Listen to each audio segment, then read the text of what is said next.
I'm going to do a angle correction on the camera in a minute.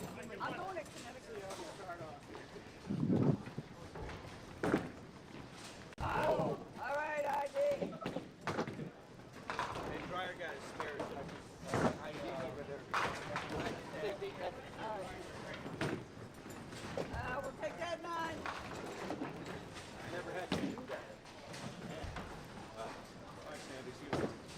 Okay. Thank you.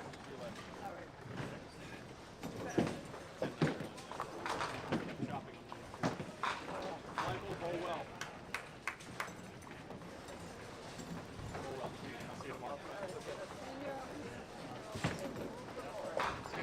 See you.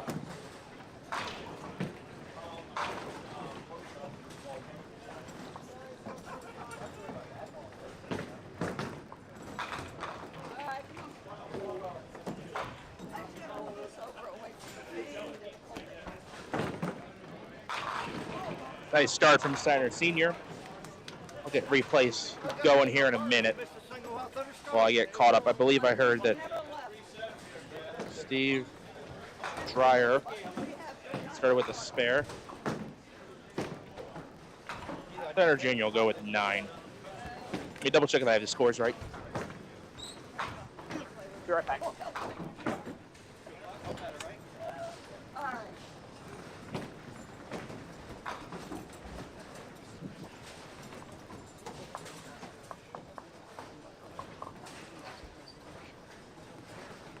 Good. Camera's a little slanted. It's 9 off the deck for Ibarone. It is what, 11 stars I'm seeing?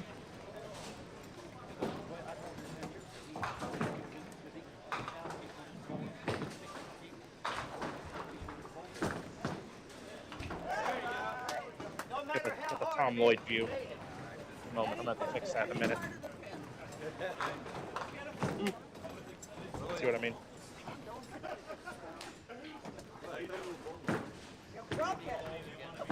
It is now. What's up, everyone back home? This is Colby Santonis. Santonis.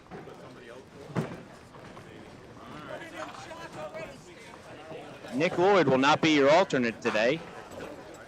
I will be your commentator tomorrow. I thank you very hard for the privilege. Oh no. So eventually that back pattern is probably going to die. Just pulling it. Or you can try to replace it yourself. Okay. Like out underneath that. I'll try to not scream while you're in your backswing.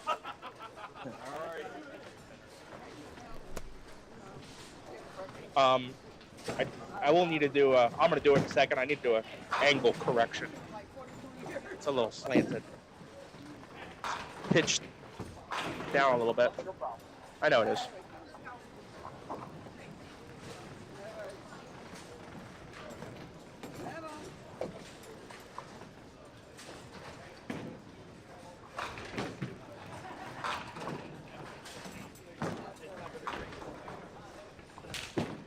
A little bit of work from Ken Thomas. I haven't seen Ken much at all today. No. We'll say Run the pretty good today. scores, irrespective of the scores, mechanical operations have been nearly unmatched for any center that we've gone through this year on Men's Pro Tour. Yeah. You never even hear like a squeak. You never even hear a machine squeak at all. They just work, and these are 1955 machines. They're old. 1955. Good year. I wouldn't know. I wasn't there. I was there. You won an Eastern Classic with that score, didn't you? No, it wasn't that. Okay. 1907. Oh, it was a good year. That was a good year. I asked, Bucky Poole might be in here at some point today, but I asked him, tell us about the war, Bucky, any one of them. Hey, you're 15. You're in. Let's go. What was his score? 11-17. So what do we think a cut number to expect is? I think Jesse Dietz at 11-14 is going to be the cut. That's my guess. What if I go off his 11-17 for now? You can do that, but when you're wrong, Jesse's a cut. You owe me I don't know. Mike Steiner Jr. on the lane here with the father right next to him supporting a pretty cool haircut there. Mohawk. Look at that. Bringing back the 2000s. Yep, just like a flashback to 2006. Hardy. And 9 on 10 out. I was only 1200. Arf. Yeah. What do you think that is? It's a duck. You see, He scores good. I don't understand it. I don't know what's different. I've seen a lot of 2-pin splits. Yeah. You did. He got it. He asked for a replay. He got one. A lot of stars on this pair. Especially these two bowlers right here. I mean Steve Ivorone one of the He greats. has 11. Steve Dreyer with 10. Mike Steiner Sr. with 8. Mike Steiner Jr. is a If participant. my calculations are correct, with that added up, that would be 29. Mike Steiner Jr. just waved to the camera to somebody watching at home. There you go. It's fair for Dreyer. And Dreyer shows no emotion. Couldn't tell if he had a 300 or a 100 game. Same thing. Makes him scary. Oh, good ball. Yeah, see you later. That's why he has 11 stars. That looks like 1986 right there. 3 strikes, isn't it? Good solid.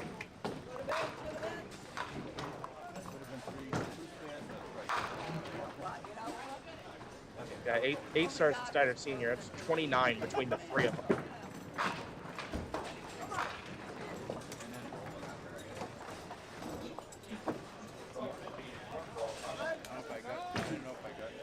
Being one-balled by. I didn't even notice that. I'm not even paying attention to that. I Get didn't- one-balled by your father, that's always a good thing. After you just left a single going for a double. Uh-huh. But there was Deadwood, so. And, it doesn't matter what happens. Mike Steiner Jr. in the face. Hot, good, spit on that thing. Oh. Oh, that's the way I would have played it. No, I only had 3 of them today. If you wouldn't mind. David Hughes comes back here to make sure Colby's not saying anything too bad, He hasn't yet. and I have not yet. That's not a good box there for Steiner Sr. A 7. Yeah. Let's see if Steve Ivorone can catch an early double. If he throws it anything like you threw the last one, I like his chances.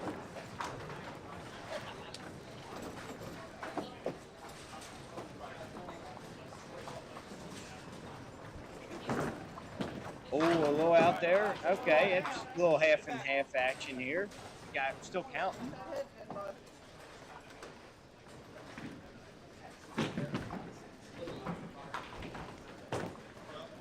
No. Oh no. And Steve Dreyer gets up here, working on a spare. Another quality pitch in there, but too good of a ball. Colby, I'm going to mute our mics for 1 second. Okay.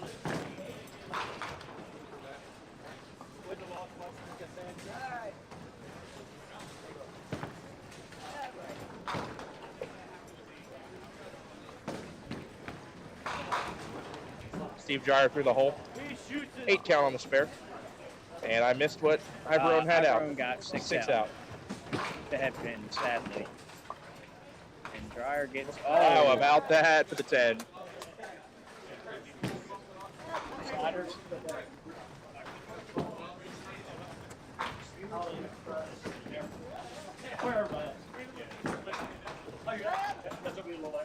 Oh, Will Rigney is here, ladies and gentlemen. Will Rigney. That guy drops pins. Okay. I'm not going to finish that. But He does drop the pins. Some people back at home know what the finish of that sentence is, and He is on 80th and a half entry. he also looks like he's been to Fort McHenry because it looks like he swallowed a cannonball.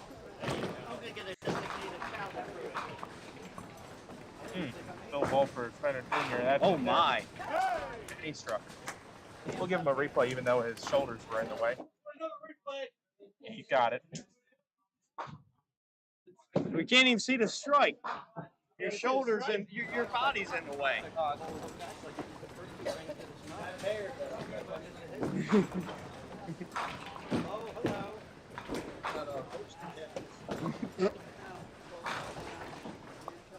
A 5-10 split with Steve Dryer. So I've seen a lot of those so far in the tournament. I'm going to bet everybody at home that Steve Dryer makes this shot. What do you bet them? What odds? Plus 250? 3-1. I am that good. I am that good. Just call it. Call it, Colby. Call it. Oh my God. You guys should put me on Vegas books. I am that good. Let's go. Not bad. Oh. Heads up. 30 years ago, that would have went down. That was the other one. You go watch a double that John Blaze threw last night, and I said, there it is. Like he got, like I said, he got the double when the ball was halfway down the lane, and then he doubled. I don't think I watched any of this last night. I was Donating to the state of Connecticut. under the influence, and went to bed a little earlier last night than I intended to. But hey, You slept well though. I'm pretty sure I slept well. You just kind of woke up today. Yeah. For the double, Oh, yes my. sir. At the start from Steiner Jr. 9-box strike spare Bet double. you he asked for another replay. Hold up. You guys see that one? All right, he did not ask for a replay. Just made sure we seen it.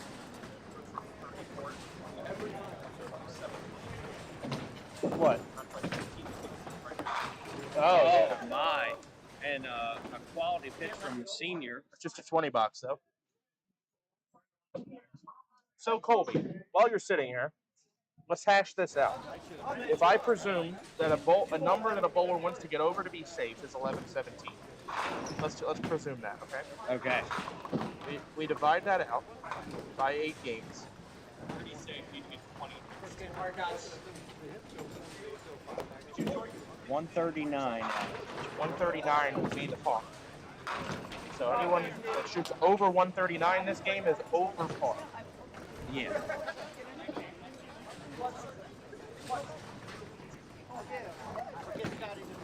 So we'll go.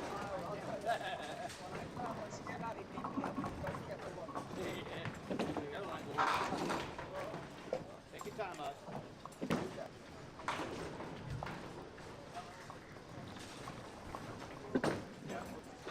Oh my.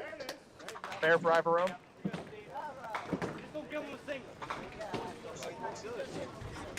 All right, I hate to leave you guys, but I think we're getting ready to go get some food and a couple of beverages. So, Nick, good luck today.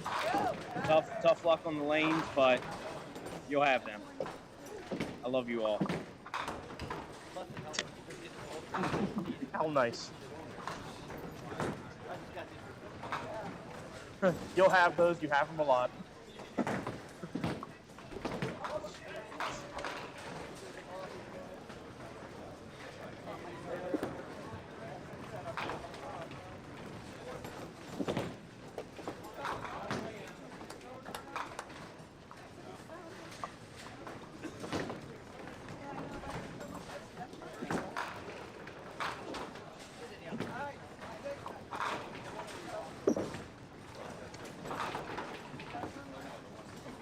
Senior going for the double off the side for 4. Dryer with a 10. Steiner Senior 6 count.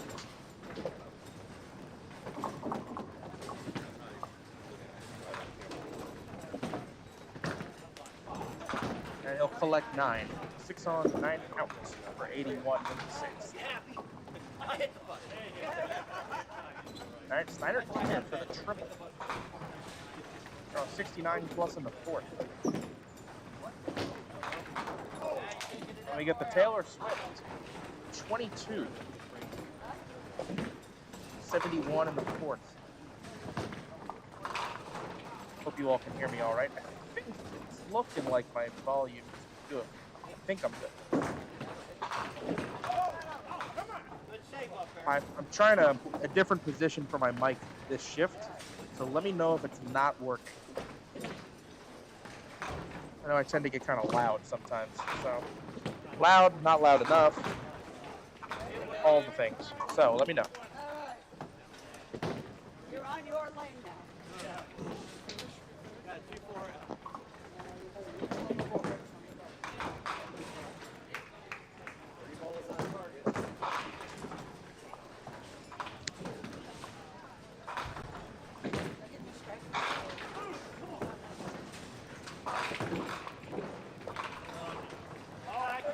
Just a 6-pin for Steve.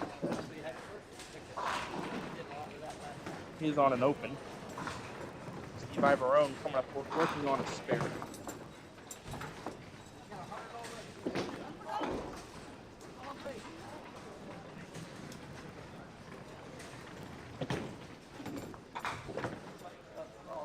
No. A rare miss on a single pin for Steve Dreyer.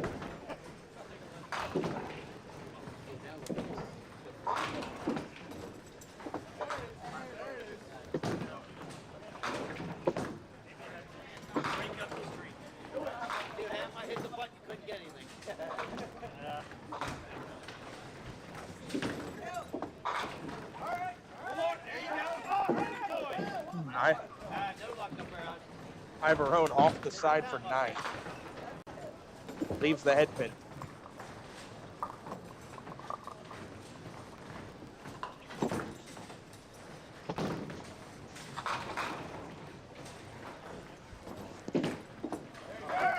Steve covers. And what did I do wrong? That's what I did wrong. There we go. That's what happens when David leaves me unsupervised.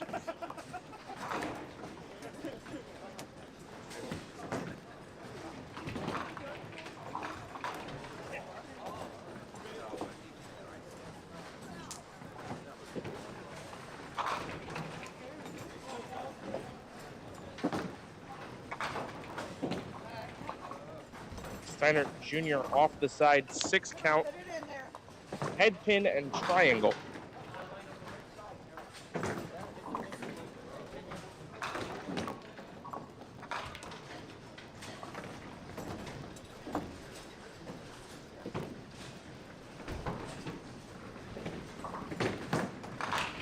And no, does not have it. This is left entirely. Steiner Sr. with the messenger strike. Why, it messed you up. You missed the single when I did that. Steiner Jr., nice collection of 10.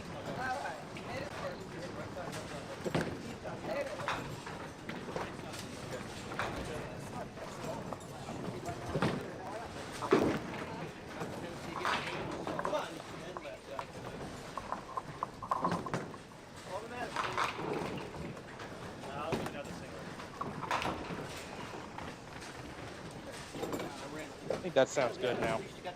I like how that sounded. Hope you all think it sounds all right too, because you're stuck with me for the next couple hours. And then a couple hours tomorrow, because I will not be home tomorrow.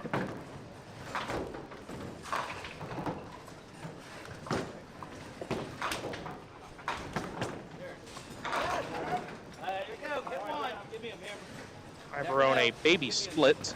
Seemed a little disappointed with the result there. Former name of the Guns of Ivorone. Throw some booming hits. A little too strong on the 3-pin there. Working on 2-ball courtesy here, Steve Dreyer.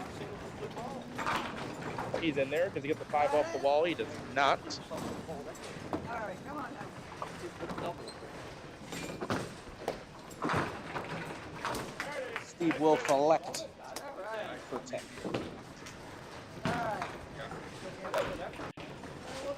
Dreyer can step up, get the mark. Again, expected par this game, 139. We saw a nice strike from David Hughes off the right side of our screen. Not too certain what David's score is, but probably one of the few pairs not shown on this shift. 10 for Steve Dreyer. There you see the two Steinerts standing side by side, father and son. Again, Dad, an 8-time Pro Tour champion, Hall of Famer. What's your score? 1 for 1 for equal books. That's a good stat. Okay. Thank you. 9 off the deck for Steiner Jr., but if you look on the lane, you're going to see an orange light reflected. That is a foul. So first ball will count as 0. He will reset by NDBC rule. This is now ball 2. Resetting again. Pin fell over.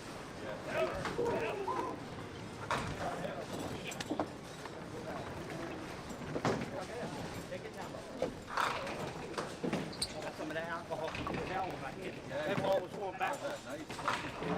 That ball was back.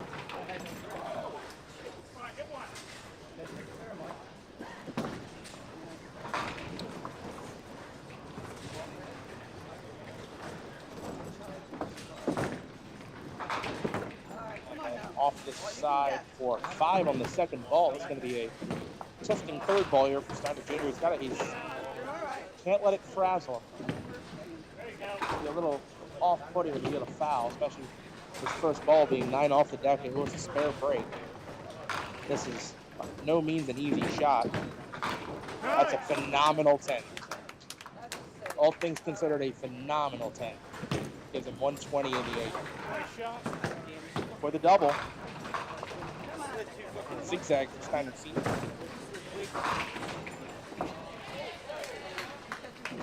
You're looking to catch a piece of the 6 pin off the wall.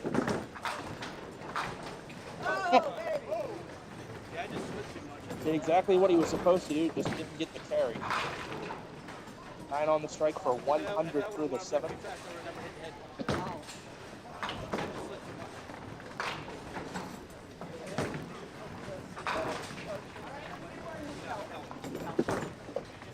And a collection for Jim. An all 10 frame from the pair there. 8 on 10 out, 9 on 10 out, and 2 more 10 boxes. The pair has actually not dropped the pin since the 6th frame, and we now head to the 9th. Be Steve Dreyer leading off the 9th frame. This is lane 6, or 5 and 6 here at the Johnsons. 7 pin for Steve. I guess I have to specify, we have 2 Mike Steinerts and we have 2 Steves. We have 2 Mike Steinerts and 2 Steves with double-digit amount of starts. It's a good thing we use last names on the scoreboard today.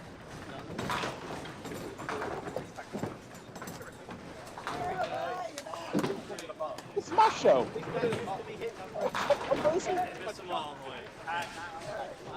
Oh, you gotta worry about throwing the ball right now. Don't worry about that. Oops.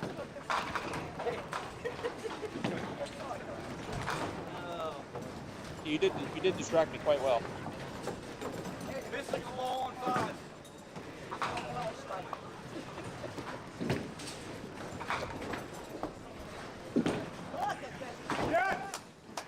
Pair for Steve Ivorone in the 9th.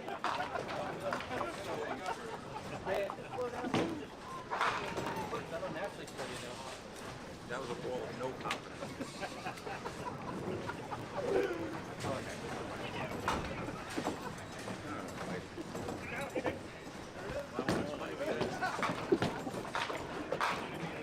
Steiner Jr. off the side for the bread line. 1, 3, 6, 10.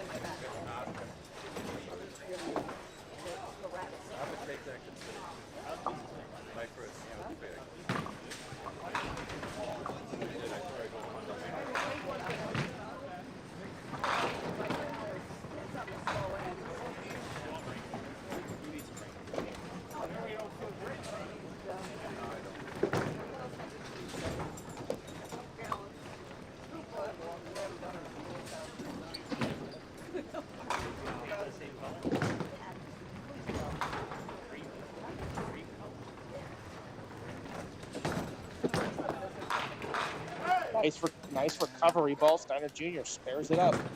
And we have a chance at a star frame.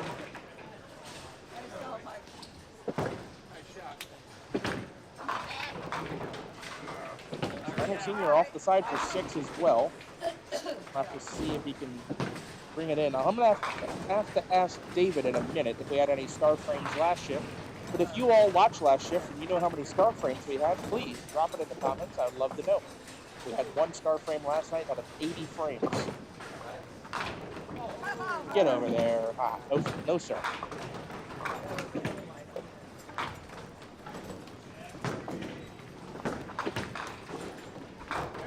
Steiner Sr. with the 10 box. Another all wood frame for the pair. Again, they have not dropped a pin as a pair since the 6th frame, and it was only 1 drop pin by Steiner Sr.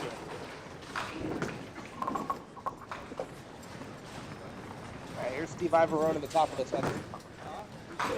Hey, Dave. Oh, 8 off the side. All right, Dave, take advantage of it.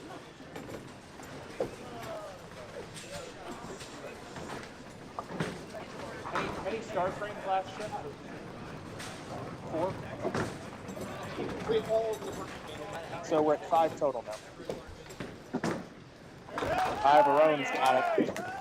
Give Steve Ivarone 134 and a ball to go. Steve Ivarone, 1990. Move the camera down to 6, 7, and 8 now.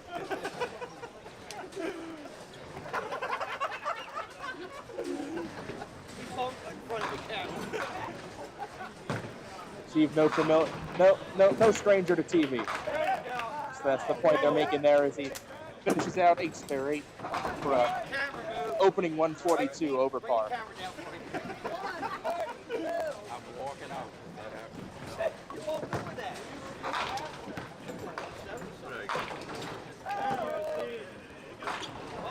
Steve Dreyer with 5 off the wall for 20 bucks. Gives him 134 and 2 balls. Good opening game for this pair. Steve, it's like riding a bicycle, man. You'll never forget how to do it. I don't know how to ride a bike. Steve Dreyer for the double. And that'll be 5. Yeah, 6 or 7 would have been a good guess. Dave said it before, and he was 1-6 all the time, so I'll have to trust his count. But I do appreciate the help. So it does mean we are at 5 on the tournament. 5 star frames out of 170. Actually, we have a chance for another one here. This is frame 170. Hey, that's yours. 142 for Steve Dreyer. Strike for Steiner Sr. Now we're just a mark away from Steiner Jr. from a star frame.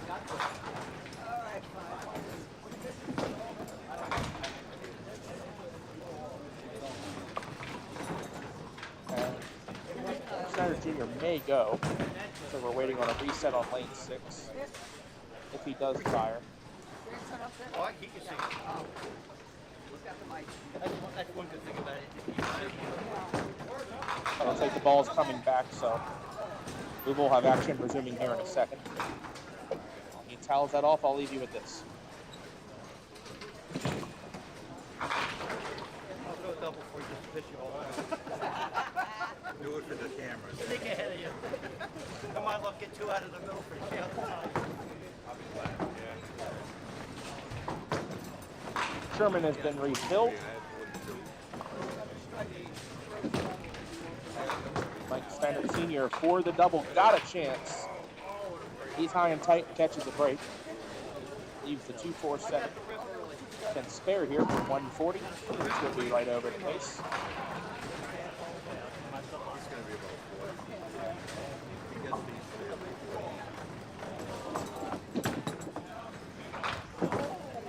All right, 138 for Mike Steiner Sr. We need a mark here from Steiner Jr. for the star frame.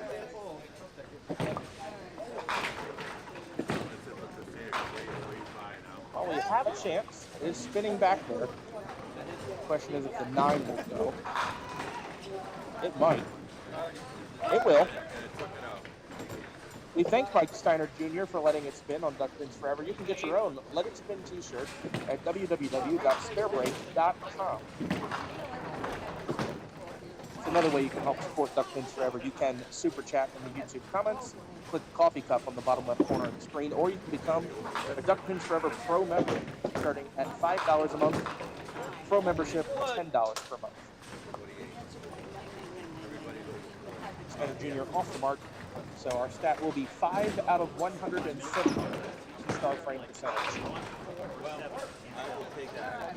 For an overall good start for the pair, a lot of good scores. 42, 38, 42, and 47. Have a short delay. Wipe the scoreboard clean, and we're going to have game 2 of 8 in this final shift coming up right after. It's exciting, it's entertaining, it's challenging, it's fun. It's Duckpin Magic. Duckpin bowling is lots of fun for the whole family. There's no need to be an expert. Duckpin bowling is easy to learn, but it's the challenge that'll keep you coming back. Even little hands can control the ball in duckpin bowling. Join a league or we'll help you start one. And with duckpin bowling, there's more bowling for your buck. Discover duckpin bowling and you'll discover Duckpin Magic at any of these locations. It's exciting, it's entertaining, it's challenging, it's fun. It's Duckpin Magic. Duckpin bowling is lots of fun for the whole family. There's no need to be an expert. Duckpin bowling is easy to learn, but it's the challenge that'll keep you coming back. Even little hands can control the ball in duckpin bowling. Join a league or we'll help you start one. And with duckpin bowling, there's more bowling for your buck. Discover duckpin bowling and you'll discover Duckpin Magic at any of these locations. It's exciting, it's entertaining, it's challenging, it's fun. It's Duckpin Magic. Duckpin bowling is lots of fun for the whole family. There's no need to be an expert. Duckpin bowling is easy to learn, but it's the challenge that'll keep you coming back. Even little hands can control the ball in duckpin bowling. Join a league or we'll help you start one. And with duckpin bowling, there's more bowling for your buck. Discover duckpin bowling and you'll discover Duckpin Magic at any of these locations. Looking for something fun to do? How about bowling? Bowl at Thunderhead Bowl for the best in duck-pin and 10-pin bowling at 2 locations, both Westminster and Tawnytown. You can enjoy the league opportunities, which are always available for all ages at Thunderhead Bowl. And both locations are open 7 days a week with a snack bar and restaurant specials to ease the hunger as you have fun. The Pro Shop has a complete line of bowling equipment and accessories designed to improve your game. If you'd like information on open bowling, adult and youth leagues, contact Thunderhead Bowl, the family fun place. It's exciting, it's entertaining, it's challenging, it's fun. It's Duckpin Magic. Duckpin bowling is lots of fun for the whole family. There's no need to be an expert. Duckpin bowling is easy to learn, but it's the challenge that'll keep you coming back. Even little hands can control the ball in duckpin bowling. Join a league or we'll help you start one. And with duckpin bowling, there's more bowling for your buck. Discover duckpin bowling and you'll discover Duckpin Magic at any of these locations. It's exciting, it's entertaining, it's challenging, it's fun. It's Duckpin Magic. Duckpin bowling is lots of fun for the whole family. There's no need to be an expert. Duckpin bowling is easy to learn, but it's the challenge that'll keep you coming back. Even little hands can control the ball in duckpin bowling. Join a league or we'll help you start one. And with duckpin bowling, there's more bowling for your buck. Discover duckpin bowling and you'll discover Duckpin Magic at any of these locations. It's exciting, it's entertaining, it's challenging, it's fun. It's Duckpin.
You guys have your scorecards? Well, If I get all the, not the score sheets, the cards. Jeff went 123. That's not helpful. Need all four of them. Thank you very hard. Okay, don't know who's left and right yet. That's why I need the score sheet to keep score. You know what I mean? I don't think it'll take a couple minutes. I'm missing out. I think you should be I don't know impressed I the order memorized either. that. On what side? Like that. What up, You were top left. So Nick will be top right this game. Nick would shoot the first game. I mean, you were what the first game? Under him? Oh, you're still in the pool. I mean, we're estimating the pace at 11:17, so you need to be at 2:79. Oh, sorry. Hey, sorry. I don't mean to say sorry. What I mean to say is welcome to the club.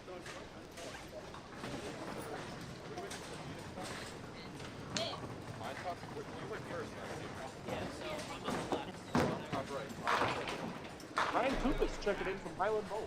Hello, Ryan. Ryan Koopa. Cam, you good? Oh, all night I'm worried about how pronouncing his name. I found out I was right. I was right. I was like, why is it? Koopies?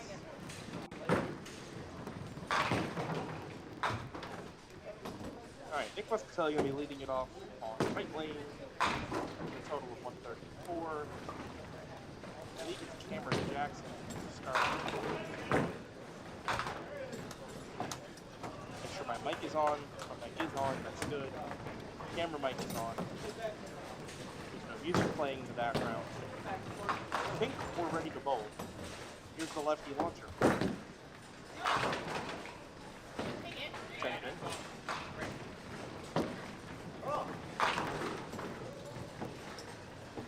Jeff, do you lead off on the left? What was your total first game? Thank you.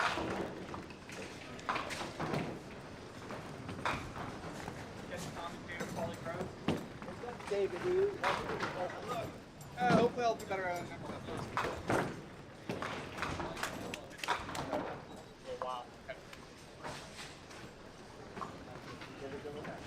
Spare start to the lefty launcher. Here's Jeff Perrault. 123 his first game.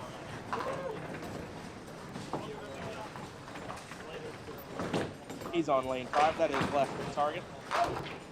Off the side for 6.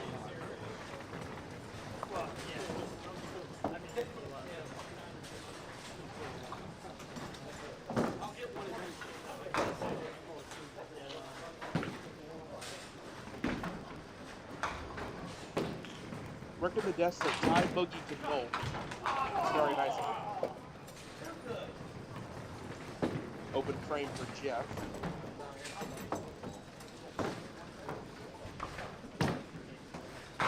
Appreciate you watching Duckpins forever, even while you're holding the counter up.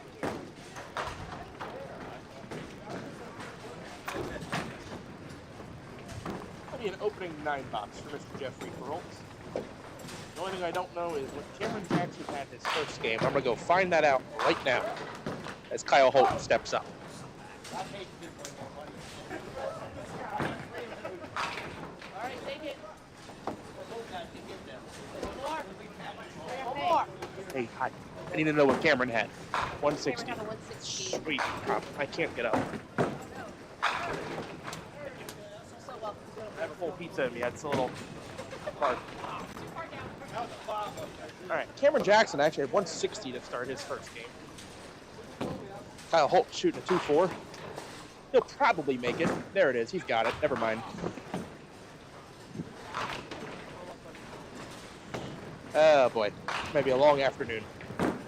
And Sherman will take care of the rest as Kyle starts the game out with a 9.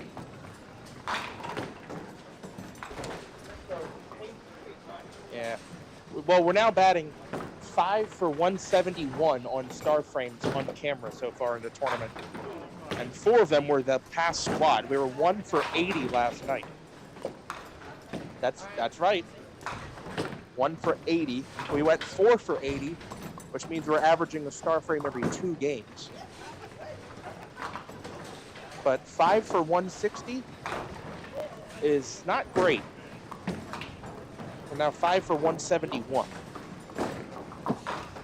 which averages out to 1 every pretty much 3.5 games.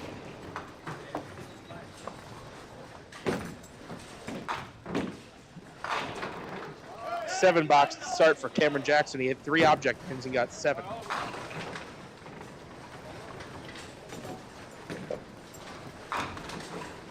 All right. We'll switch lanes and bowl again. This is Jeff Perrault.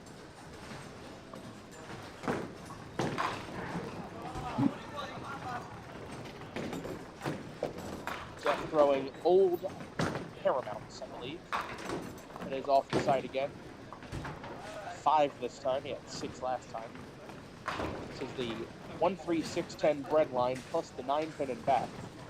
I think overall, in some ways, this shot is easier than the bread line. I think in some ways it's easy. That's just my opinion. What do I know? I had 10.29 today.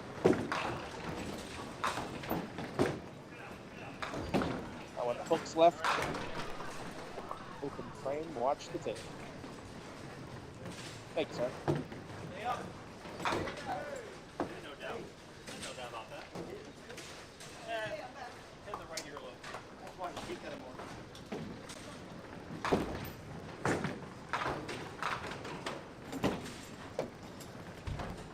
Jeff Perrault cleaning up on the wood ball for an 8-box gives him 17 to start this game.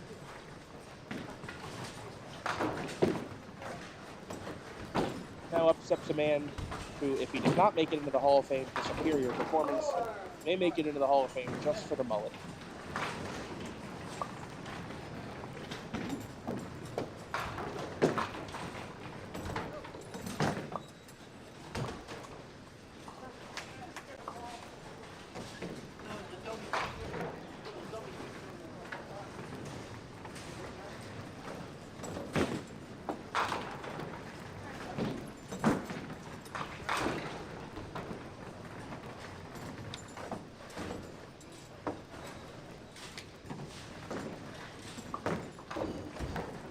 Spare fill for Nick.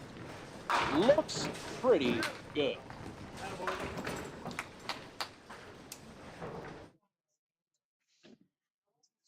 It's only a matter of time until the 10-pin fail. It just happened to be the last one to fall. $20 for Muscatelli to start the game. At a 134 his first game. Not too bad. Had a lot of games. Personally, I had a lot of games in that range today. Cameron Jackson on the pocket. That's a 5-pin.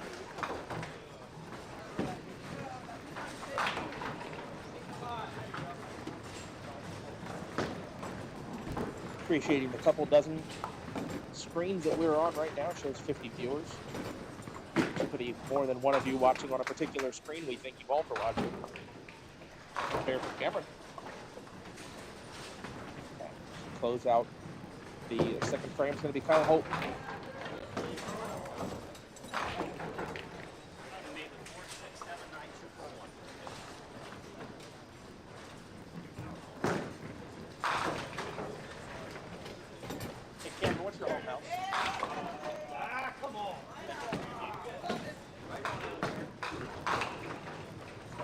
Cameron Jackson a medal block. The other 3, all dudecks. Spare for Kyle Holton, we go 3 out of 4. The second frame. The AV guys at Camden. Unfortunately, you guys had a brilliant game to watch. It's just a shame the Orioles lost. Very exciting game with the Santander home run in the 8th. To square things up and slide for Mullins on the steal at home while on the wild pitch. But just a snapshot of the excitement that there is now around Orioles baseball. It's very relieving that we are a respectful, competitive team again, not an embarrassment to the city of Baltimore. And Muscatelli scored the double, got a chance. I think, based on what I've seen so far this weekend with the way Twins react on a light hit, nothing wrong with leaving a baby split on that ball.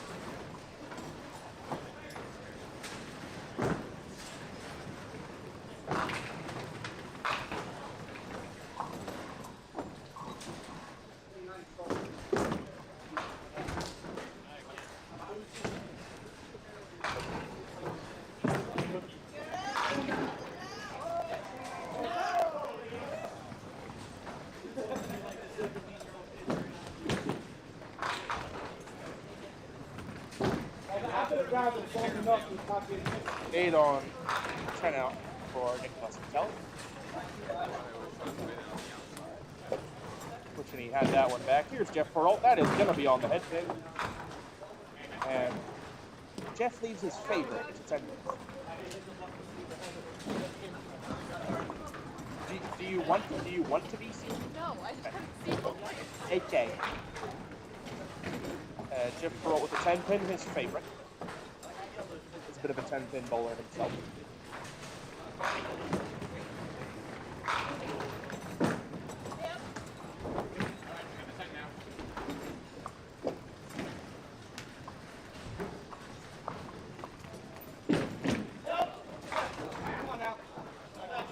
Nine box for Jeff Peralt. He's at 26 to 3. Kyle Holt stepping up on a spare fill.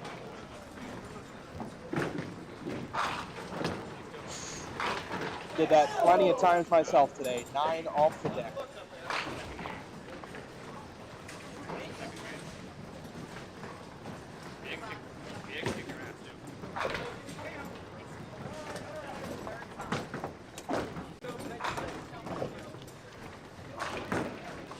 Oh, no sir. Open frame. Megan. Now, Megan, I would ask, where are you watching from? Are you watching from your Prince George's Paradise? Are you watching from home, vacation? Where are you watching from? Let me know. If we're on at Suitland, get yourself a Mummies, everybody, and watch some Duckpin bowling.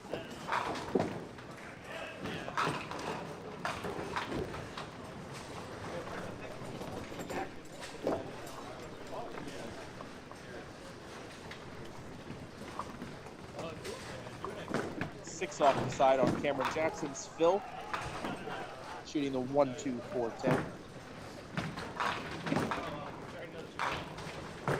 Well, no sir. Will be an all open third frame.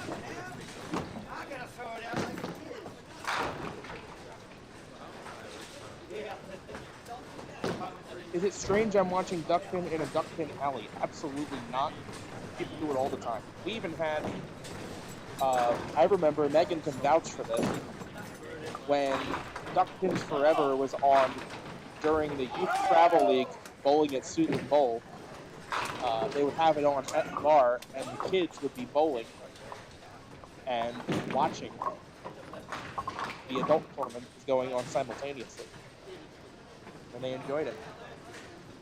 All ages. Should be working. Don't tell Todd. Shush. Yeah, you're working. You're doing him a favor.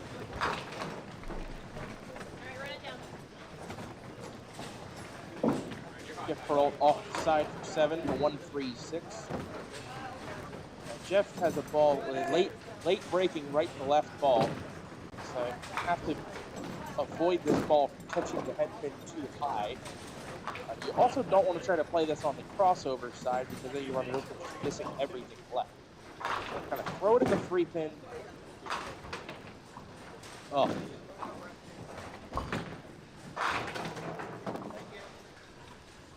Yeah, okay, so we might be on a Suitland ball, you never know. But thank you for watching. Jeff, tough 10 box there. He was on the object pin on the spare shot, but like I said, you don't want to catch that head pin up high. Well, enjoy your vacation. Suitland Bowl itself will be going on a little vacation, so I'll be back.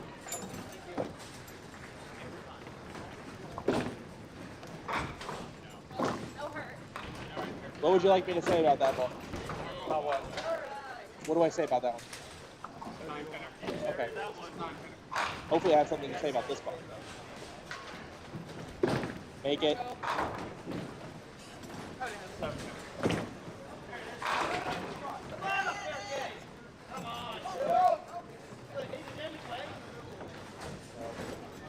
Okay.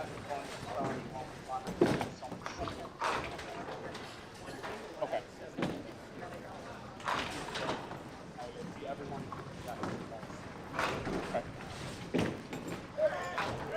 Tough frame to make 7 box.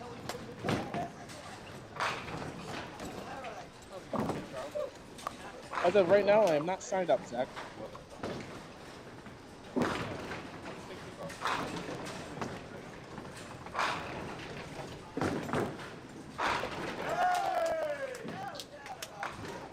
$7.10, Cameron Jackson.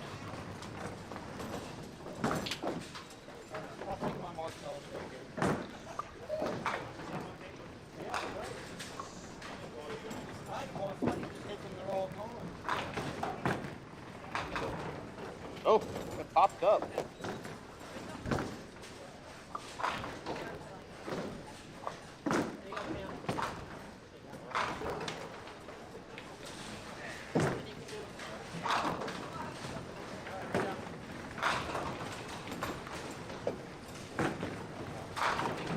All over it. There it goes.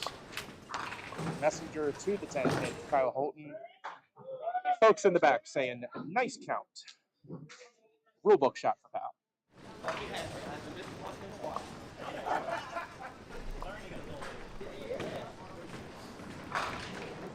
Yeah, can we DoorDash the Suitland Bowl cookies? Just, you know, just let Brian hang out there all day and wait for the DoorDash iPad to light up.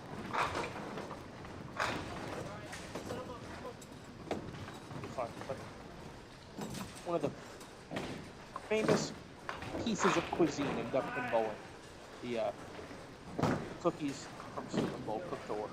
I should say baked, but I'm leaving cooked.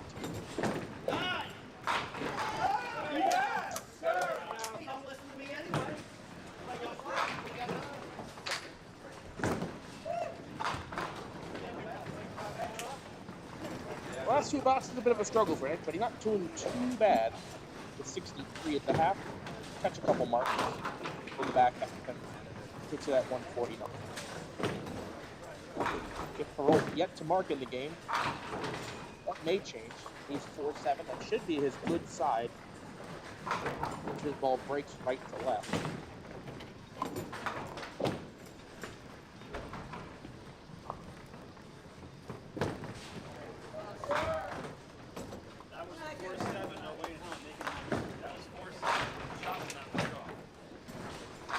And he's got it. First mark of the game for Jeff Perot.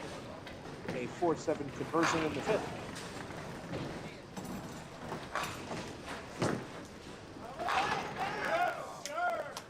I get one of them too.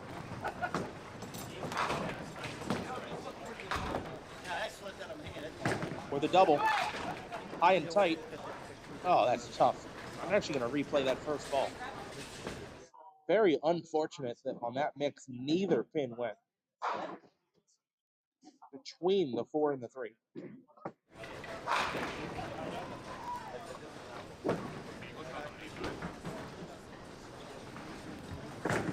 Ball. He's got it.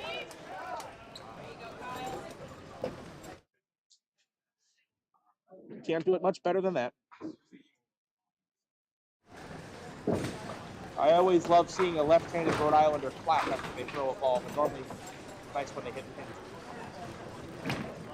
He actually hit the pin. That clap instead of a ball through the hole in a clap.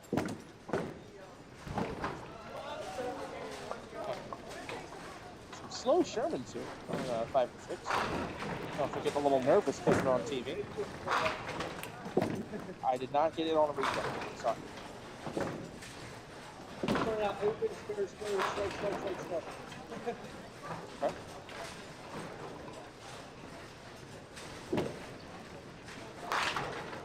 They are clearing the pit jam on lane 5. We'll cut to an ad. For those of you that survived the ad break, hello.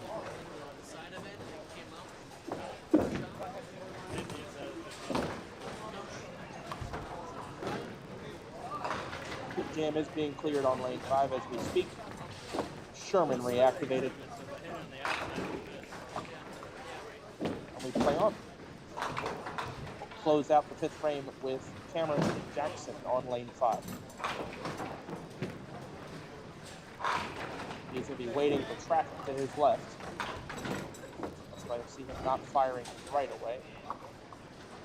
Actually, here he goes. I guess what is ball for ball action. Oh, off the side 5. 3-5 pocket. Red line plus the opposite corner.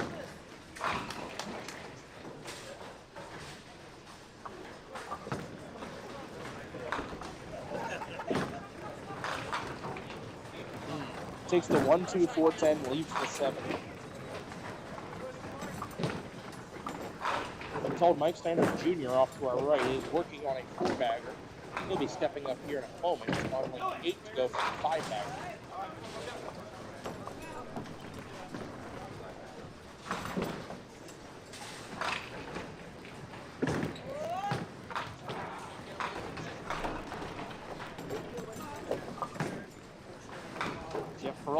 Working on a fill, his first fill of the game. Get 123 last game. Chance to get a good count here and get over his box.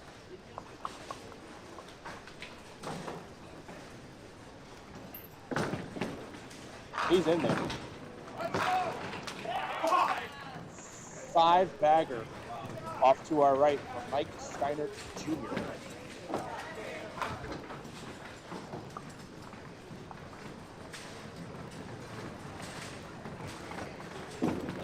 I'll go pull his score in a second. We're going to keep an eye on that. He may shoot in front.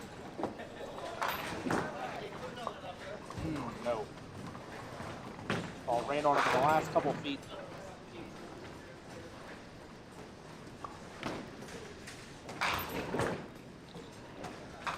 Jeff does collect 10.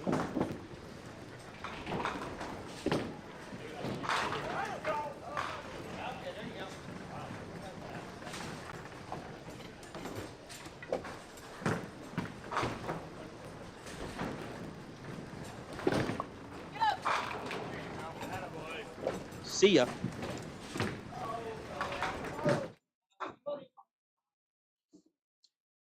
Nick Muscatelli, you are cleared for takeoff.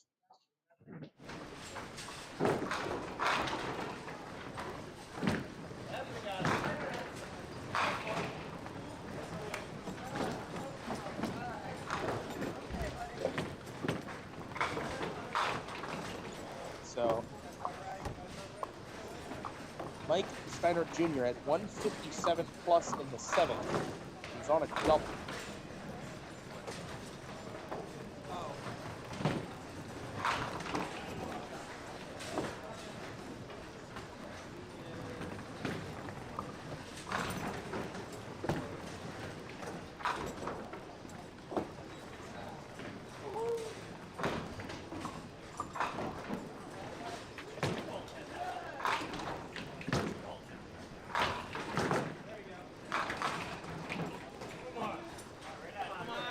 Peter, what are we doing, Peter? How does that pin stand? Zigzag for Cameron.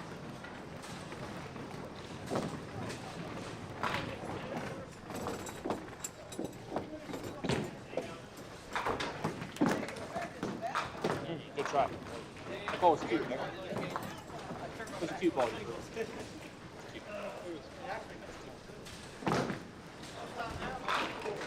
I said that you were cleared to take.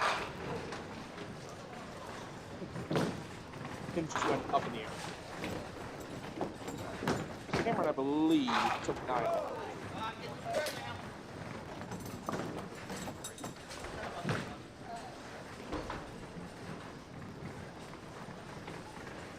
spare field for Kyle Holton to close out the sixth.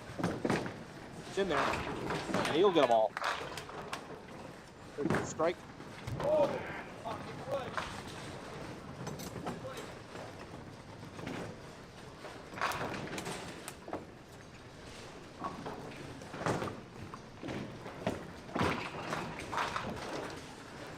By my count, I'm going to make sure I'm correct. By my count, yeah, they just confirmed that I'm correct. So Mike Steiner Jr. was 190 in the ninth. We'll need a 10 box to shoot 200. Better than needing a mark. Nescatelli, this is a big ball here. Chance to double. He might. Did he hit the headpin on that ball? Or was he just a really fast backdoor hit? I couldn't see. It was a little bit of an obstructing view, at least from my angle. He may have hit the headpin. This may have gone off the side. I'm not sure. Nonetheless, it's 9 to spare. Nick will take the 20 bucks. Hey, I couldn't actually see your ball hit the. Did you hit the headpin? It's really light. Is it light? Oh, yeah. That's like. So you backdoor. It's lightning speed. Yeah, there's like 1, 3, 6 off. Yeah, it's just like 9 off the deck. 6 pin, but you didn't hit the headpin. I didn't think you did. As long as you made it, it's a good ball. No. That ball about a foot left of target. And Steiner Jr. will keep an eye. Ivarone's going to finish. Mike Steiner Jr. will be stepping up on his right lane. The right lane that you guys can see at home, the far right. And he needs a 10 box to shoot 200. And 190 in the ninth.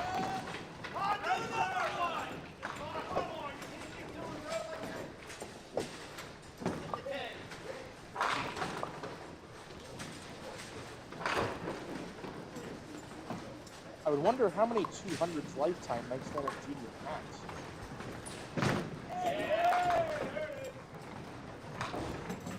Alright, here he goes. Mike Steiner Jr. will be on the far right side of your picture. You won't see him throw the ball. Jeff, watch that table. Make people at home. You make people at home think it's an earthquake. Watch the table. Don't shake the table. All right. That's an 8 pin. 8 pin, right? Just needs to hit it on either ball.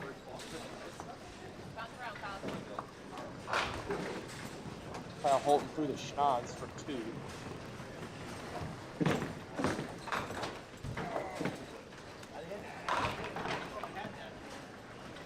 Gotta hit it here on the wood ball.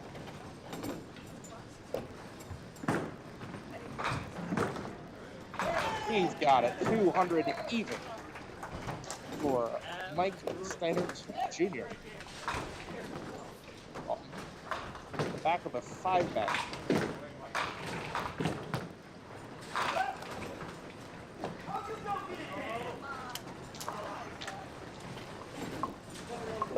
Nice game.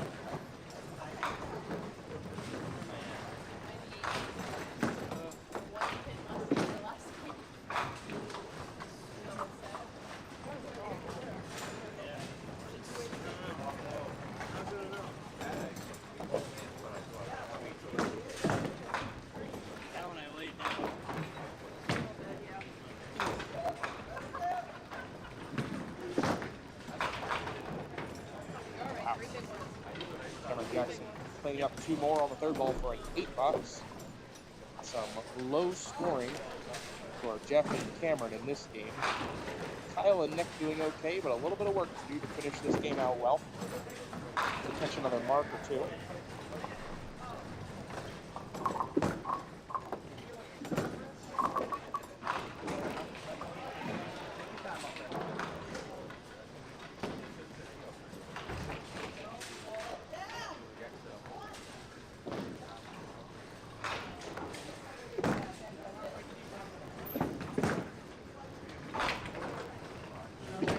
through the middle.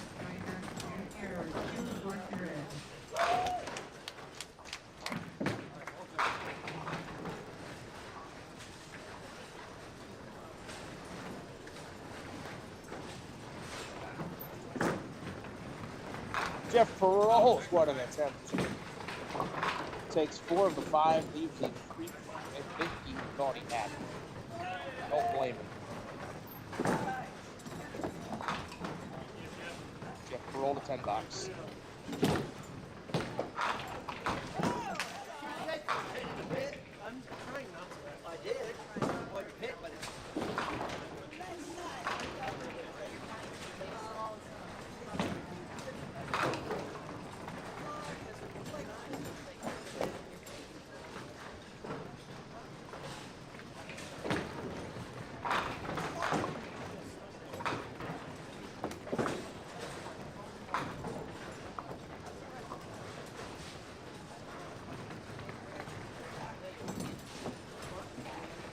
Fill for Nick Muscatelli. 8th frame, crossing over. Good result. 5-pin. Nick 102 through 7. 1 mark away from a 140 game. 1 full mark, that is.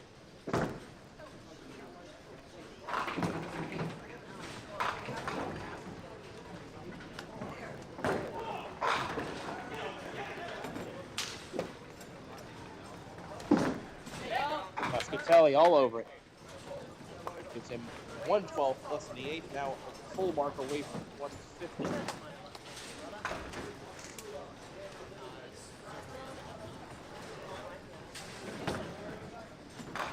Look at you plucking singles on TV. You changed your man.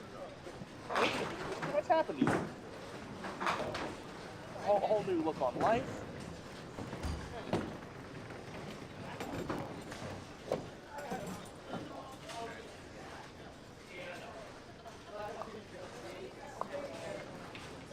What do you have for 2?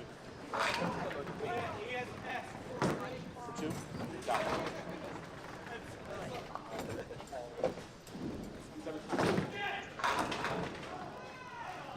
Scramble. Well, he's got to get to 10:30 to beat me.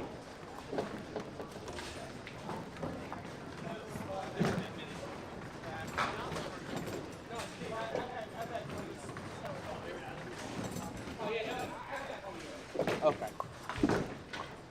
He's never in place. Got it.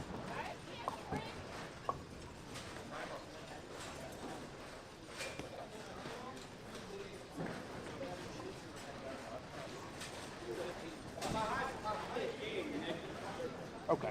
I did that at the house in Pennsylvania when I was working. Do it. Okay. Nice shot for Kyle Holton. That is a spare in the 8th frame. We go 2 for the 2 on the right side of the score sheet. So our 2 high scores this game. Nick Muscatelli on 112 plus with 2 to go. And he'll be firing now on lane 6. The lefty launcher.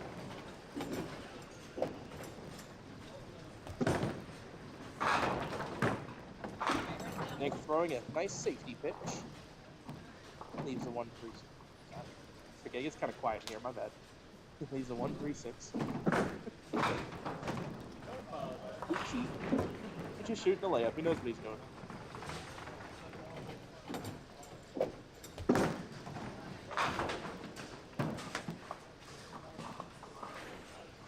Ouch.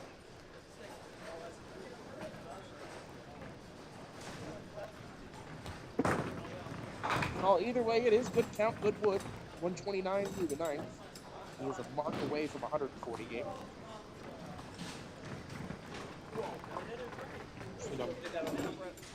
Yeah, that would have been nice. He had a good game on TV, though. Yeah, 47. Yeah, it's not bad. Jeff Perot, that is drifting left. 4 counts, right? Yes, it's the 2-4-8-9 out of the full one.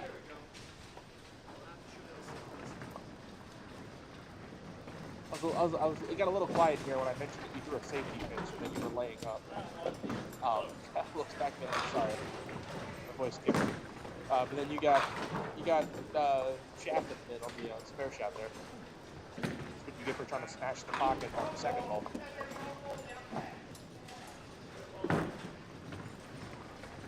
Hey, just letting you know your counter boy that's covering the counter for you right now. Watching Duckpin. Your counter boy is watching the counter. Brian Kupas is watching the Duckpin. Don't fire him. He said don't tell Todd. He didn't say I couldn't tell you. It's just he's a fan.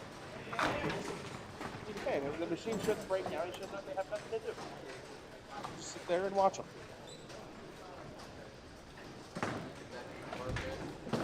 Yeah. Yeah, put the earbuds in, run the vacuum a bit. Why can't you just strap a cordless to the front of the bell box? Yeah, but you already have bell box. You can strap a vacuum to the front of that. Yeah, with the vacuum on. That'd be nice. Bring that up at the next company meeting.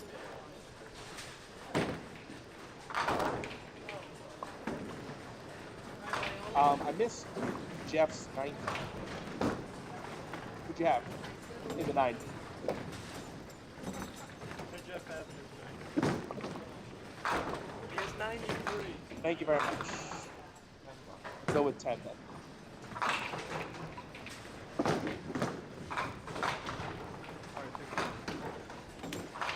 9 for Cameron Jackson. Jeff and Cameron combined are even with the box this spring. Nick Muscatelli, Kyle Holt doing a little better. Again, estimated pace after 2 games, they want to be at 279. Nick Muscatelli currently at 263, Kyle Holt at 250. So both of them with marks in the 10th can get right near that pace number.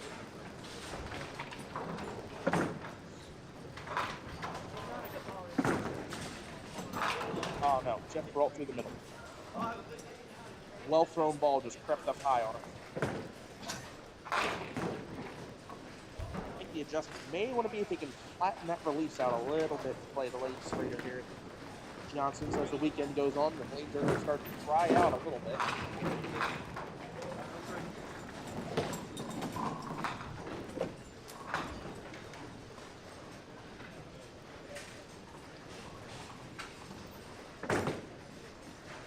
Jeff Peralt, 101. A total of 224. Nick Muscatelli a mark away from the pace. At 129 through the 90.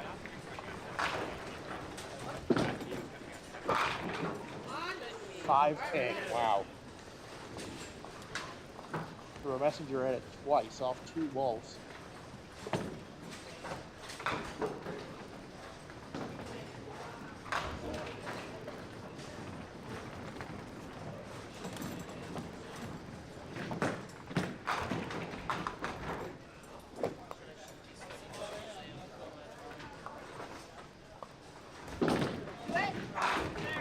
Got it.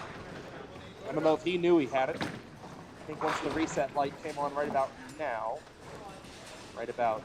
Nick pressed the button. Hit the button. Thank you, sir. Right when that light came on, he knew he had the spin. Until then, it was up in the air. 1 pin away from 140. 7 pins away from 280.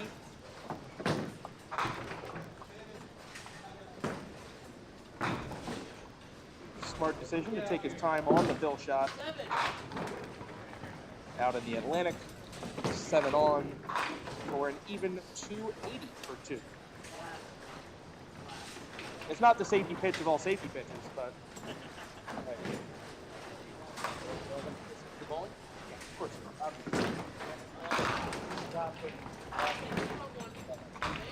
Well, there you go. If you're in your own state, you should be making it. Kind of bowls here year-round, doesn't he? Doesn't he bowl here year-round? He could if he needed to.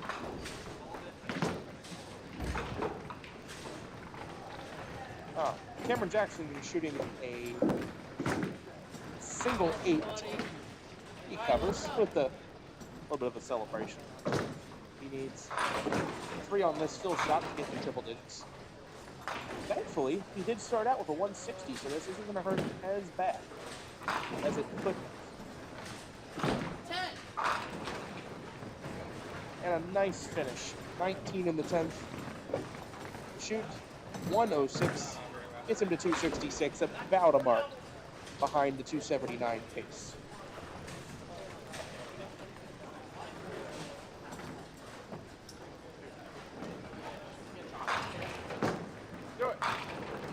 Kyle Holton, solid 4.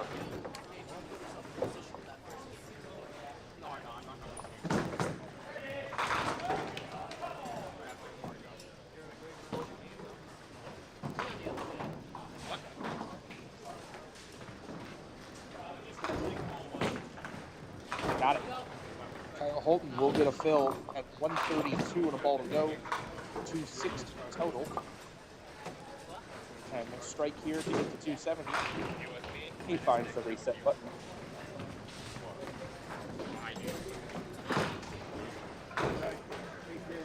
Take care, Bowling.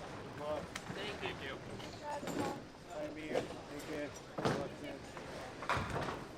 Still shot for Kyle Holton. Oh no.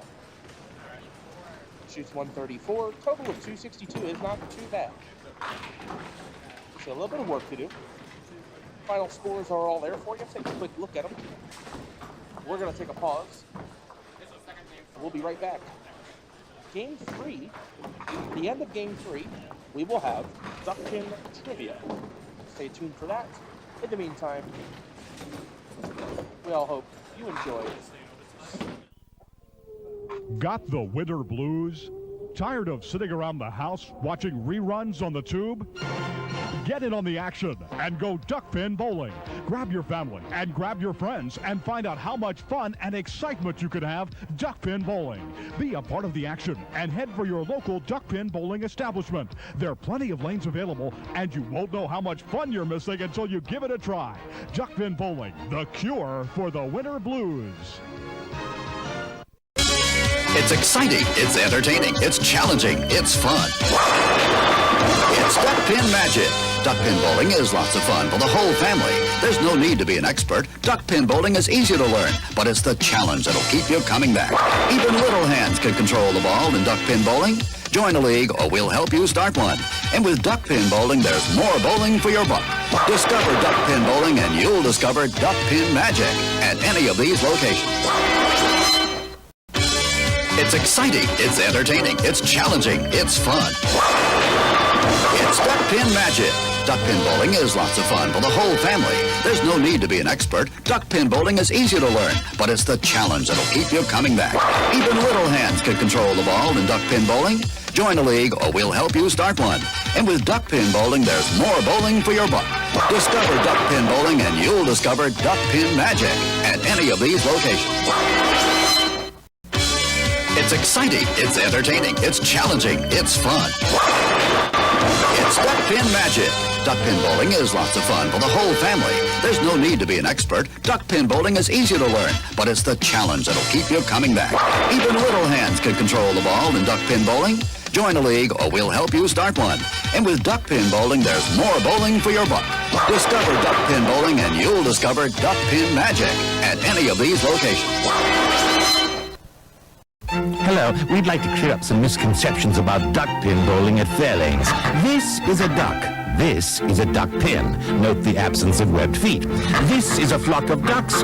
This is a flock of duck pins. The object of duck pins is to hurl 3 balls, bang, bang, bang, and knock them all down. Exhilarating. The object of ducks is to be ducks. Now you may proceed to Fairlanes. We're quite sure you'll find duck pinning everything it's quacked up to be. Sorry. Duckpin excitement. Duckpin fun. Duckpin bowling at Johnson's Lanes in the Hamden Plaza. Discover enjoyable low-cost fun for the whole family. Whether you want to join in a league, play for fun, for exercise, or are planning a special birthday bowling party, Johnson's Lanes is your Duckpin bowling center. Don't miss the fun. Fall and winter leagues now forming for teams or individuals. To join in, call us now. For the young and young at heart, it's Johnson's Duckpin Lanes in the Hamden Plaza. Make your own duckpin magic happen this season at Fairlanes. We have the times, the leagues, and the people to give you the best duckpin bowling experience possible. Fall-winter leagues are now forming at all Fairlanes bowling centers. Come in and reserve your spot for the most magical year ever. Get in on the fun, the excitement, and the action of duckpin bowling. There's no trick to it. Just visit any Fairlane center and pick the league that's best for you. You'll enjoy the experience. We guarantee it. It's exciting, it's entertaining, it's challenging, it's fun. It's Duckpin Magic. Duckpin bowling is lots of fun for the whole family. There's no need to be an expert. Duckpin bowling is easy to learn, but it's the challenge that'll keep you coming back. Even little hands can control the ball in duckpin bowling. Join a league or we'll help you start one. And with duckpin bowling, there's more bowling for your buck. Discover duckpin bowling and you'll discover Duckpin Magic at any of these locations. It's exciting, it's entertaining, it's challenging, it's fun. It's Duckpin Magic. Duckpin bowling is lots of fun for the whole family. There's no need to be an expert. Duckpin bowling is easy to learn, but it's the challenge that'll keep you coming back. Even little hands can control the ball in duckpin bowling. Join a league or we'll help you start one. And with duckpin bowling, there's more bowling for your buck. Discover duckpin bowling and you'll discover Duckpin Magic at any of these locations. Hello, we'd like to clear up some misconceptions about duckpin bowling at Fairlanes. This is a duck. This is a duck pin. Note the absence of webbed feet. This is a flock of ducks. This is a flock of duck pins. The object of duck pins is to hurl 3 balls, bang, bang, bang, and knock them all down. Exhilarating. The object of ducks is to, well, to be ducks. Now you may proceed to Fairlanes. We're quite sure you'll find duck pinning everything it's quacked up to be. Sorry. Make your own duckpin magic happen this season at Fairlanes. We have the times, the leagues, and the people to give you the best duckpin bowling experience possible. Fall-winter leagues are now forming at all Fairlanes bowling centers. Come in and reserve your spot for the most magical year ever. Get in on the fun, the excitement, and the action of duckpin bowling. There's no trick to it. Just visit any Fairlane center and pick the league that's best for you. You'll enjoy the experience. We guarantee it. It's exciting, it's entertaining, it's challenging, it's fun. It's Duckpin Magic. Duckpin bowling is lots of fun for the whole family. There's no need to be an expert. Duckpin bowling is easy to learn, but it's the challenge that'll keep you coming back. Even little hands can control the ball in duckpin bowling. Join a league or we'll help you start one. And with duckpin bowling, there's more bowling for your buck. Discover duckpin bowling and you'll discover Duckpin Magic at any of these locations. It's exciting, it's entertaining, it's challenging, it's fun. It's Duckpin.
There we go. Yeah, 9 off the deck for a corner has been a common theme.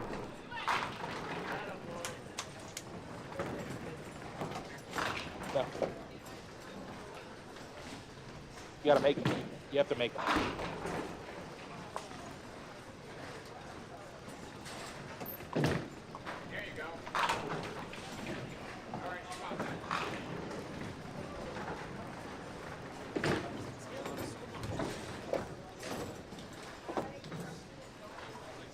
Drew Janicki off the marquee had 170 something last game to get to his 307 total. Drew quite tall, so when he's at the foul line and standing upright on the approach, you won't see his head. I believe he's 6'6", 6'7".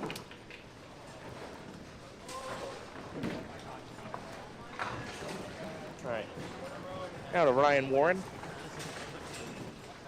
Ryan has Cohen still on the back of his jersey. He told us he just ordered new jerseys. But Ryan recently married. Congratulations to him and his husband.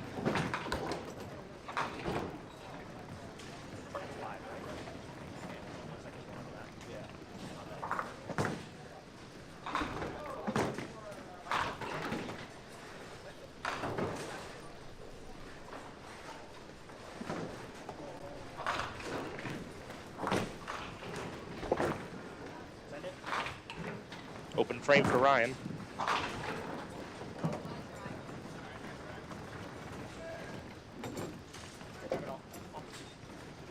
I'll let you folks know I may have to run to the bathroom in a minute, so we may have a interrupted scoreboard. But you all can follow along. And I'll update the scoreboard when I return.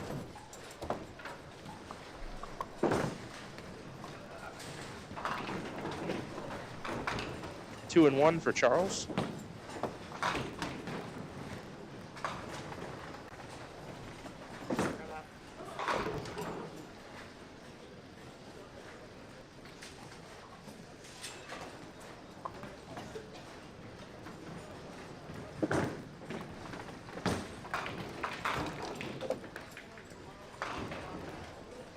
Open frame for Charles as he slides by the 2-1.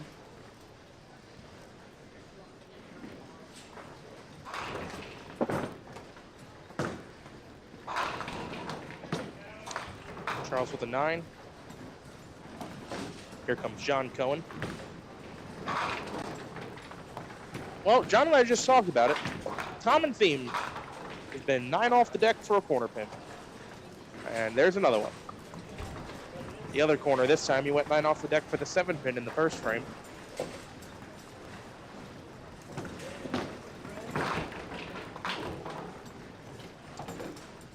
John gonna fire away. 4 2 spares in a row. They shoot that corner in 5 pin quite a bit. So it's 9 spare for John.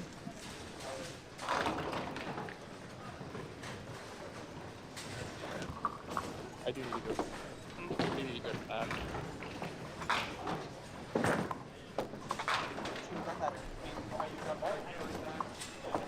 You're right. I'm famous. Not really. Hey, speaking of 9 off the deck for a corner pin, 9 off the deck for the other corner pin. I did say, thankfully, up in Canada, you guys do shoot 7 pins and 10 pins, pretty much. They're just 2 pins. Well, it's kind of like in between the 2-4. Like when you shoot a 2-4 or a 3-6, that's you shooting a 3 pin. Now, a little birdie tells me that pins are normally 18 inches apart, but some houses have them 17 inches apart. What's so only from the 3 pins to the 2 pins is 17?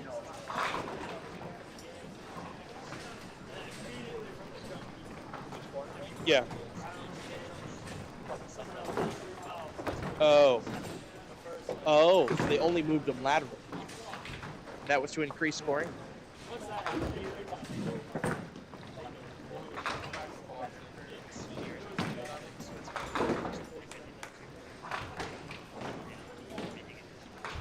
guys strike enough anyway. The high end strike. What? The high end. What do you mean? High end bowlers. Oh, yeah.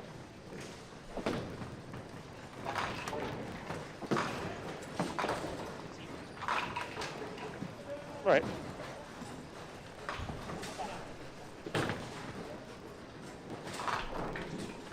Oh, no. Charles through the middle for 3.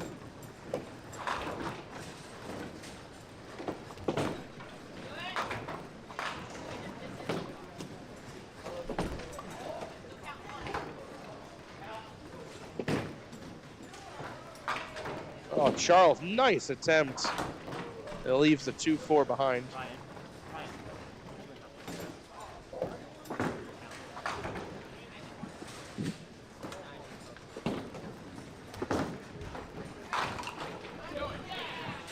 Yeah, I'll replay that. An off the side lane replay for Nick Muscatelli on an 8-pinner Ken version. I replayed it. We haven't had a lot of 8-pinners made on camera. It took us till game 8 last night to have an 8-pinner converted on camera. We had a 9-pinner before 8-pinner. It's a nice way of saying good shop if you suck. Yeah. Huh? I know what?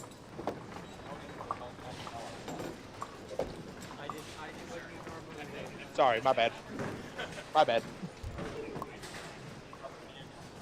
Right.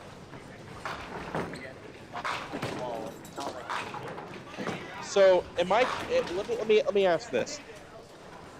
Would there be a better impact to scores if the bands were maintained, or if you just move the pins closer? Because as far from the impression I get, I've never bowled the game, so who am I to say?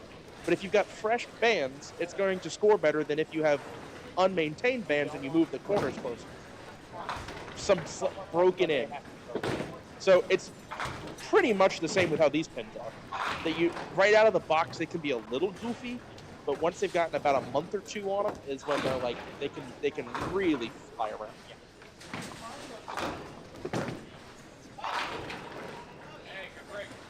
I think they're all stuck.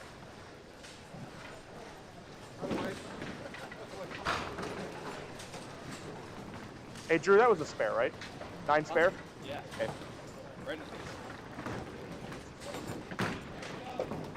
Is for the strings in the machines, they have gears that are essentially holding to attention, so they're set in the same spot. If you don't know that. If you go somewhere that whoever's setting them up knows how to like set the tension properly, so it still has room to fly, but also set in the right spot, that's right.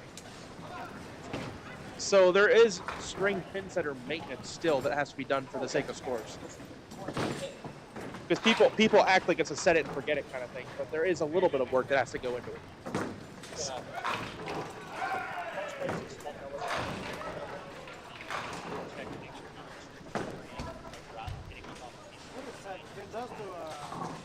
Good thing I didn't throw. You want the tensions to make it so they're setting in the right spot.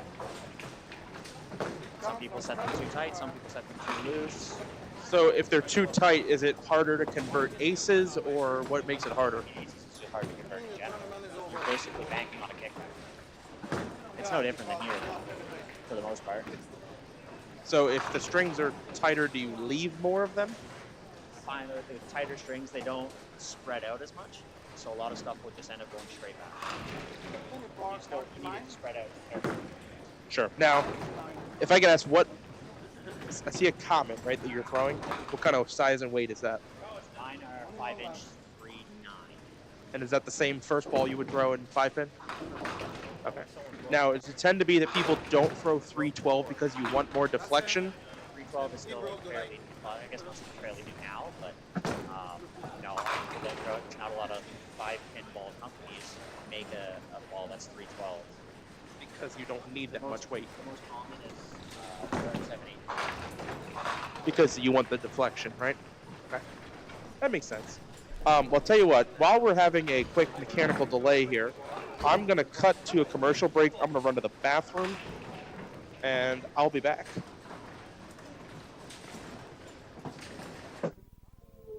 Got the winter blues? This is Tired of sitting around the house watching reruns on the tube? Get in on the action and go duckpin bowling. Grab your family and grab your friends and find out how much fun and excitement you could have duckpin bowling. Be a part of the action and head for your local duckpin bowling establishment. There are plenty of lanes available and you won't know how much fun you're missing until you give it a try. Duckpin bowling, the cure for the winter blues. It's exciting, it's entertaining, it's challenging, it's fun. It's Duckpin Magic. Duckpin bowling is lots of fun for the whole family. There's no need to be an expert. Duckpin bowling is easy to learn, but it's the challenge that'll keep you coming back. Even little hands can control the ball in duckpin bowling. Join a league or we'll help you start one. And with duckpin bowling, there's more bowling for your buck. Discover duckpin bowling and you'll discover Duckpin Magic at any of these locations. It's exciting, it's entertaining, it's challenging, it's fun. It's Duckpin Magic. Duckpin bowling is lots of fun for the whole family. There's no need to be an expert. Duckpin bowling is easy to learn, but it's the challenge that'll keep you coming back. Even little hands can control the ball in duckpin bowling. Join a league or we'll help you start one. And with duckpin bowling, there's more bowling for your buck. Discover duckpin bowling and you'll discover Duckpin Magic at any of these locations. Duckpin excitement. Duckpin fun. Duckpin bowling at Johnson's Lanes in the Hamden Plaza. Discover enjoyable low-cost fun for the whole family. Whether you want to join in the league, play for fun, for exercise, or are planning a special birthday bowling party, Johnson's Lanes is your Duckpin bowling center. Don't miss the fun. Fall and winter leagues now forming for teams or individuals. To join in, call us now. For the young and young at heart, it's Johnson's Duckpin Lanes in the Hamden Plaza. It's exciting, it's entertaining, it's challenging, it's fun. It's Duckpin Magic. Duckpin bowling is lots of fun for the whole family. There's no need to be an expert. Duckpin bowling is easy to learn, but it's the challenge that'll keep you coming back. Even little hands can control the ball in duckpin bowling. Join a league or we'll help you start one. And with duckpin bowling, there's more bowling for your buck. Discover duckpin bowling and you'll discover Duckpin Magic at any of these locations. Looking for something fun to do? How about bowling? Bowl at Thunderhead Bowl for the best in duckpin and 10-pin bowling at 2 locations, both Westminster and Tawnytown. You can enjoy the league opportunities, which are always available for all ages at Thunderhead Bowl. And both locations are open 7 days a week with a snack bar and restaurant specials to ease the hunger as you have fun. The Pro Shop has a complete line of bowling equipment and accessories designed to improve your game. If you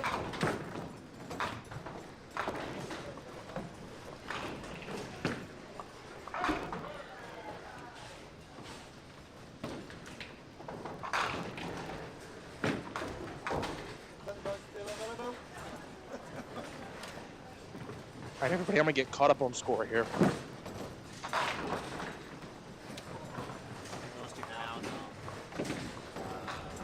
That works, thank you.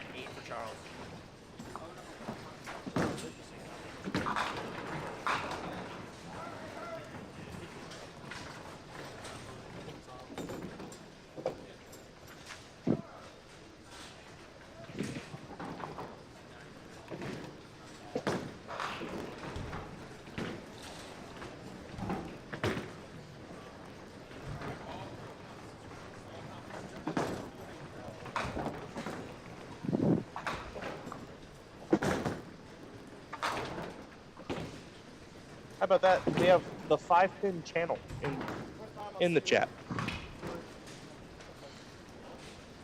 believe that's Jeff. Is that Jeff Young? Oh no, drew through the hole.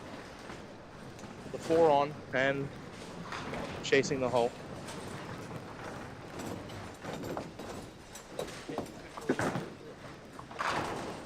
Oh no, 4 on and 6 out. Acts like 2 10 boxes. Shake it off, 49 in the 4th. And a good total through 2. Estimated pace after this game you want to be on is 4:18.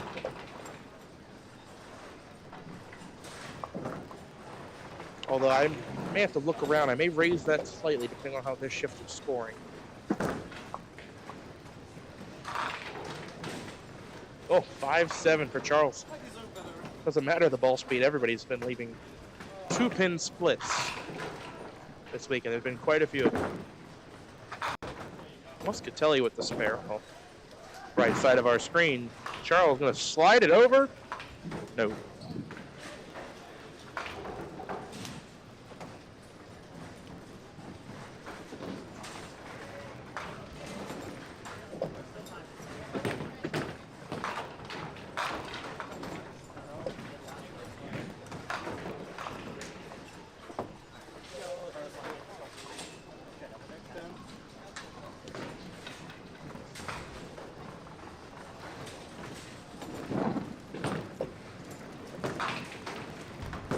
Oh my. Say 9-10 for Ryan Warren. It was almost an 8-9-10.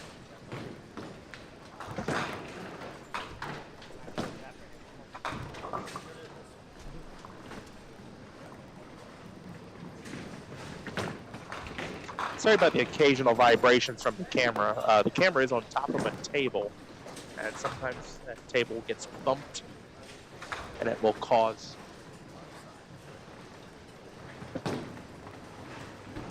some undulations of the camera.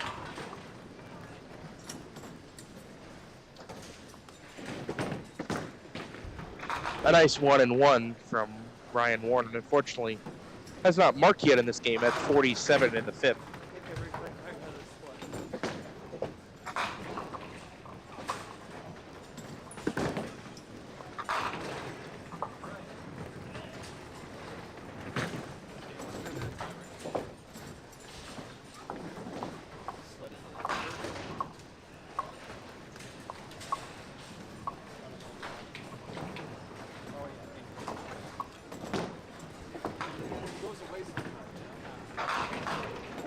Oh man.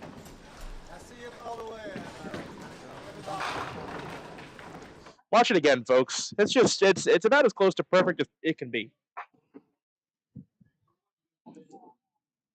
No dice ball, but it is 10 in the pit for John Cohen. I mean, I would retire it too, just let it go out on top. Anonymous note that has just been handed to me at the scoring table, at the broadcasting table. Mike Steinert Jr. at 5:08 through 3. That's third game completed. 5:08. As I believe our first opening 500 of the tournament. Of course, he's got one of the two 200s, so that, does kind of help.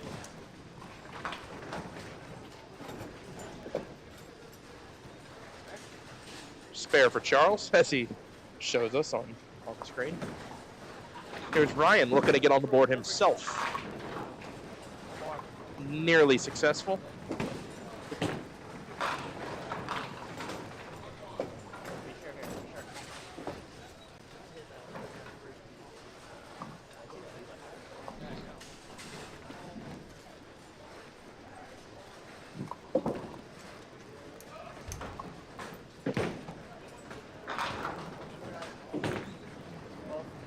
Nice shot. Ryan Warren is on the board.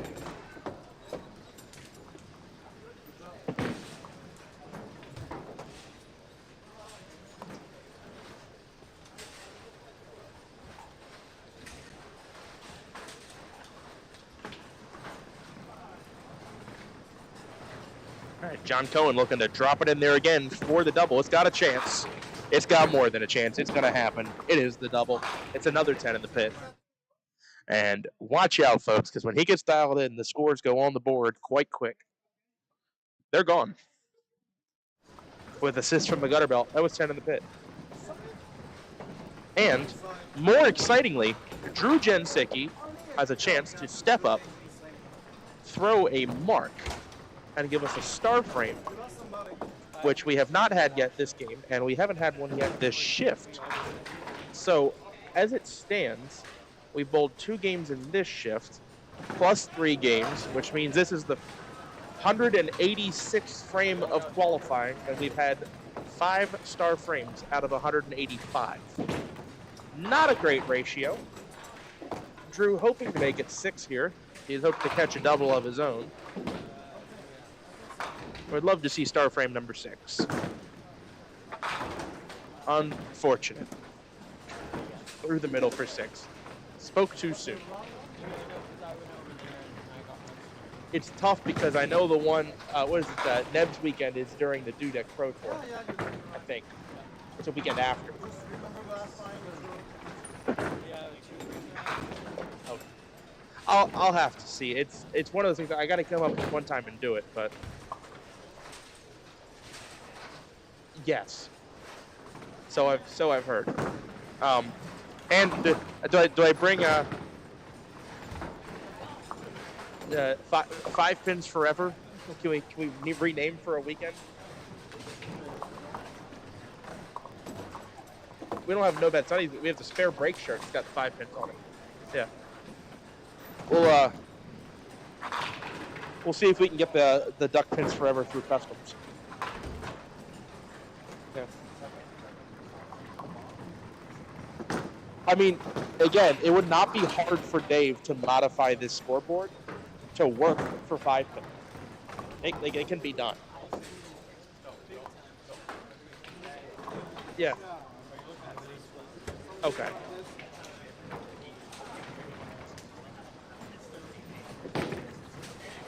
Right, but it works well.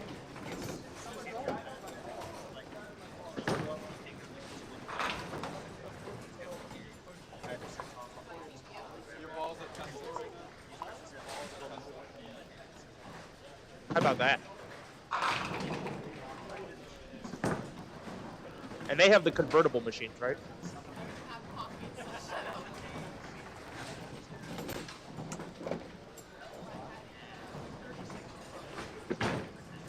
Okay.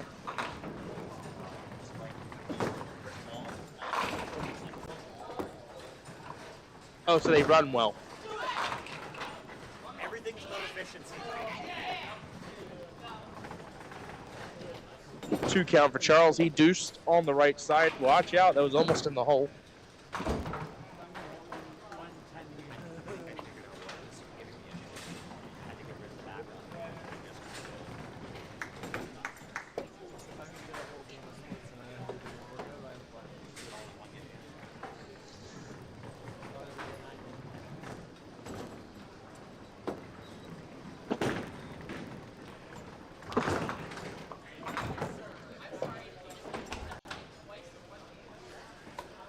Charles, disappointing frame there, 2 on, 8 out. For the triple, come on. Now you get back on that lip. Now walk. Now walk again. Walk again. Now it's stationary. I don't want that. I want it to walk. Hit the lip again, and now it's dead. But a solid 5 nonetheless. John Cohen at 29. Phil, 91 in the 5th for John Cohen.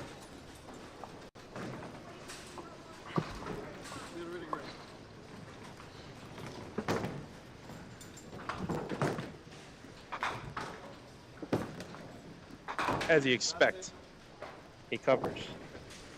John Cohen, 121 plus through the 7th.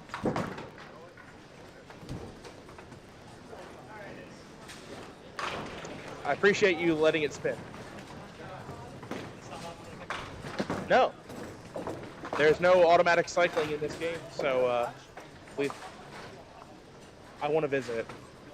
I do. They have the double diamond. So I was told the double diamond's a pneumatic machine. Like it runs on air pressure. So if you lose power, you lose air pressure, all the decks like lower down to the lane. So the sweeps are held in place by air pressure. That's funny. So if you lose an air compressor, you lose 10 lanes. So basically though, if an air compressor goes out, you lose 10 lanes. Ouch.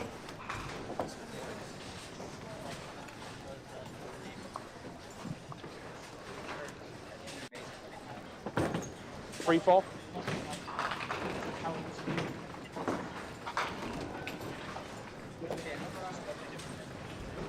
Right.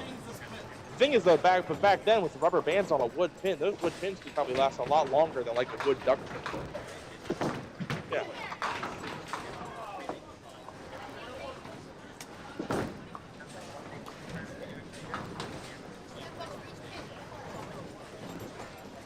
Wow.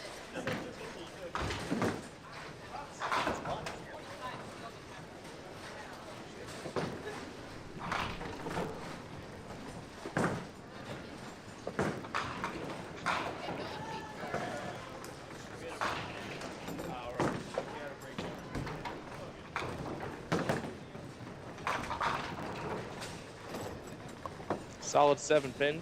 I missed Ryan's 7th frame. I'm gonna have to go see what that was.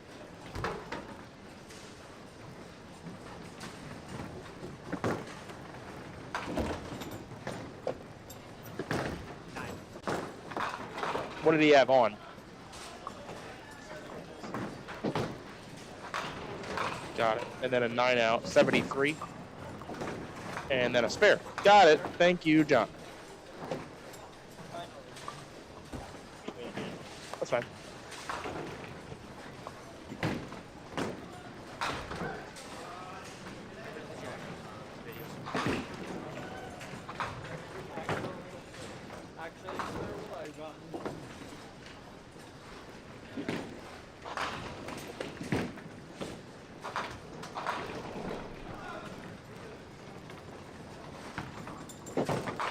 Ouch.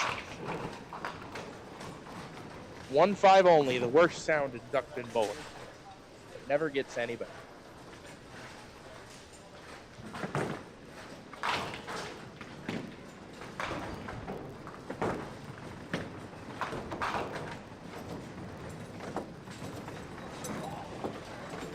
It started to walk over and it kind of just ran out of gas.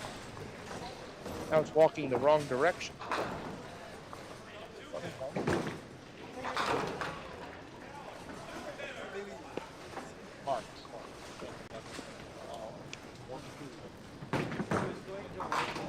I didn't see it.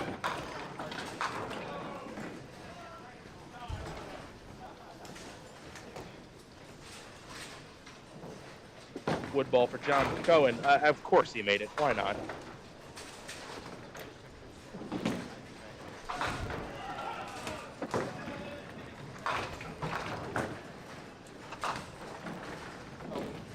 Jensicki punching through on the 4-pinner attempt. That is an open frame. Not the game he wanted to have here. He did have a good start though, so it's not going to really fall too far behind. He's not going to be as ahead of the pace as he wants to be. That is an 8-box to get him to 94 through 8 and at 4:01.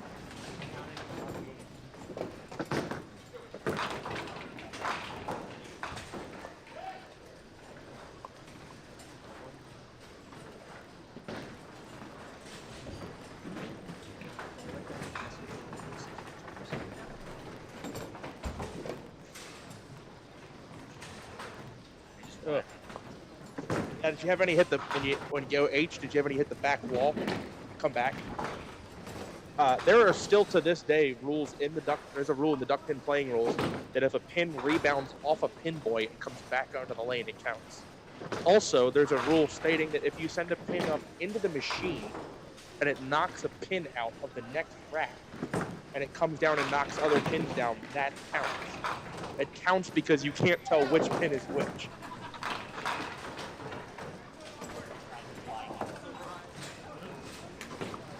Well, one pin into the other lane. What a neat place, though. Oh, wow. What a neat place to bowl, though, and like the history of it, too.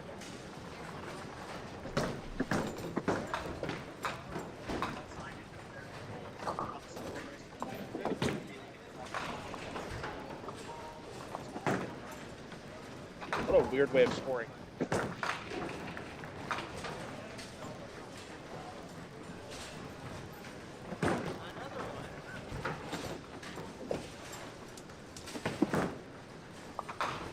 Charles in the pocket. Doesn't get that 9 to roll.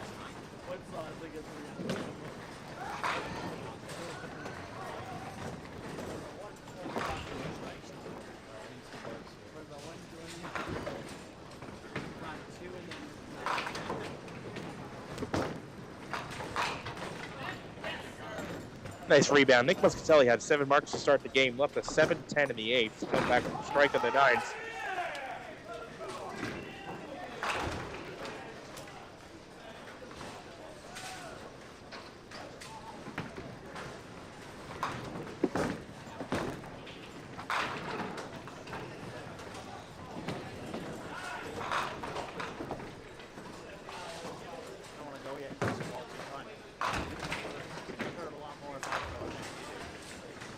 John Cohen going to be the one to fire here.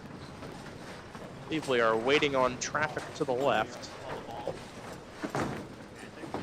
That will be John Cohen firing now.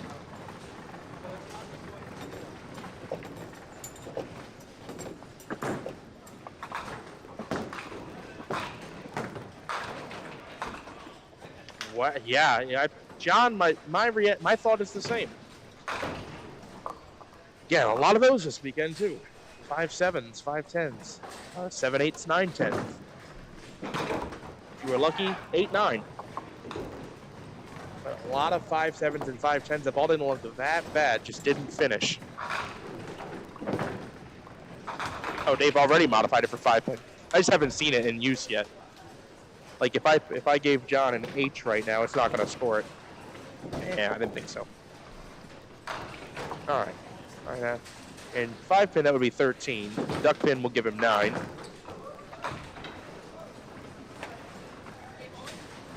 All right, Drew Jensicki working on 3 consecutive opens. 94 through 8. That is left. Not a bad break. 1-3-9.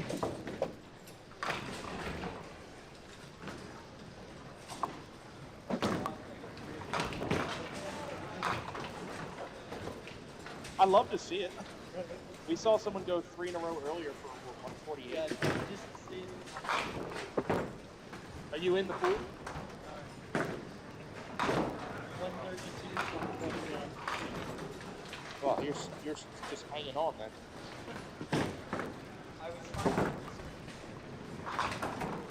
All right.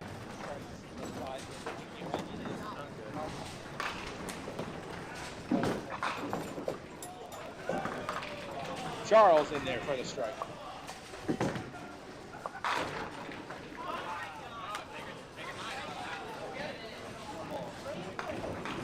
Lefty launcher.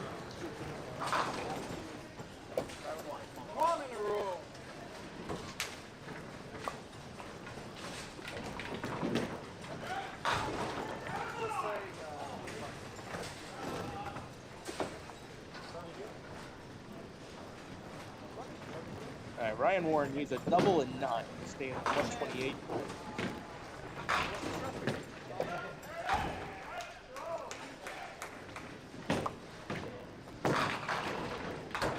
Spare for Muscatelli in his 10th for me. 9 out of 10 marks has only opened a 7-10.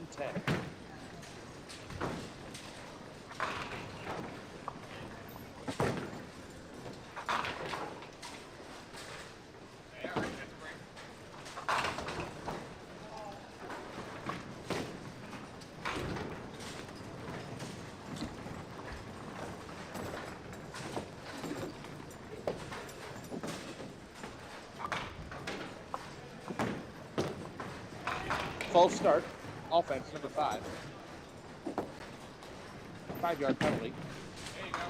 A replay, 10th down. And he got it. It was worth the wait. Now Ryan for the 10th frame. Charles. For the 10th frame double, he is off the side for 5. So, 1 ball away from a game in the 110s.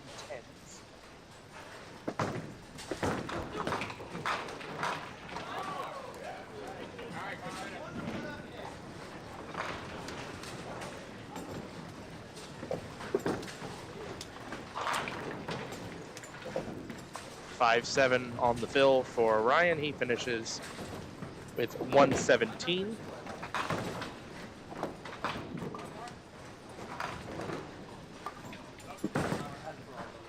And Charles will punch through 7 out for 111.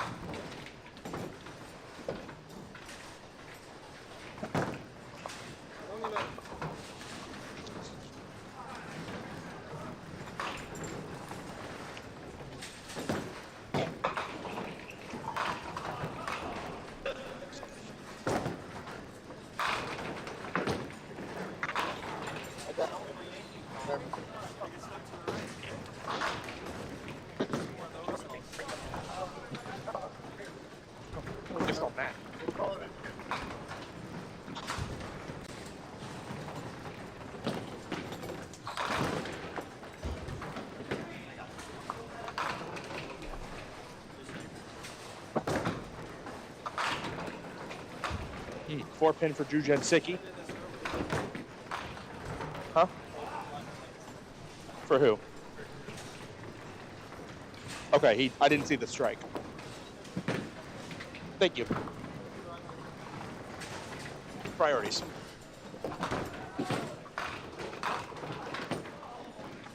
Oh, John on way off the side. Actually, makes the Dave Jones on his first ball.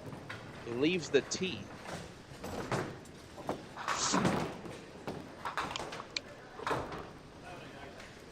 $20 in the 10th. Drew Jensicki saving 123 and a nice 3-game total of 430.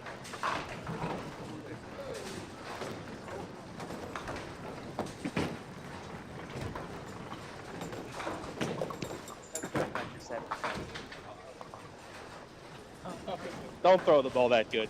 Do that BS you did in the 10th. You didn't hear me yell lefty launcher. Nice save. Yep. And you're over par, which in this case is a good thing because I know you golf, but over par here is good. Well, as far as today is concerned, just worry about the bowling game. Right.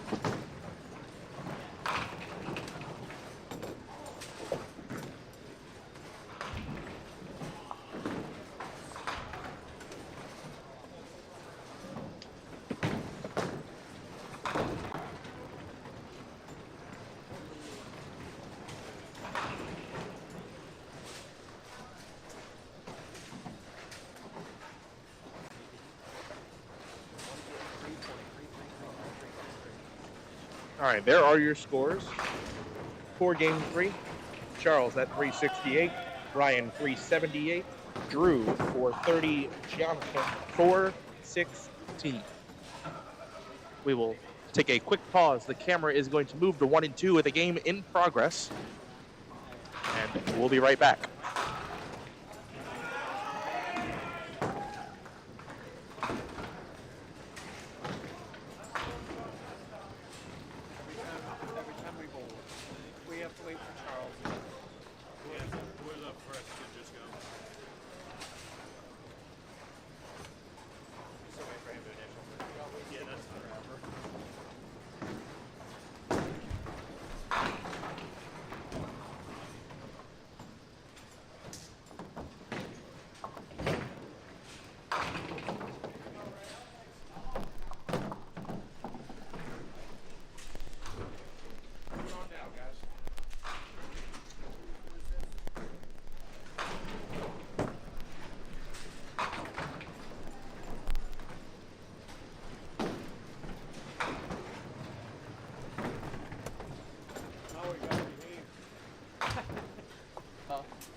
Sorry the very sloppy scoreboard here, but these guys are quite much farther into the fourth game than I thought they would be. They're bowling quite the fast pace. So we're going to have a quick fourth game and then possibly a quite medium length delay before we start game 5 full game coverage. Spare for Richard Poitras, his Duckpins Forever debut, as well as Ray Altieri, Duckpins Forever debut. I think we've seen Tom Clausen on there before. Of course, you've all seen Eddie Darling, the 6-time winner. Tom Clausen, a 2-time winner.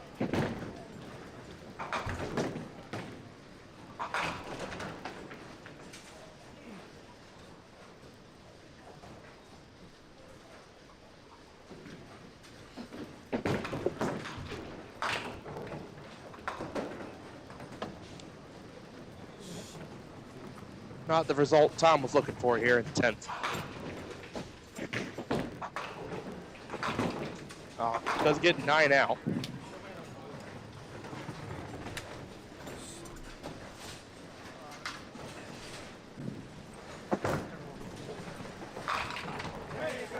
Strike for Eddie Darling.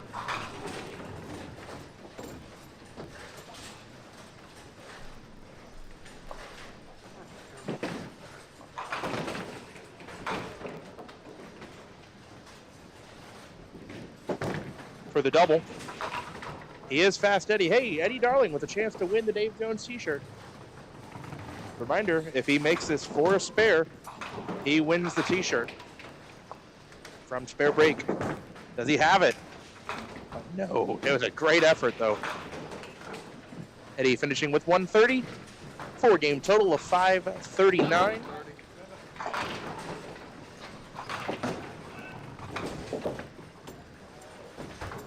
Poitras 8 and a miss. Waiting on a ball to return for his 3rd.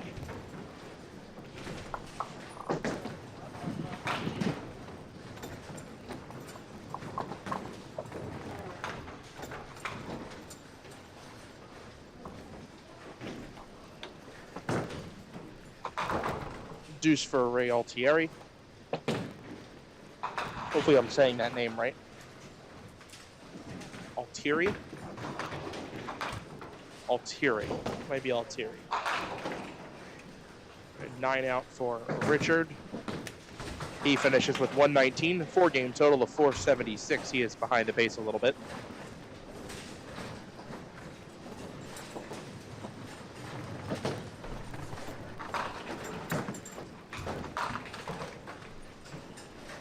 Ray with a nice cleanup.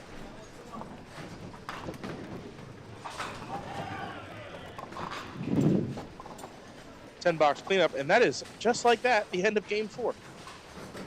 Got over there. They were already 7 frames into the game. Those are your scores. High game on the pair, 130 for Eddie Darling. Tom Clausen in the lead for the pair at 553, right around the pace. So they'll move over to 3 and 4. We are going to probably have a measurable break, but we have Ty Turcotte, among others, coming down to lanes 1 and 2 right after this. It's exciting, it's entertaining, it's challenging, it's fun. It's Duckpin Magic. Duckpin bowling is lots of fun for the whole family. There's no need to be an expert. Duckpin bowling is easy to learn, but it's the... Let me not do that. It's Duckpin trivia time, and I totally forgot about Duckpin trivia. We did that one.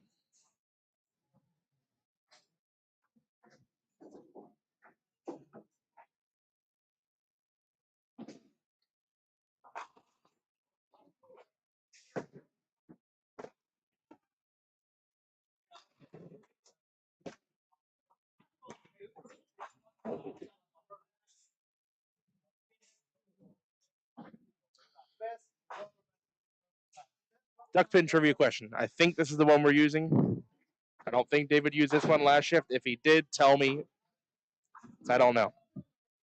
Question is, when was the last time Pro Tour at Johnson's had 2 bowlers bowling in the championship match for their first star? Tell us the year. Tell us the 2 bowlers. Put that in the comments. You've got a little time to think about it. At the end of game 5, I'll give you the answer. If you were paying attention, I may have shown the answer by accident. But that's the question. Don't cheat. Don't go back. When was the last Pro Tour at Johnson's? David used that question? David used that question. Okay. Hold on. Pause. Let me get rid of Duckpin. Oh, no, you leave that there. Get rid of that. What's question 2? Oh, he didn't use question 2, I don't think.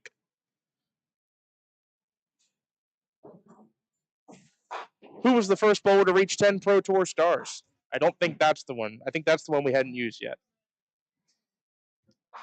Who was the first Pro Tour bowler to reach 10 stars?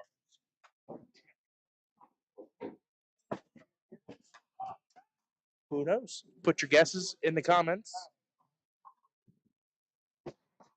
I really don't know which question David used this morning. I know which one we used last night. So last night was how many times had the Pro Tour been to Johnson's, and this year is the 20th time. Every year since 2004, except COVID. I don't know which one he used this morning. So I think this one is the actual question I'm supposed to use. Who was the first bowler to reach 10 Pro Tour stars? That's your Duckpin trivia. Give it a think. And at the end of the game, end of game 5, we'll give you the answer. I'll also do a little plug. Oh, I need to go this way. I don't know. Which way do I need to go? Angle down. Bowlers Association of Connecticut, they welcome the DPBA Pro Tour. You can check them out at ctduckpins.com. Now we'll head to the break. Give it a thought. It's Duckpin Trivia. Hope you do enjoy Duckpin Trivia. Got another question for you tomorrow during match play. That'll be also Pro Tour / Johnson's themed. We'll be right back.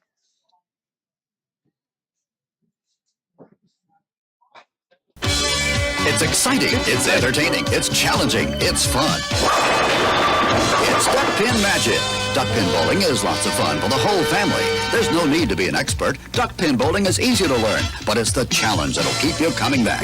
Even little hands can control the ball in duckpin bowling. Join a league or we'll help you start one. And with duckpin bowling, there's more bowling for your buck. Discover duckpin bowling and you'll discover Duckpin Magic at any of these locations. It's exciting, it's entertaining, it's challenging, it's fun. It's Duckpin Magic. Duckpin bowling is lots of fun for the whole family. There's no need to be an expert. Duckpin bowling is easy to learn, but it's the challenge that'll keep you coming back. Even little hands can control the ball in duckpin bowling. Join a league or we'll help you start one. And with duckpin bowling, there's more bowling for your buck. Discover duckpin bowling and you'll discover Duckpin Magic at any of these locations. It's exciting, it's entertaining, it's challenging, it's fun. It's Duckpin Magic. Duckpin bowling is lots of fun for the whole family. There's no need to be an expert. Duckpin bowling is easy to learn, but it's the challenge that'll keep you coming back. Even little hands can control the ball in duckpin bowling. Join a league or we'll help you start one. And with duckpin bowling, there's more bowling for your buck. Discover duckpin bowling and you'll discover Duckpin Magic at any of these locations. It's exciting, it's entertaining, it's challenging, it's fun. It's Duckpin Magic. Duckpin bowling is lots of fun for the whole family. There's no need to be an expert. Duckpin bowling is easy to learn, but it's the challenge that'll keep you coming back. Even little hands can control the ball in duckpin bowling. Join a league or we'll help you start one. And with duckpin bowling, there's more bowling for your buck. Discover duckpin bowling and you'll discover Duckpin Magic at any of these locations. It's exciting, it's entertaining, it's challenging, it's fun. It's Duckpin Magic. Duckpin bowling is lots of fun for the whole family. There's no need to be an expert. Duckpin bowling is easy to learn, but it's the challenge that'll keep you coming back. Even little hands can control the ball in duckpin bowling. Join a league or we'll help you start one. And with duckpin bowling, there's more bowling for your buck. Discover duckpin bowling and you'll discover Duckpin Magic at any of these locations. It's exciting, it's entertaining, it's challenging, it's fun. It's Duckpin Magic. Duckpin bowling is lots of fun for the whole family. There's no need to be an expert. Duckpin bowling is easy to learn, but it's the challenge that'll keep you coming back. Even little hands can control the ball in duckpin bowling. Join a league or we'll help you start one. And with duckpin bowling, there's more bowling for your buck. Discover duckpin bowling and you'll discover Duckpin Magic at any of these locations. It's exciting, it's entertaining, it's challenging, it's fun. It's Duckpin Magic. Duckpin bowling is lots of fun for the whole family. There's no need to be an expert. Duckpin bowling is easy to learn, but it's the challenge that'll keep you coming back. Even little hands can control the ball in duckpin bowling. Join a league or we'll help you start one. And with duckpin bowling, there's more bowling for your buck. Discover duckpin bowling and you'll discover Duckpin Magic at any of these locations. Make your own duckpin magic happen this season at Fairlanes. We have the times, the leagues, and the people to give you the best duckpin bowling experience possible. Fall-winter leagues are now forming at all Fairlanes bowling centers. Come in and reserve your spot for the most magical year ever. Get in on the fun, the excitement, and the action of duckpin bowling. There's no trick to it. Just visit any Fairlane center and pick the league that's best for you. You'll enjoy the experience. We guarantee it. Got the winter blues? Tired of sitting around the house watching reruns on the tube? Get in on the action and go duckpin bowling. Grab your family and grab your friends and find out how much fun and excitement you could have duckpin bowling. Be a part of the action and head for your local duckpin bowling establishment. There are plenty of lanes available and you won't know how much fun you're missing until you give it a try. Duckpin bowling, the cure for the winter blues.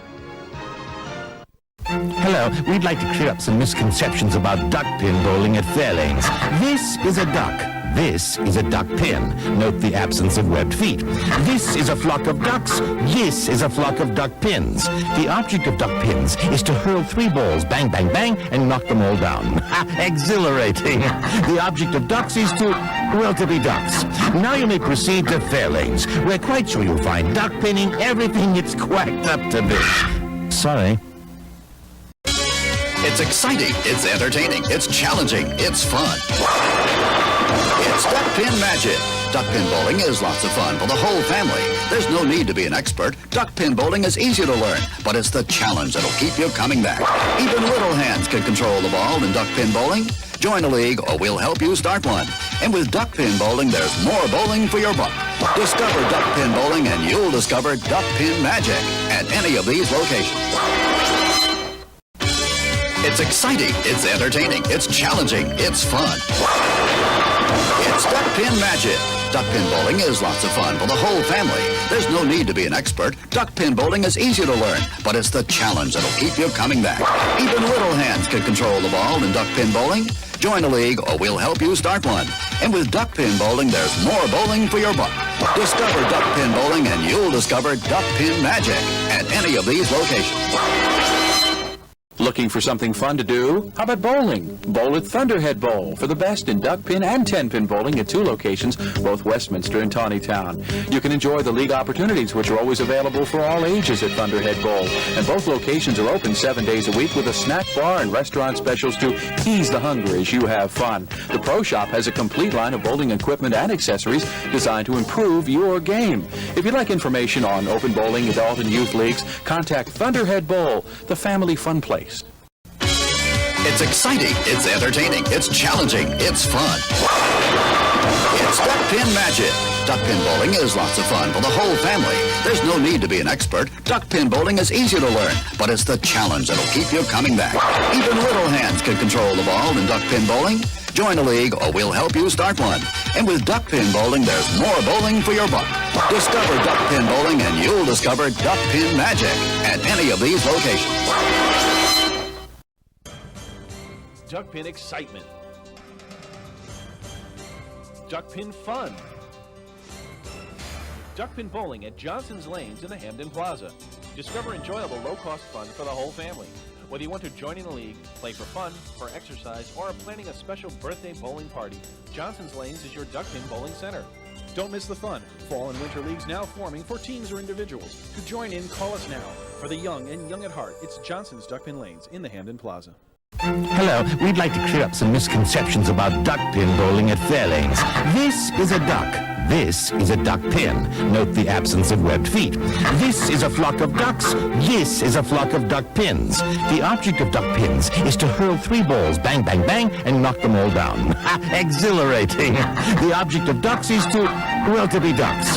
Now you may proceed to Fairlanes. We're quite sure you'll find duck pinning everything it's quacked up to be. Sorry. It's exciting, it's entertaining, it's challenging, it's fun. It's Duckpin Magic. Duckpin bowling is lots of fun for the whole family. There's no need to be an expert. Duckpin bowling is easy to learn, but it's the challenge that'll keep you coming back. Even little hands can control the ball in duckpin bowling. Join a league or we'll help you start one. And with duckpin bowling, there's more bowling for your buck. Discover duckpin bowling and you'll discover Duckpin Magic at any of these locations. It's exciting, it's entertaining, it's challenging, it's fun. It's Duckpin Magic.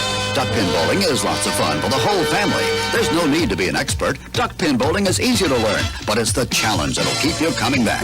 Even little hands can control the ball in duckpin bowling. Join a league or we'll help you start one. And with duckpin bowling, there's more bowling for your buck. Discover duckpin bowling and you'll discover Duckpin Magic at any of these locations. Duckpin excitement. Duckpin fun. Duckpin bowling at Johnson's Lanes in the Hamden Plaza. Discover enjoyable low-cost fun for the whole family. Whether you want to join in a league, play for fun, for exercise, or are planning a special birthday bowling party, Johnson's Lanes is your Duckpin bowling center. Don't miss the fun. Fall and winter leagues now forming for teams or individuals. To join in, call us now. For the young and young at heart, it's Johnson's Duckpin Lanes in the Hamden Plaza. It's exciting, it's entertaining, it's challenging, it's fun. It's Duckpin Magic. Duckpin bowling is lots of fun for the whole family. There's no need to be an expert. Duckpin bowling is easy to learn, but it's the challenge that'll keep you coming back. Even little hands can control the ball in duckpin bowling. Join a league or we'll help you start one. And with duckpin bowling, there's more bowling for your buck. Discover duckpin bowling and you'll discover Duckpin Magic at any of these locations. It's exciting, it's entertaining, it's challenging, it's fun. It's Duckpin Magic. Duckpin bowling is lots of fun for the whole family. There's no need to be an expert. Duckpin bowling is easy to learn, but it's the challenge that'll keep you coming back. Even little hands can control the ball in duckpin bowling. Join a league or we'll help you start one. And with duckpin bowling, there's more bowling for your buck. Discover duckpin bowling and you'll discover Duckpin Magic at any of these locations. Make your own Duckpin Magic happen this season at Fairlanes. We have the times, the leagues, and the people to give you the best duckpin bowling experience possible. Fall-winter leagues are now forming at all Fairlanes bowling centers. Come in and reserve your spot for the most magical year ever. Get in on the fun, the excitement, and the action of duckpin bowling. There's no trick to it. Just visit any Fairlane center and pick the league that's best for you. You'll enjoy the experience. We guarantee it. It's exciting, it's entertaining, it's challenging, it's fun. It's Duckpin Magic. Duckpin bowling is lots of fun for the whole family. There's no need to be an expert. Duckpin bowling is easy to learn, but it's the challenge that'll keep you coming back. Even little hands can control the ball in duckpin bowling. Join a league or we'll help you start one. And with duckpin bowling, there's more bowling for your buck. Discover duckpin bowling and you'll discover Duckpin Magic at any of these locations. It's exciting, it's entertaining, it's challenging, it's fun. It's Duckpin Magic. Duckpin bowling is lots of fun for the whole family. There's no need to be an expert. Duckpin bowling is easy to learn, but it's the challenge that'll keep you coming back. Even little hands can control the ball in duckpin bowling. Join a league or we'll help you start one. And with duckpin bowling, there's more bowling for your buck. Discover duckpin bowling and you'll discover Duckpin Magic at any of these locations. It's exciting, it's entertaining, it's challenging, it's fun. It's Duckpin Magic.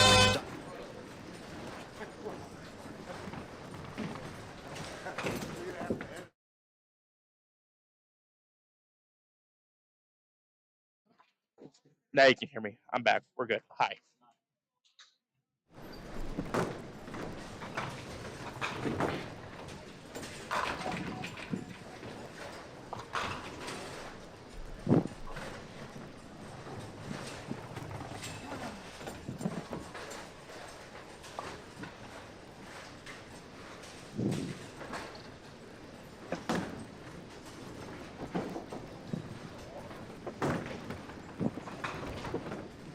All right.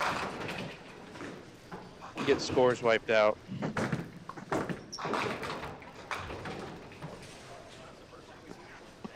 Hold tight, guys. I'm sorry.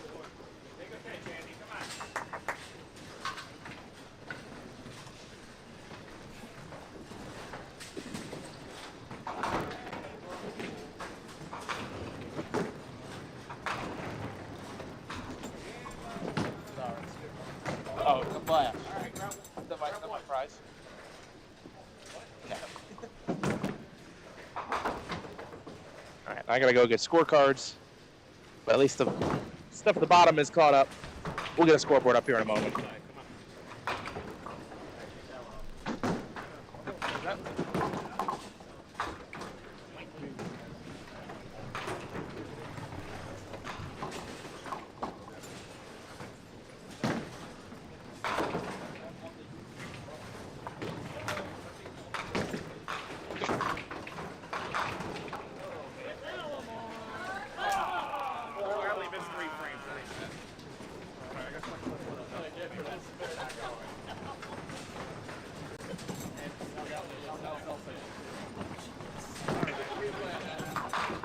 Just getting caught up.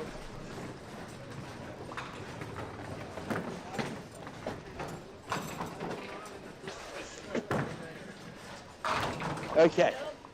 What do we got here? We got Frosaloni. That's a 7-pin. Was he on a spare? Yes, he was. So, Paul Bowling has third frame on the left. He is right there.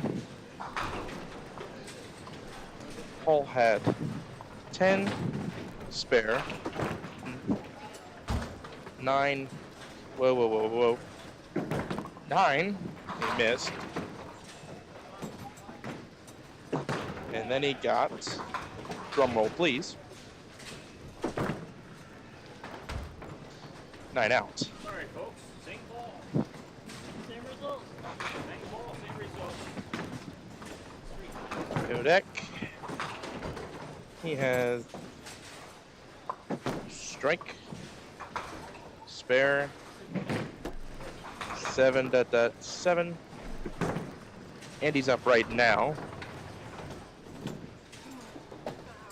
Kyle. Oh, you need a space there. Shaw. Shaw. Kyle Shaw has spare, 8, spare, nope, 9 spare, 8, 9.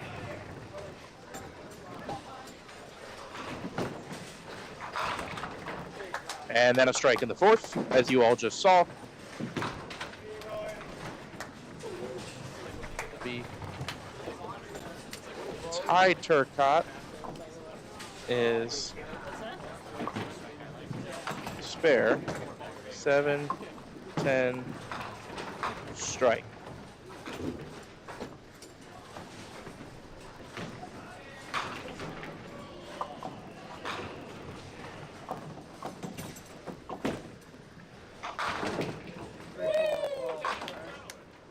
Paul Frosoloni with a rulebook strike.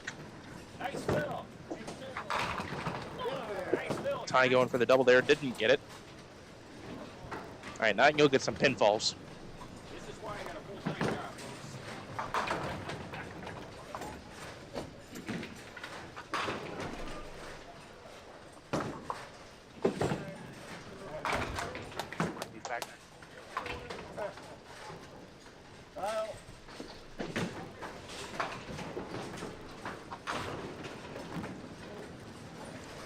All right, a nice 5, 7, 6.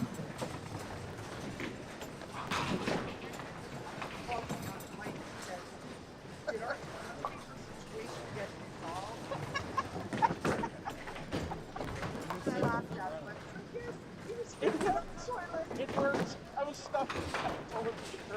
You know what it was? None of us could buy the mic, so we didn't hear it. I even knocked on the wall.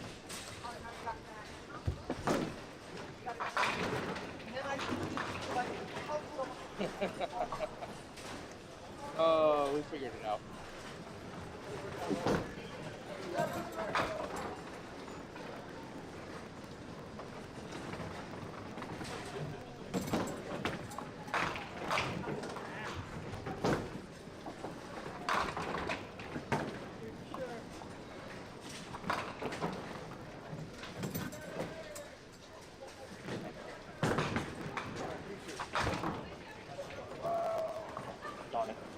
Did you see my issue I had? I went between you 4 or 5 and went to the bathroom. Stuck in the couch.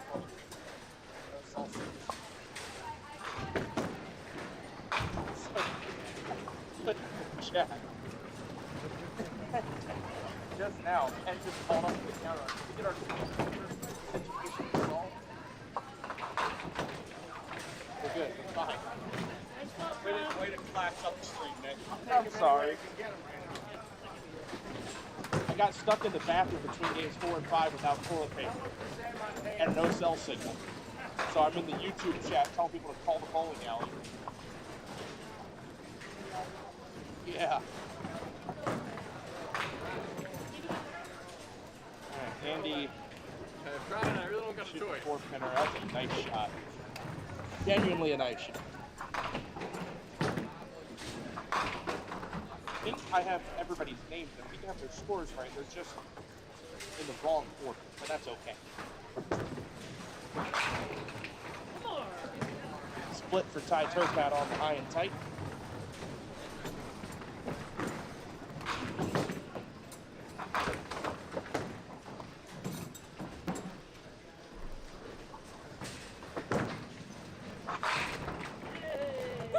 Great American Novel.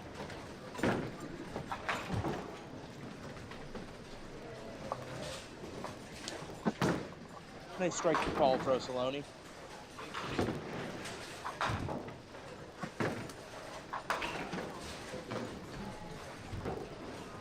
Nine out for Ty.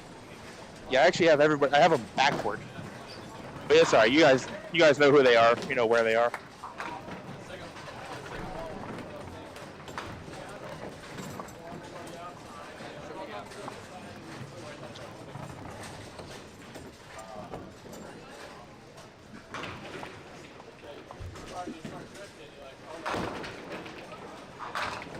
Nice ball from Andy, 6'10". Get back to a sense of normalcy now.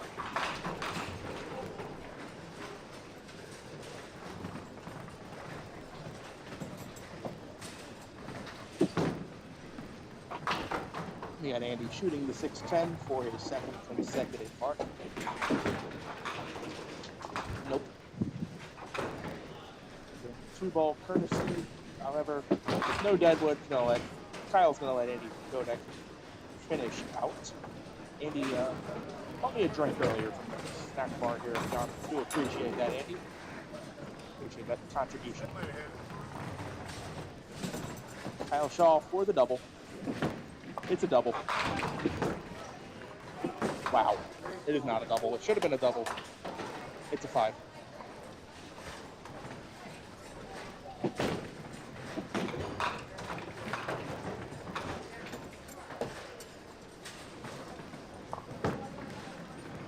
$20 for Kyle. Nice score. 76 plus. Okay, Paul, Great American triple. Slide him over there, Ed. Triple header. Still says.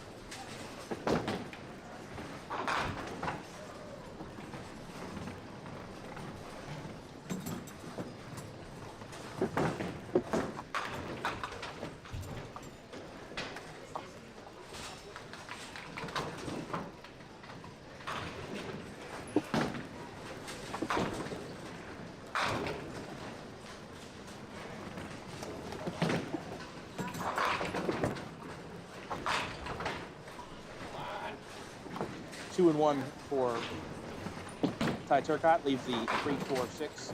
Prosoloni on the double off the side for 5. Counts 5 and 8.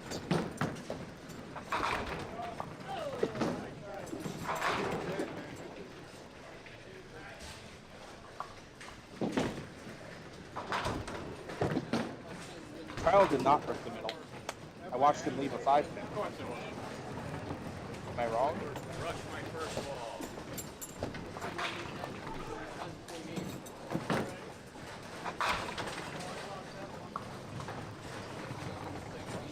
Can you go confirm for me what Kyle Shaw has score-wise?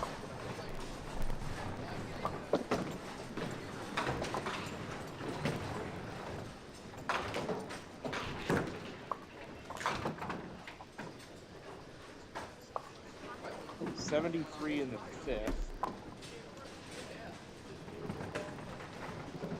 Spare in the 6th. Okay, got it.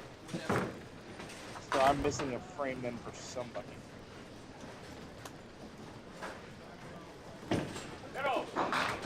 Yeah, I need Ty and Andy's score through 6.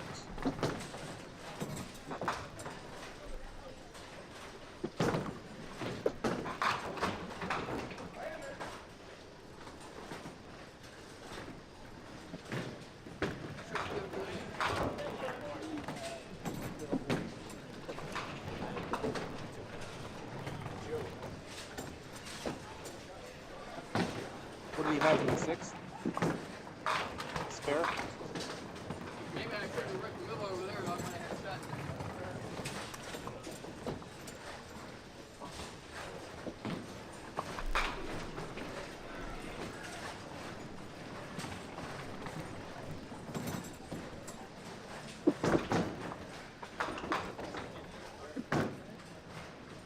Okay.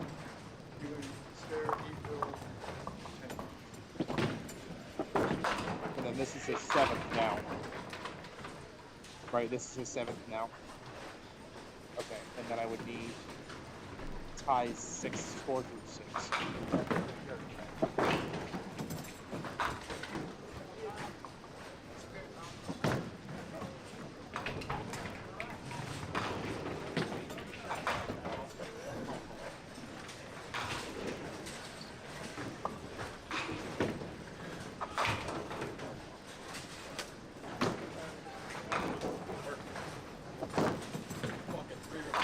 At 84 through 6, is that correct?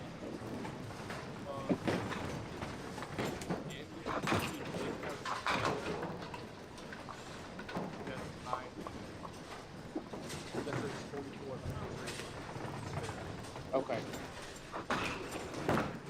Like that. So it should be 91 in the 7th. Alright, I think I'm good.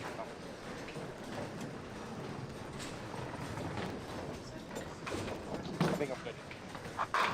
Whew. David's way better at this than me. Way better.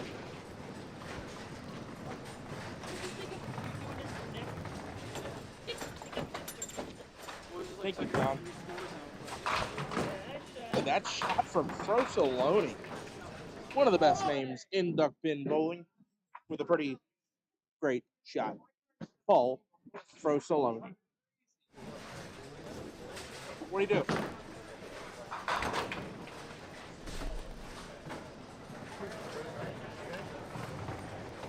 Oh, that's cute. It's cute.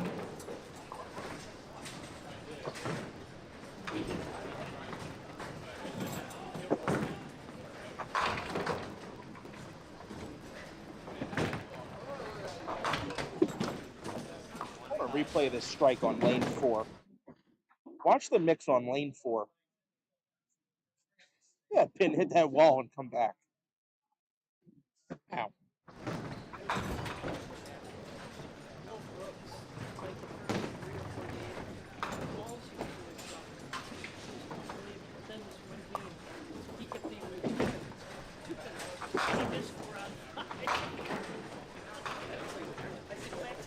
That's the normal one, yeah. All right, Andy, third ball at 91, 7 is an open.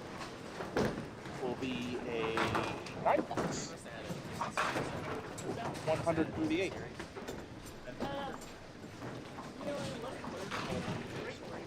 What you got your 10th frame?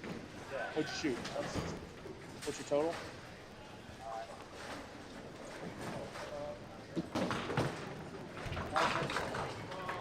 Four?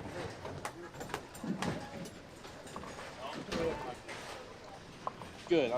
I messed up score. Now I'm caught up. Get back to normalcy here in a minute. Like this game's now normal. Game 6 will hopefully be fully normal. Like that was a normal spare for Kyle Shaw. If I was a betting man, I would have won 90. At first, I thought I had their games out of order, but I didn't. I just missed people.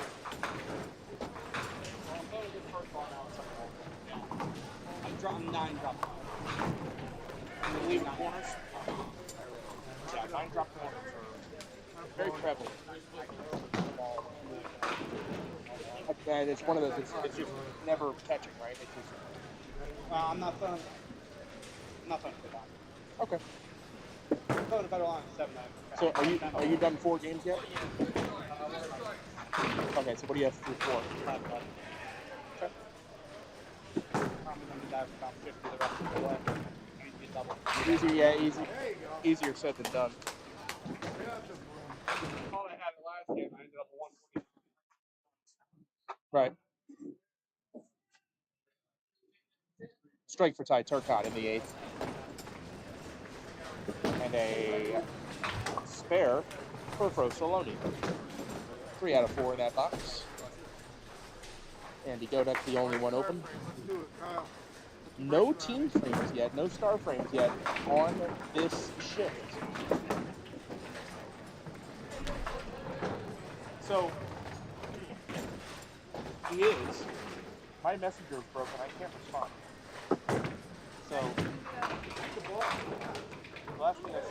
said was something about cases. Can't respond on the internet. I don't have Facebook. So, whatever you're trying to contact me about, though, it's probably tie score. Tie score. Try to keep the score late in this game. Cool.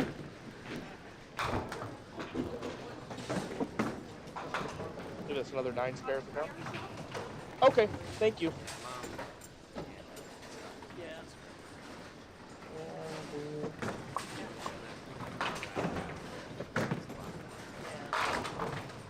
5-8 for Andy.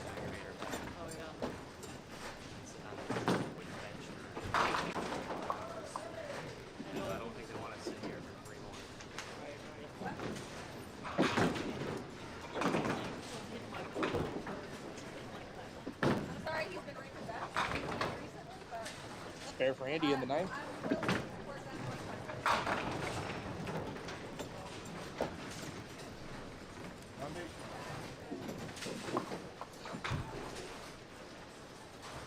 Oh boy. Hey Kyle, no. Yes, sir.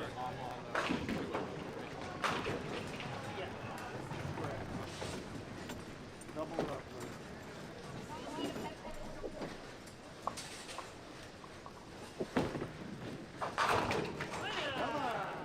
Ty, a nice break on the high and tight hit, just leaves a 6-bit.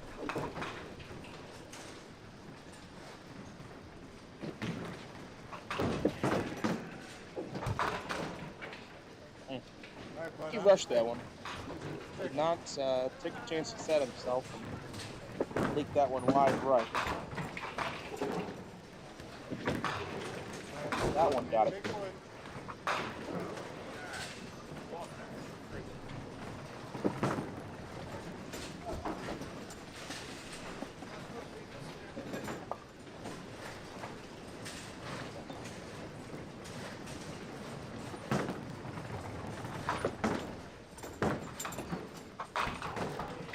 Sticks on and the spare for Promotional. He is riding now 3 marks in a row.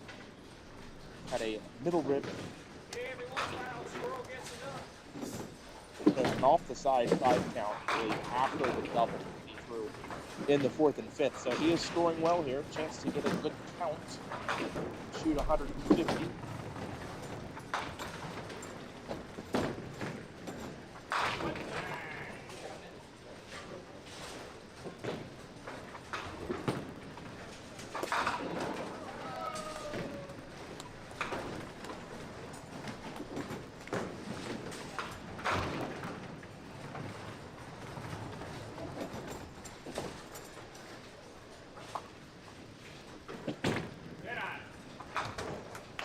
Spare for Andy in the 10th.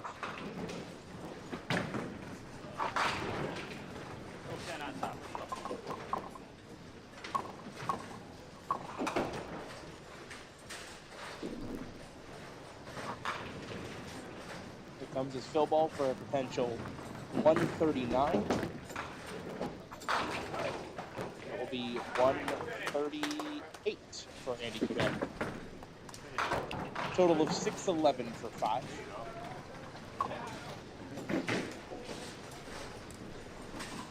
Kyle Shaw on the fill. He carries. We'll cue it up for a replay. 20 bucks for Kyle Shaw gets him to 159 and 2 balls. Kyle, with any kind of count here, will be over 805. Are you surprised? I'm not.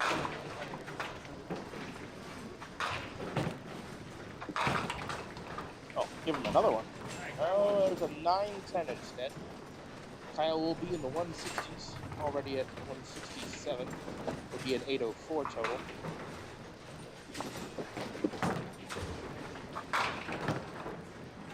.805. The 5-game start for Kyle Shaw, averaging 161.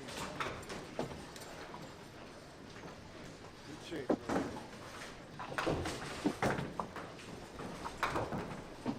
Paul Promotional, he's in there, albeit light. Doesn't get the 7 to go. It is a split. I'm not gonna make this. Tie on the pocket. 7 pin. Tried to will it down.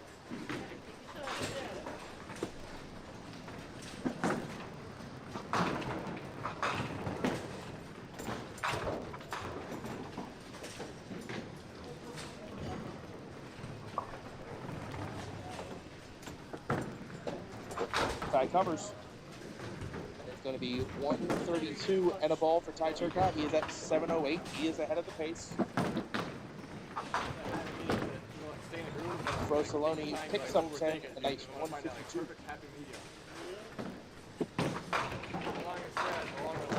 You saw 68 from Pat Shaw, right?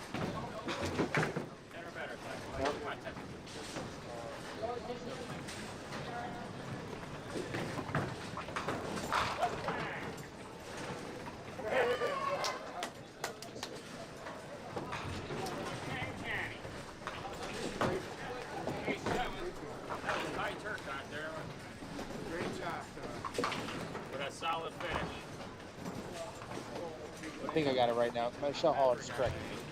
Split the 10 at 10 out. Strike 9, 157. Give 794.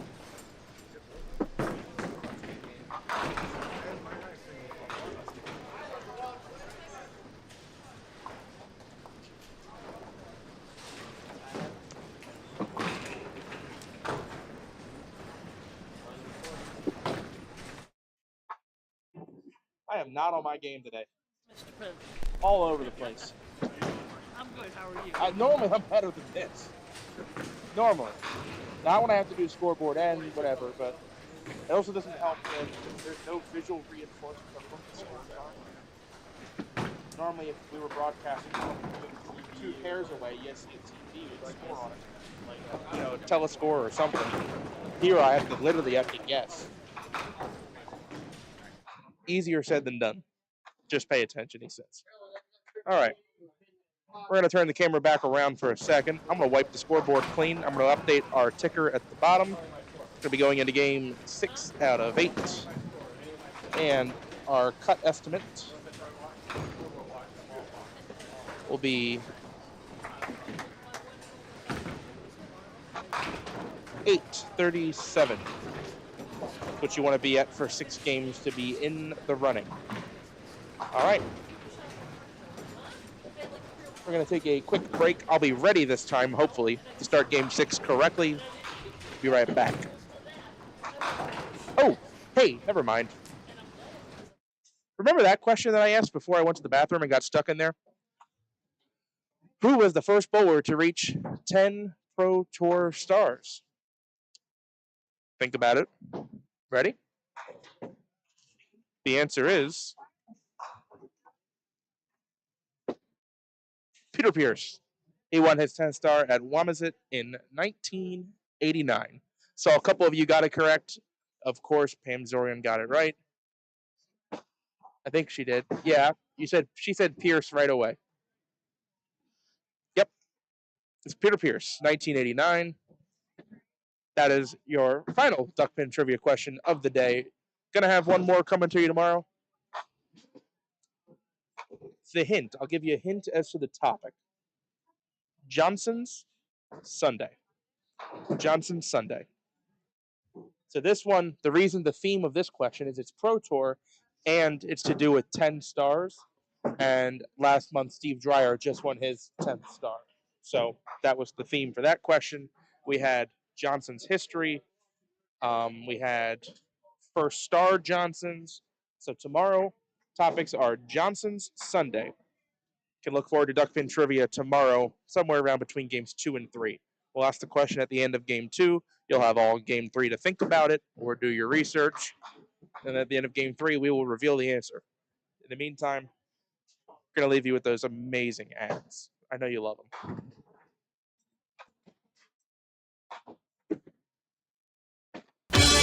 It's exciting, it's entertaining, it's challenging, it's fun. It's Duckpin Magic. Duckpin bowling is lots of fun for the whole family. There's no need to be an expert. Duckpin bowling is easy to learn, but it's the challenge that'll keep you coming back. Even little hands can control the ball in duckpin bowling. Join a league or we'll help you start one. And with Duckpin Bowling, there's more bowling for your buck. Discover Duckpin Bowling and you'll discover Duckpin magic at any of these locations. Got the winter blues? Tired of sitting around the house watching reruns on the tube? Get in on the action and go Duckpin Bowling. Grab your family and grab your friends and find out how much fun and excitement you could have Duckpin Bowling. Be a part of the action and head for your local Duckpin Bowling establishment. There are plenty of lanes available and you won't know how much fun you're missing until you give it a try. Duckpin Bowling, the cure for the winter blues. Looking for something fun to do? How about bowling? Bowl at Thunderhead Bowl for the best in duckpin and 10-pin bowling at 2 locations, both Westminster and Tawnytown. You can enjoy the league opportunities, which are always available for all ages at Thunderhead Bowl. And both locations are open 7 days a week with a snack bar and restaurant specials to ease the hunger as you have fun. The Pro Shop has a complete line of bowling equipment and accessories designed to improve your game. If you'd like information on open bowling, adult and youth leagues, contact Thunderhead Bowl, the family fun place. It's exciting, it's entertaining, it's challenging, it's fun. It's Duckpin Magic. Duckpin bowling is lots of fun for the whole family. There's no need to be an expert. Duckpin bowling is easy to learn, but it's the challenge that'll keep you coming back. Even little hands can control the ball in duckpin bowling. Join a league or we'll help you start one. And with Duckpin Bowling, there's more bowling for your buck. Discover Duckpin Bowling and you'll discover Duckpin Magic at any of these locations. It's exciting, it's entertaining, it's challenging, it's fun. It's Duckpin Magic. Duckpin bowling is lots of fun for the whole family. There's no need to be an expert. Duckpin bowling is easy to learn, but it's the challenge that'll keep you coming back. Even little hands can control the ball in duckpin bowling. Join a league or we'll help you start one. And with Duckpin Bowling, there's more bowling for your buck. Discover Duckpin Bowling and you'll discover Duckpin Magic at any of these locations. It's exciting, it's entertaining, it's challenging, it's fun. It's Duckpin Magic. Duckpin bowling is lots of fun for the whole family. There's no need to be an expert. Duckpin bowling is easy to learn, but it's the challenge that'll keep you coming back. Even little hands can control the ball in duckpin bowling. Join a league or we'll help you start one. And with Duckpin Bowling, there's more bowling for your buck. Discover Duckpin Bowling and you'll discover Duckpin Magic at any of these locations. Hello, we'd like to clear up some misconceptions about duckpin bowling at Fairlanes. This is a duck. This is a duck pin. Note the absence of webbed feet. This is a flock of ducks. This is a flock of duck pins. The object of duck pins is to hurl 3 balls, bang, bang, bang, and knock them all down. Exhilarating. The object of ducks is to be ducks. Now you may proceed to Fairlanes. We're quite sure you'll find duck pinning everything it's quacked up to be. Sorry. It's exciting, it's entertaining, it's challenging, it's fun. It's Duckpin Magic. Duckpin bowling is lots of fun for the whole family. There's no need to be an expert. Duckpin bowling is easy to learn, but it's the challenge that'll keep you coming back. Even little hands can control the ball in duckpin bowling. Join a league or we'll help you start one. And with Duckpin Bowling, there's more bowling for your buck. Discover Duckpin Bowling and you'll discover Duckpin Magic at any of these locations. It's exciting, it's entertaining, it's challenging, it's fun. It's Duckpin Magic. Duckpin bowling is lots of fun for the whole family. There's no need to be an expert. Duckpin bowling is easy to learn, but it's the challenge that'll keep you coming back. Even little hands can control the ball in duckpin bowling. Join a league or we'll help you start one. And with Duckpin Bowling, there's more bowling for your buck.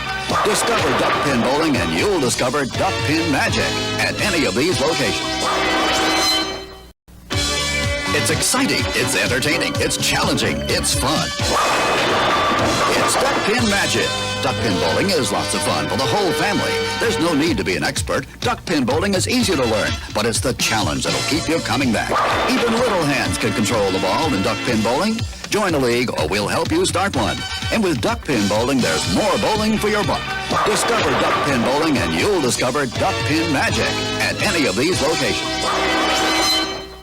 Looking for something fun to do? How about bowling? Bowl at Thunderhead Bowl for the best in duckpin and 10-pin bowling at 2 locations, both Westminster and Tawnytown. You can enjoy the league opportunities, which are always available for all ages at Thunderhead Bowl. And both locations are open 7 days a week with a snack bar and restaurant specials to ease the hunger as you have fun. The Pro Shop has a complete line of bowling equipment and accessories designed to improve your game. If you'd like information on open bowling, adult and youth leagues, contact Thunderhead Bowl, the family fun place. Duckpin excitement. Duckpin fun. Duckpin bowling at Johnson's Lanes in the Hamden Plaza. Discover enjoyable low-cost fun for the whole family. Whether you want to join in a league, play for fun, for exercise, or are planning a special birthday bowling party, Johnson's Lanes is your Duckpin bowling center. Don't miss the fun. Fall and winter leagues now forming for teams or individuals. To join in, call us now. For the young and young at heart, it's Johnson's Duckpin Lanes in the Hamden Plaza. Got the winter blues? Tired of sitting around the house watching reruns on the tube? Get in on the action and go duckpin bowling. Grab your family and grab your friends and find out how much fun and excitement you could have duckpin bowling. Be a part of the action and head for your local duckpin bowling establishment. There are plenty of lanes available and you won't know how much fun you're missing until you give it a try. Duckpin bowling, the cure for the winter blues. It's exciting, it's entertaining, it's challenging, it's fun.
Right.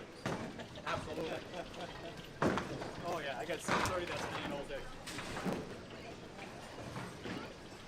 Why that ball needed Why that ball needed should be 10 now.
Hey guys, I was muted.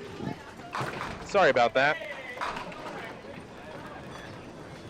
It's $10 for Alex Rubacha. It's his Duckpins Forever debut.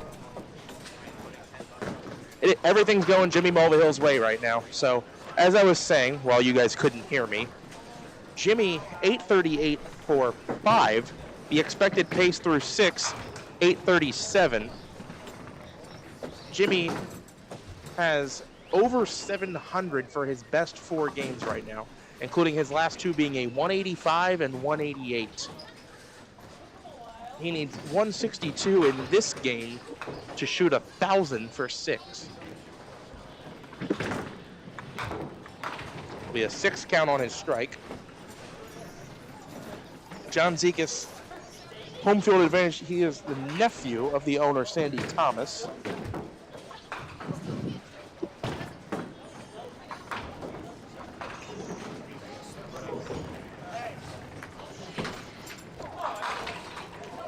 Second frame for Gary Santora. Gary, champion here 2 years ago, defeated Phil Dix in the championship match.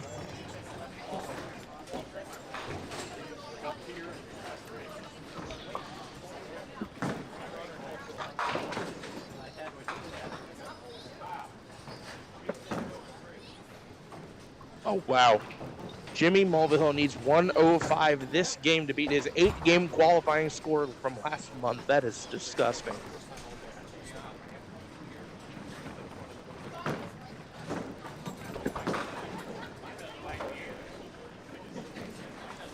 Gary Santora, 9.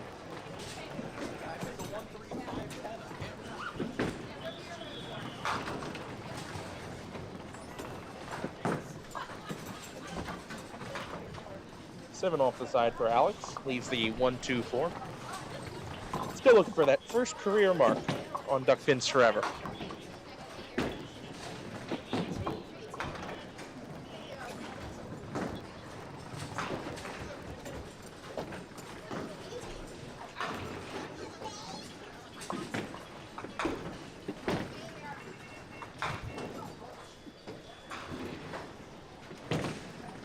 Oh, that's great. Just been sent video of Duckpins Forever on at the TV at Mount Airy Lanes at home and work. Thanks for watching, everybody.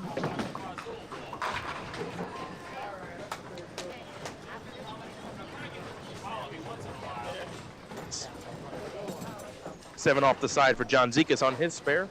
This one's a little easier, 1-3-6, but he is off the mark.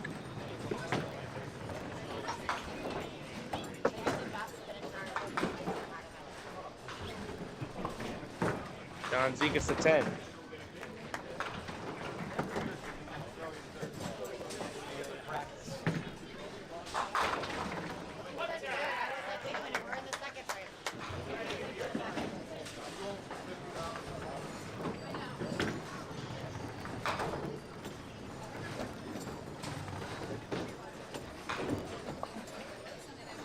Deuce on the first ball for Gary Santora. Watch out. 3 more on the second ball. He takes out the 1, 2, 6.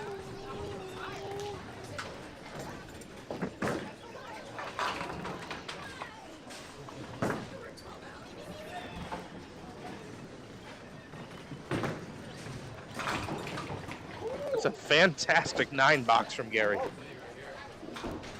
Richard, we are exactly at the amount of bowlers we need to take 24 qualifiers to Sunday. We'll be the top 24.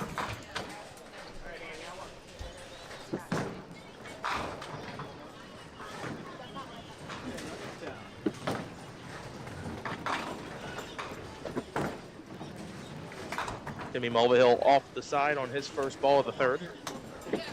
Red line plus the 8. What a great shot. He's locked in right now. There's no other way to put it. Coming off of an 185 and a 188. He's on a torrid pace through the first 5 games. Averaging well into the 160s through 5 games.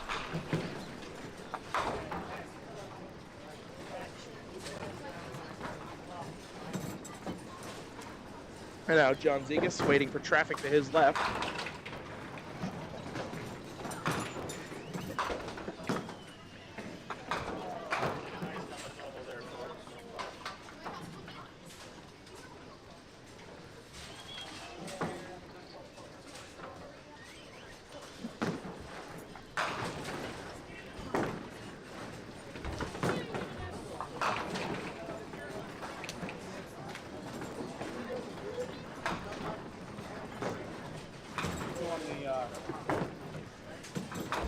Would you believe Pam Zorian was the first one to get it right?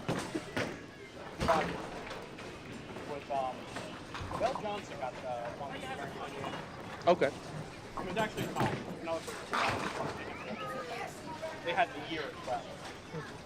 We just got a Connecticut-themed Yes, John. And a Yes, Daddy. I heard that one from the back.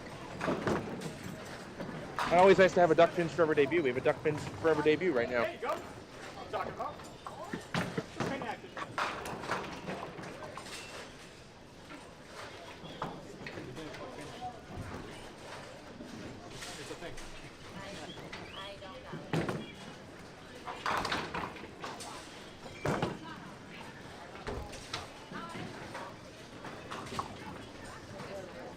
And we will be coming back tomorrow. Sounds like it'll be me and Dave together. Broadcasting live in high definition, the finals, the final day of competition from the Johnsons.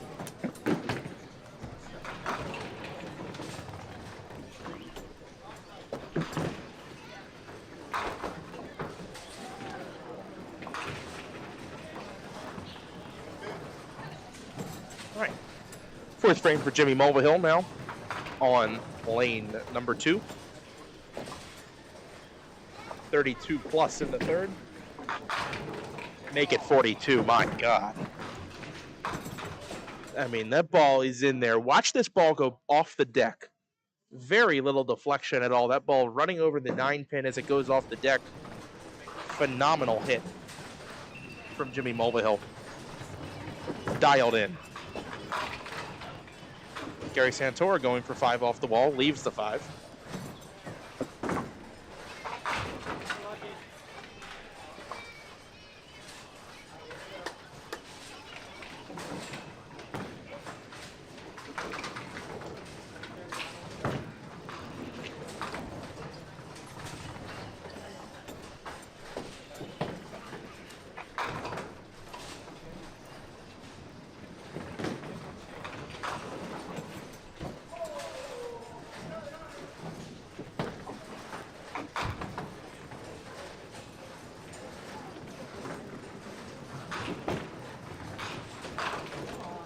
Come on, get in there. All right, 3-pin for Alex.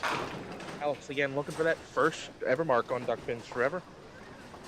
I remember my first. It was a long while ago now.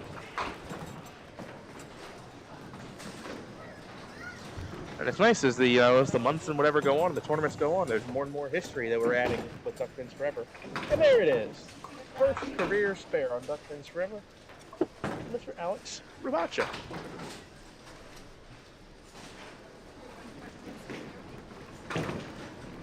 John Zekas, the hometown guy.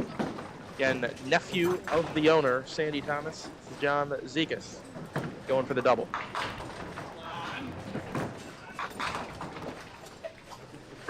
Off the side for 7. He leaves the 1-3-6.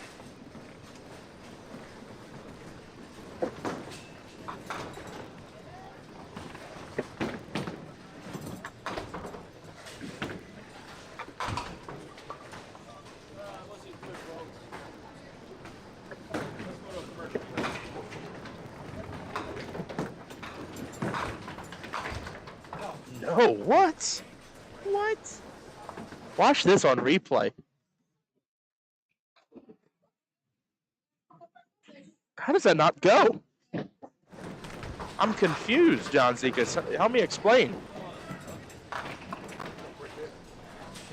What does Jimmy Mulvihill need for high qualifier last 2 games? Well, amazingly, he's got this game and 2 more. So he's nearly a shoo-in.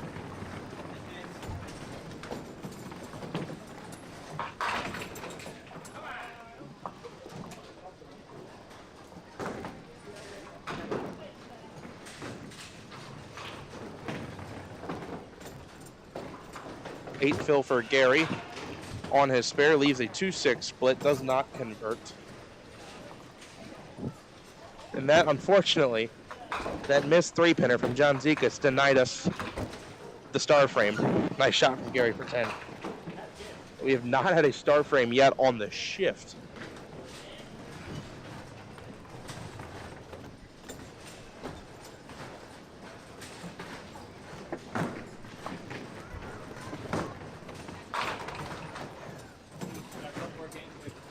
You wake up too. I heard you're struggling. Oh, okay.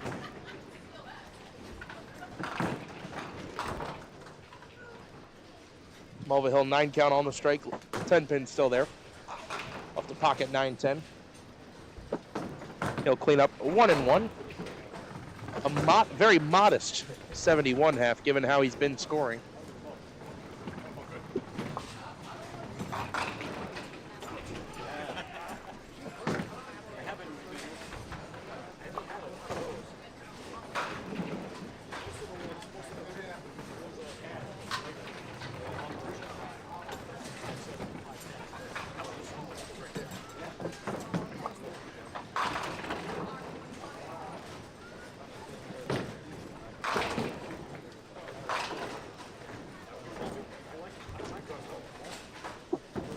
Pocket 7-8 for John Zekas. Again, another 2-pin split. You've seen a lot of 2-pin splits this weekend at Johnson's.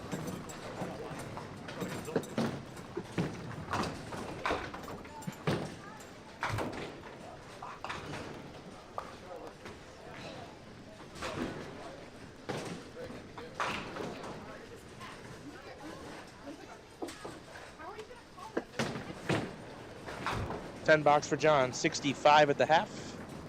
John on a 7:26 total through 5. He is ahead of the pace.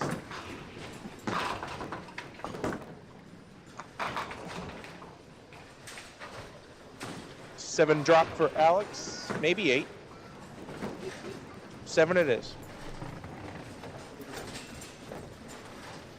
Say again? That's based off an estimate of 11.17. And it could end up being higher.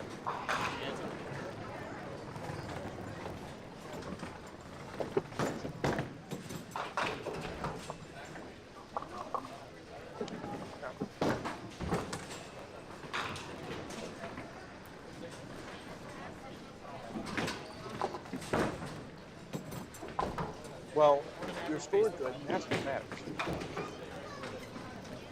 And a couple of scores I'm hearing, I may tweak the cut number that I'm expecting up a little bit, but it's going to be around 11:20 something. Maybe 11:20 even. Just, hey, keep keep focusing on that second ball. Your second ball's been pretty good today, so shoot spares.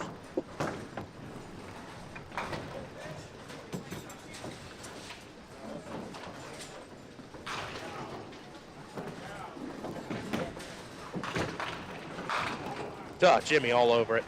All over the pocket. Solid 7. We've also seen, besides 2-pin splits, a 9 off the deck for a corner. I believe the characteristics of the house, including its well-molded but slightly deep gutters, not quite at the legal minimums, can kind of lend itself to the increase in 2-pin splits. Gary Santora, watch out. Off the side, 4-pin.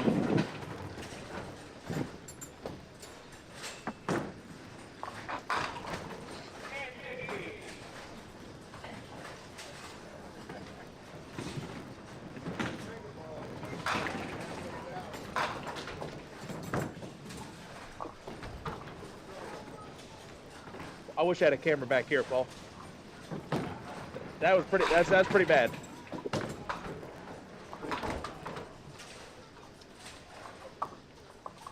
Believe a spare for Gary.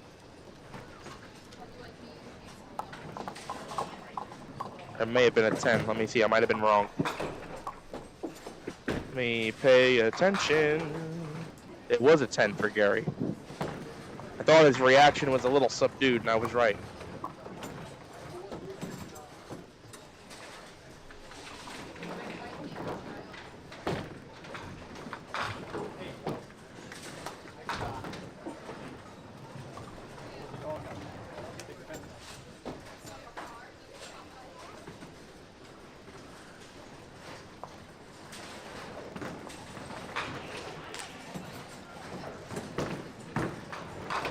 You betcha, John Zegas.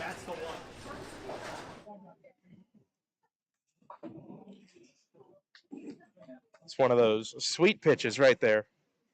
Pretty sweet.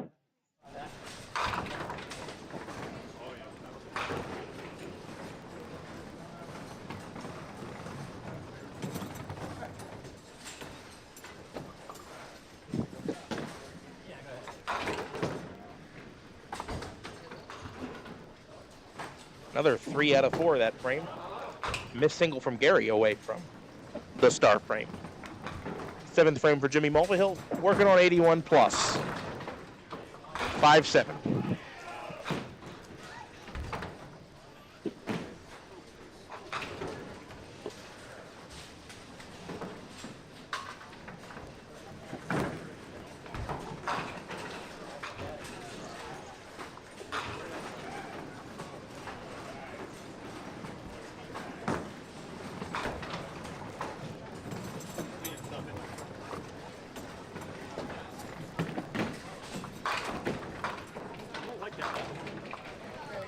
Gary trying to splash it out.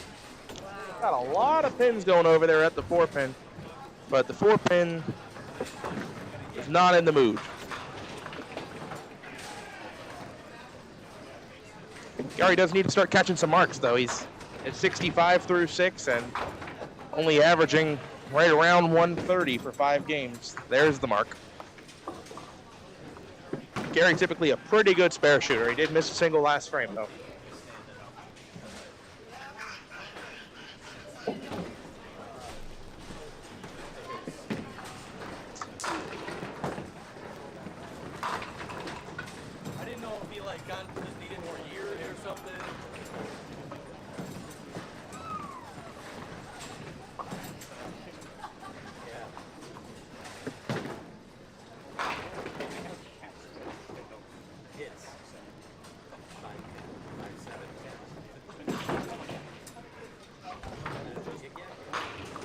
They're both waiting for traffic to the right. Looks like Alex Rabaccio will be letting John fire. That's what's going to happen. John, 75 through the 6, working on a strike would be a big chance to double. I promise you'll see some emotion out of him if he gets it.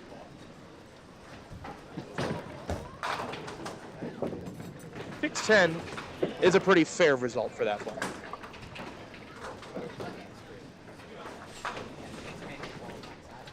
Oh, so you. Oh. So in the other second No. Unfortunate. Picked two-pinner there for John.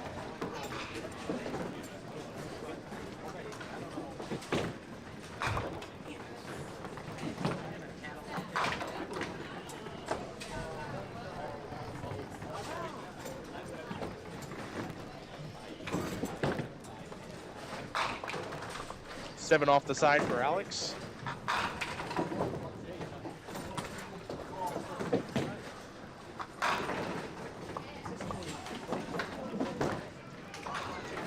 And he's got it. 2 marks in a row for Alex Rubacha and 3 overall.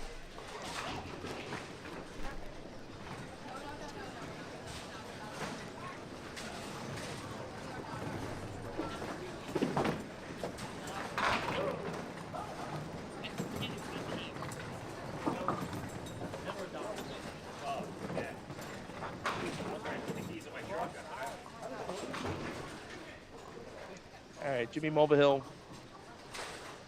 8th frame, a measly 98 through 7. Looking to change that though. He'll leave a 2-pin. Spare break should be Jimmy's good side.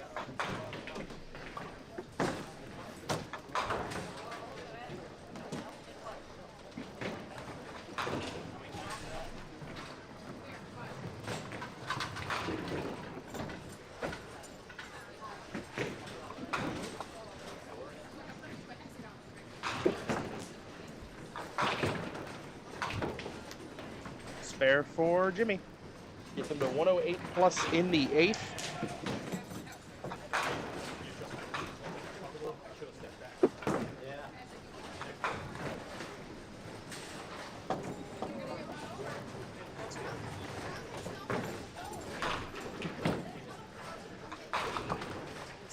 Oh, unfortunate.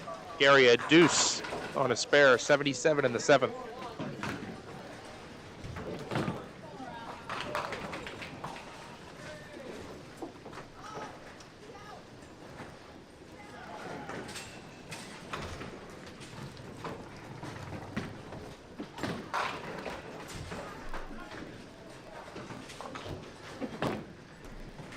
$9 for Gary. He's only going to profit 1 pin.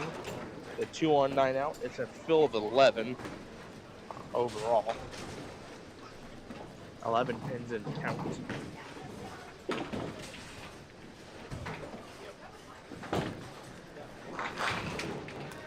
Oh, don't let that 3-pin go.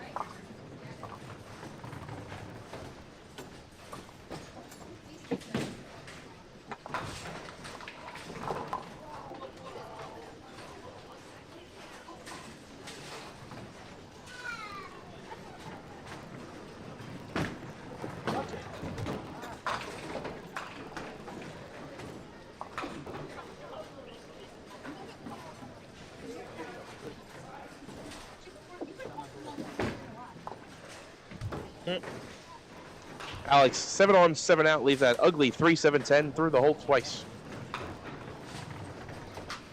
John Zekas off the side for 7.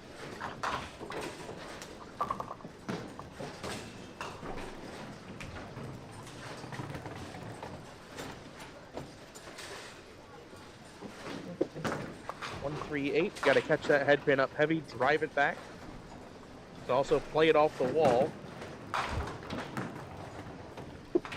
Tough break.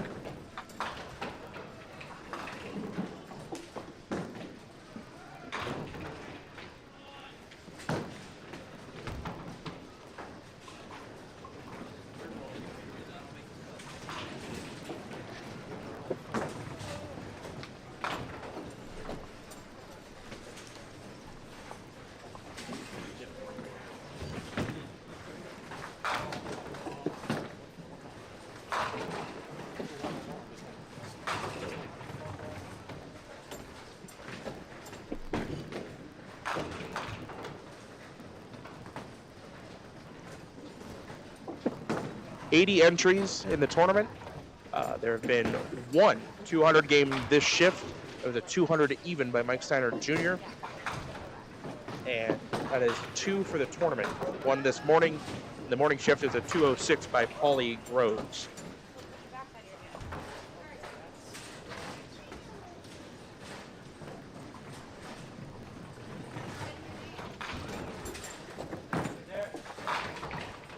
Jimmy Mulvihill slamming down 9.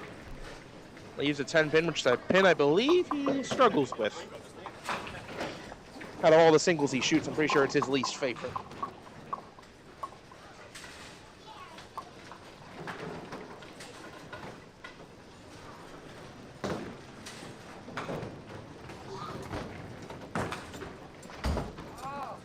Well, that's probably why I said that.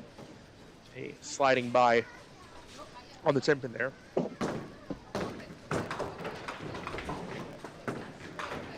Cleans up for the 10 box, Jimmy. 965.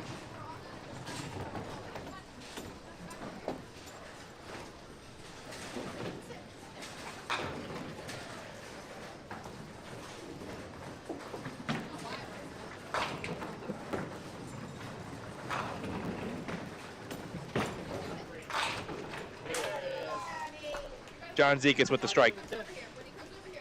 Let's take another look. What was the last to fall? The 2.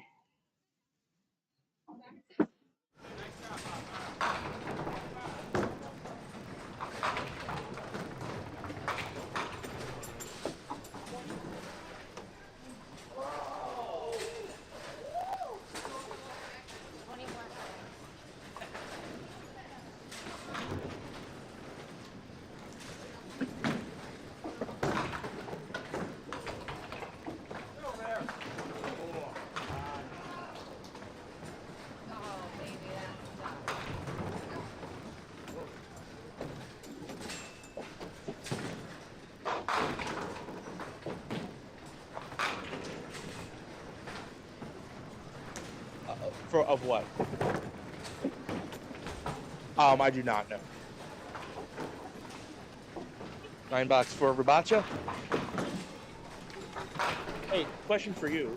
Where does Alex bowl out of, do you know? Huh? So, Rhode Island? Okay. This is his Duckpin Forever debut, so. Well, yeah, I figured as much. I love seeing a fresh face, though. You know, we can't watch Bernie Hipkins and John D'Antonis all the time.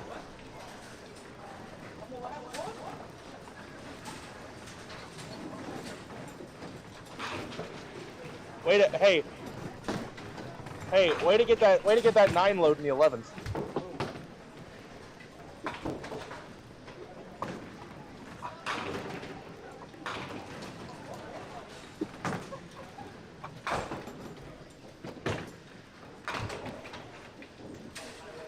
All right, 136 for Jimmy Mulvihill, but that's not the impressive part. The impressive part is 974 for 6 games.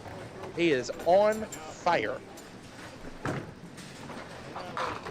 Oh, just a thing of beauty there from Gary Santora. Look at that release. Beautiful follow through, and those pins just disappear. Gary shaking his head, probably wondering why he doesn't get that ball more often. But when Gary is on the pocket, he's just got such a beautiful release. Okay, Alex bowls at TKB. Good to know. But back to say about Gary. Gary just has a buttery smooth release, and when it gets to the right spot, it's just nice to watch. So see, that ball is not far off where the last one was, and he's a 4-6.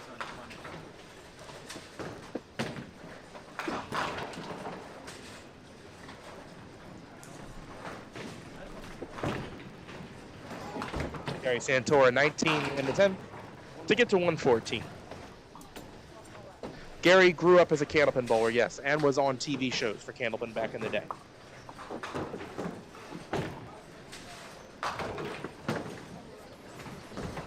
Alex off the side for 6.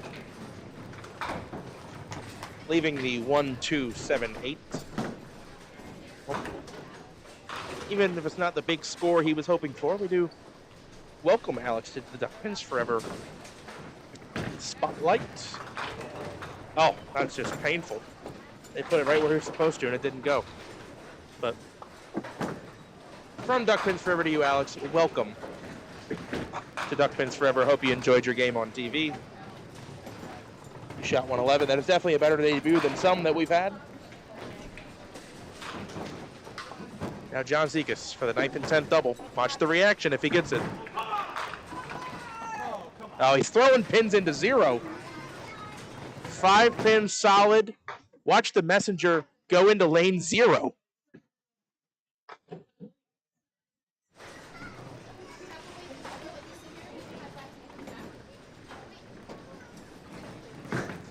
Got it.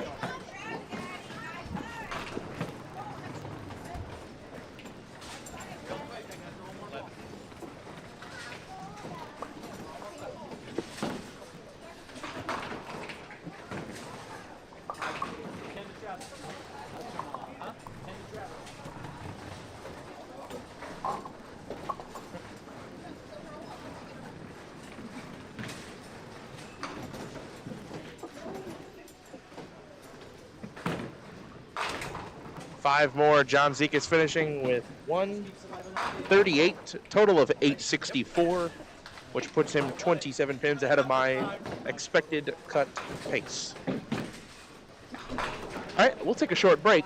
They're getting down on 17 and 18. They'll make the turn down to 1 and 2, and we'll have game 7 coming at you in a couple minutes. I'll stick some ads in, and I'm going to leave you guys that are surviving the ad button with the standard break. There's your standard break.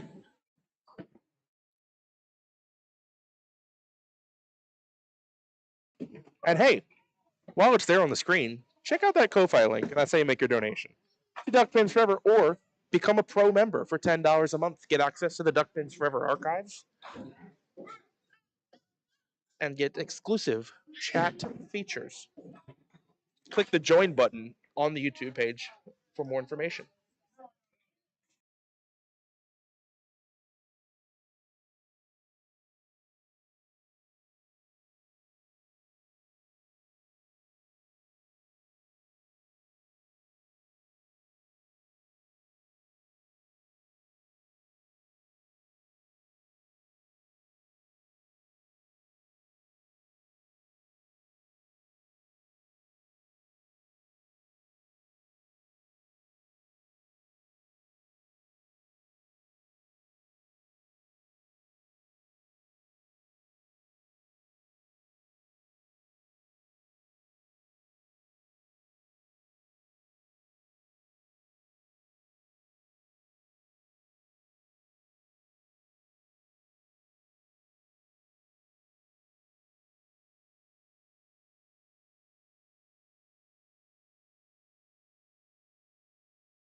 you get there.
Yeah? Yeah. There we go.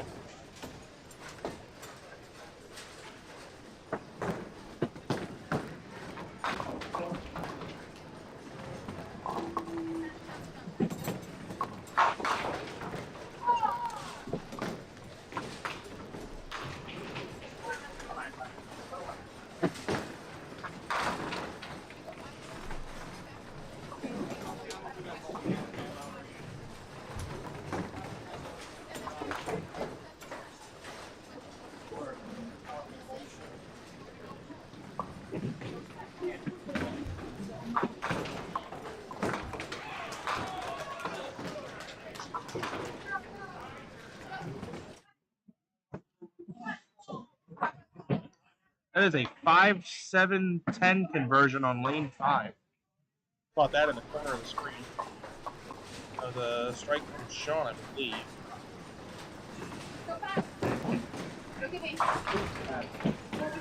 One more. Get that 10 pin out of there.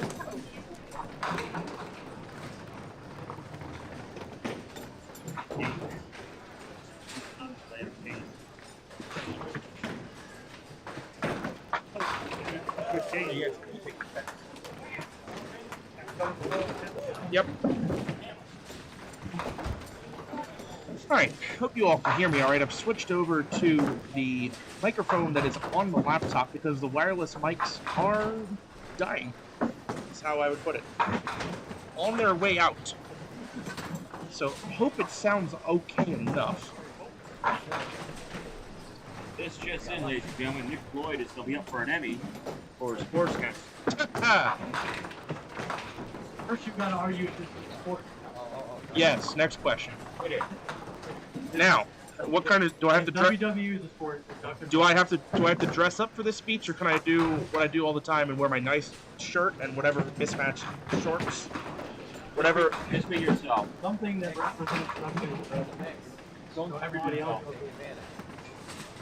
I feel like we need to get like Duckpins Forever like crew like pose, like class it up a bit. You know, whenever we get on the Ocho. Duckpin Forever, the Travelers. It was fun. I was practicing with Roy right before the and he came to strike and then going to scoot him in for 3 for a 6-5. I was like, that right there why you can't put this camera. Well, yesterday on where this camera is right now, John Blaze absolutely annihilated 9 off the deck, left the 7-pin, and then as I said, meanwhile, Homer on lane 1, ugly backdoor. 6 pins on the deck by the time it was done. But then you have the guy throw and all of a sudden people think this is the best offer. Right. The company doesn't bowl Duckpin if it's possible. Right. Well, it's also how professional do we take ourselves? How seriously do we take ourselves? And if we don't take, saying, like, if people professional Duckpin bowling, right, and see people, the thing I don't know though, because 10-pin struggles with that too. Like, do they want the lanes to be easy on TV, or do they want the lanes to challenge the bowlers? You know, it depends. I'm all for if Duckpin got on TV, making the scores as good as possible, because it's still going to be hard. Duckpin bowling doesn't magically change because you know, juiced it. Yeah, it can be unforgiving. It can be random. You know.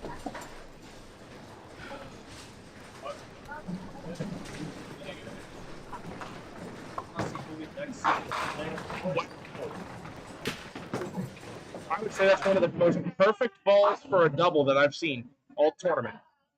And the animation with Sean Leteska's hands kind of sums it up. Yeah, that was obliterated. That's the correct word for it.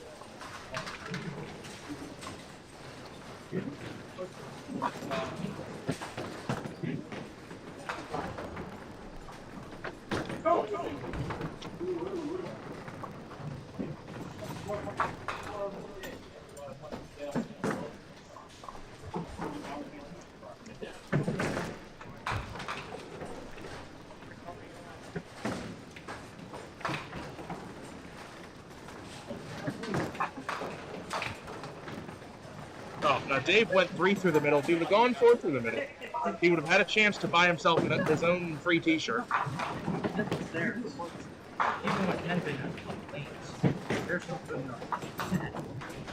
I understand, but I can tell you, I go back and watch the old championship shows from Channel 5 Candlepin, and I love watching them. That atmosphere is a legend. How difficult that game is. Right.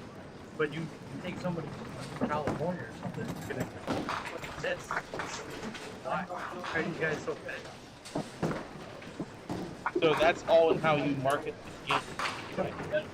And how you get the name out there, is that it is a more challenging version of bowling that tests the true bowler's ability, and you know, not it's all about technology. Yeah. All the time. Look at this from Bucky. And the other half are people that don't bowl. They're like, what is Yeah. Yeah, it's a tough one to navigate, but I think I wanna do an event where I work with the guys from the Candlepin broadcasting groups.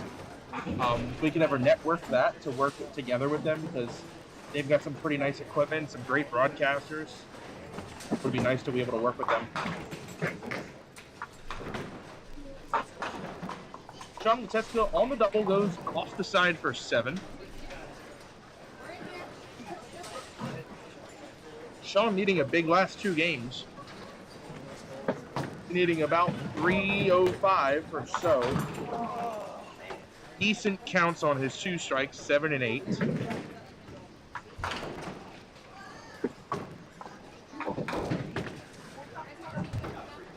And 8 out. Whoa, not 98. 8 out. 63 in the 4th for Sean Leteska.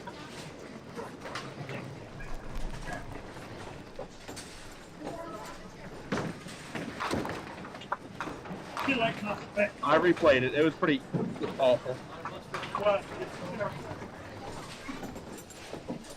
9 drop for Evan Stevens. He leaves the 3 pin on the light hit. For those of you listening, like, if Duckpin bowling ever got on TV again, it is not Duckpins Forever. Of course, I know you all love Duckpins Forever, and we love you. But if we ever got on TV what are things that you think we would need to do to be able to correctly explain duckpin bowling to a viewing public in a way that would allow them to enjoy the sport like we enjoy? I welcome your thoughts on that. It's a great question. And if we ever want duckpin bowling to make it on TV, that would be the kind of discussion that we need to have, and this would be a good public forum to do that.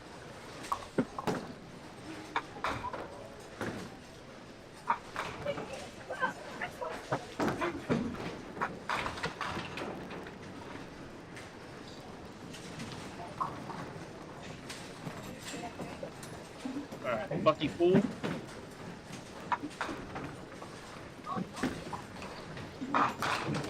Mm, 7-pin. Find the scores.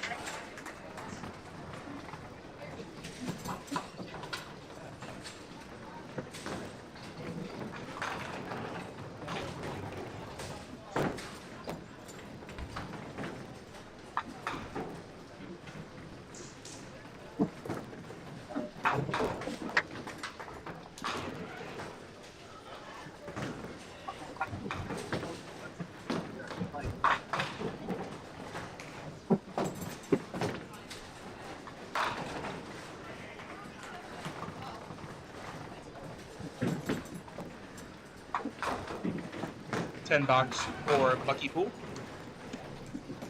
after the missed single. David on an all-wood game so far. Through the middle. LA Arch, I haven't seen you all weekend. Thanks for tuning in, man.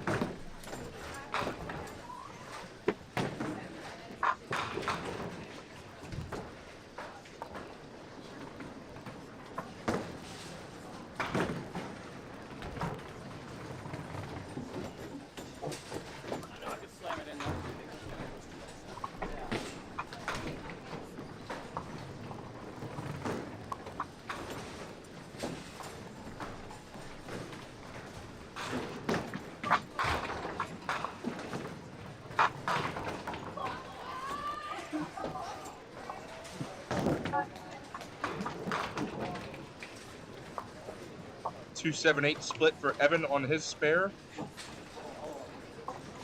Got a decent game going so far, 53 in the fourth.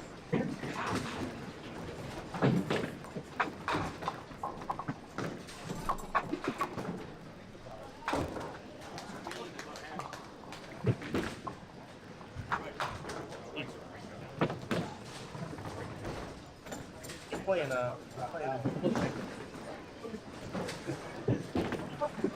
I was until the fifth. Playing 9 drop with 6. Oh, that's actually worse. And then in the 5th game I decided we just play for the middle of the rest of the time. Sean Leteska with another strike. I just want to say that.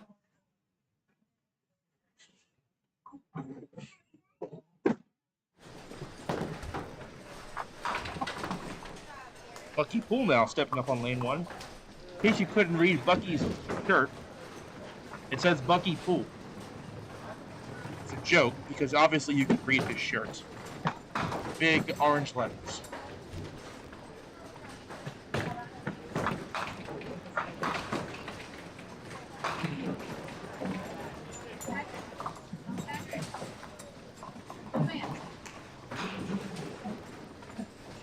You want a compadre to sit for you? Okay. David off the mark. Looks like it will be me and David sitting here tomorrow.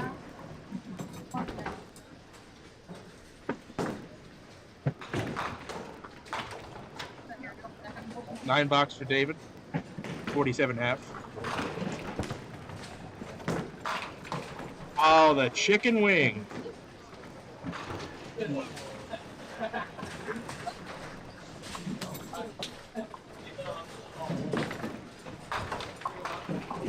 Nice ball for Bucky Pool, 5 off the wall.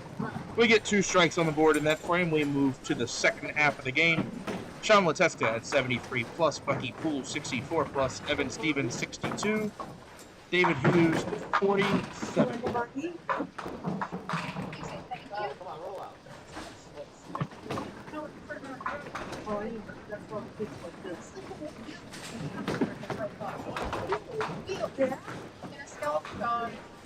Can you say thank you?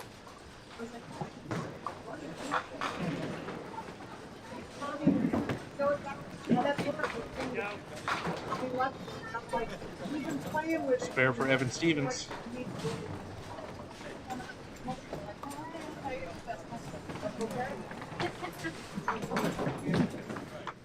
Oh, Sean through the middle, going for another double. Punches out 4.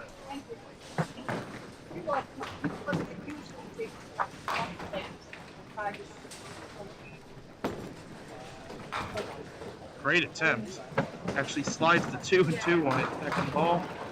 8 count for Sean is an 81 half, not bad. And it's on the pace he needs to be on to make a run at this cut.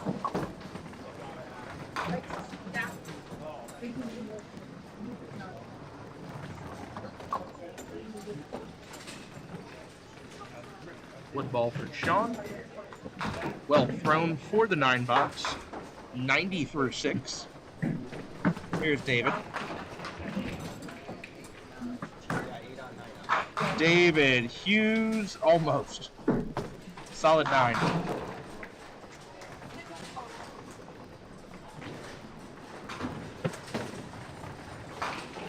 David not on the board yet, hoping to change that. He's got it. Yes, Dave.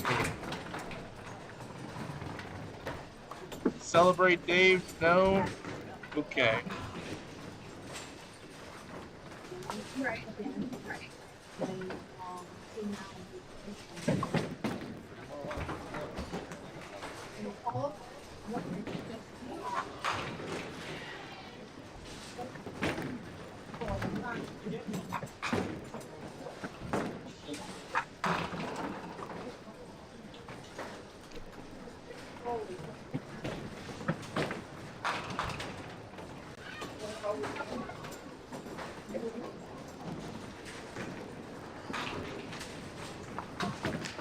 Bucky Poole. Hey, that's a double for Bucky Poole. And needing one. And he's got one. Chicken wing. I'm going to replay that. You're going to see the strike already down, but this is the famous chicken wing dance from Bucky Poole. Yeah, I was waiting for it on the last one. There it is.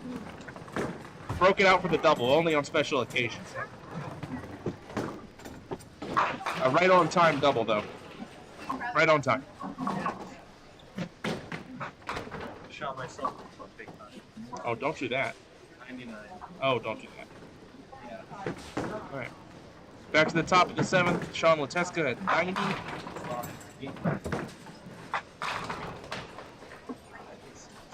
Oh, you're doing all right. Keep going. 1, 2, 4 for Sean Leteska. Ball that breaks left to right hill. Miss left. Ball didn't quite get to the head pin.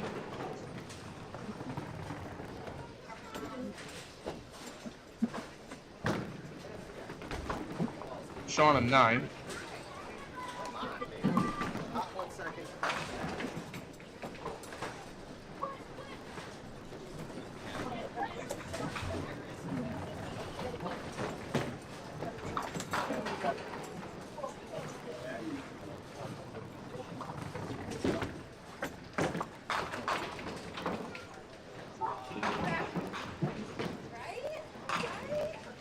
Did you get back?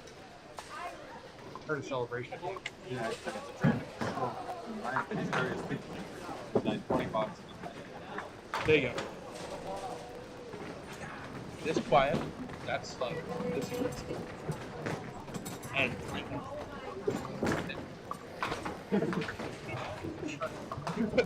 until later.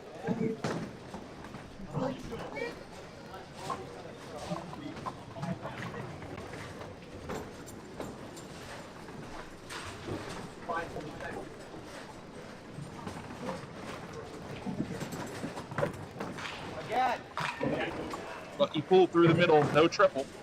7 count.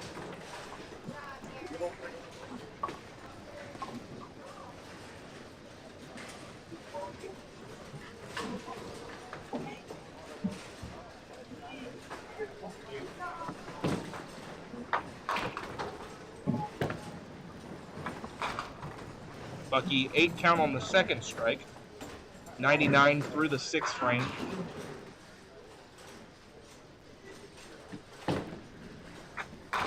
Bucky will be looking for 2 marks in the last. Oh, hello. 2-3 conversion for the 10. We'll replay it.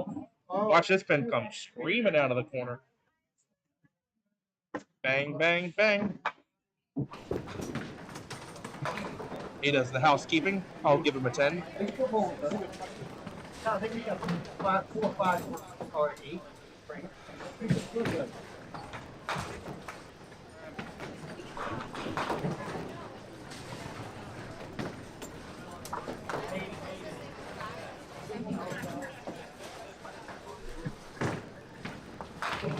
Yeah, Dave. Atta boy.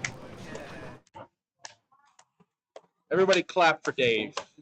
Clap for Dave, everybody. 12 bucks and the spare. 10.29. God, you have to understand. Why should I make single pins when I can just make 8-pinners instead? You can't explain that. It's so much easier. Just shoot. What are you doing, Bucky? Bucky, what are you doing? Bucky, go get another senior discount. I didn't want to be the one to say it. He's been telling me all day. Because he's getting ready so tomorrow he can go 5-0. Well, because not there. Lots of ways to go. Well, normally I used to talk about his age, but Bobby Stockton is now the outright AARP bowler of the year. So I know, but he's overtaken you. And for AARP bowler of the year. Is there a hot mic on the camera? Yeah. I have no idea. 5 off the wall for Sean.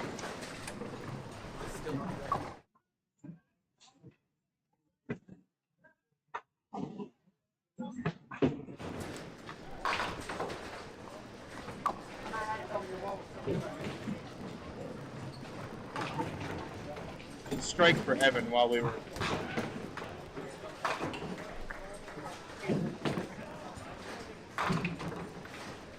On the spare for David. There you go. Yep. David's happy about that one. You can tell.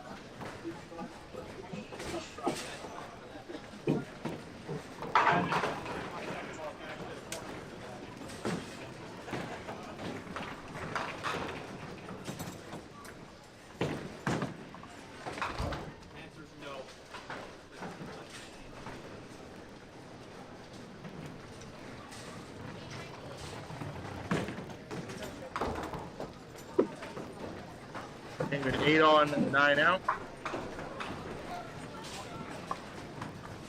Bucky pull. High and tight. 6, 7.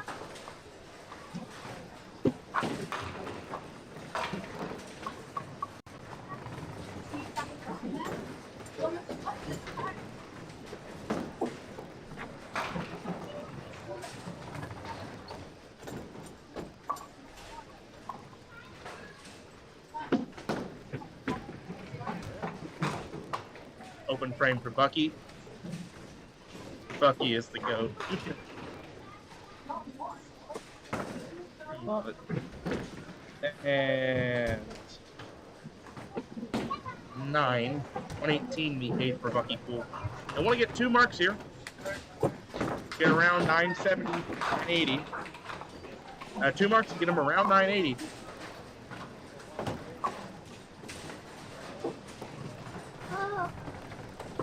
Sean Letesco has had 4 marks in the game. They're all strikes. Chance to double in the 8th and 9th. He is high and tight for the 3-6.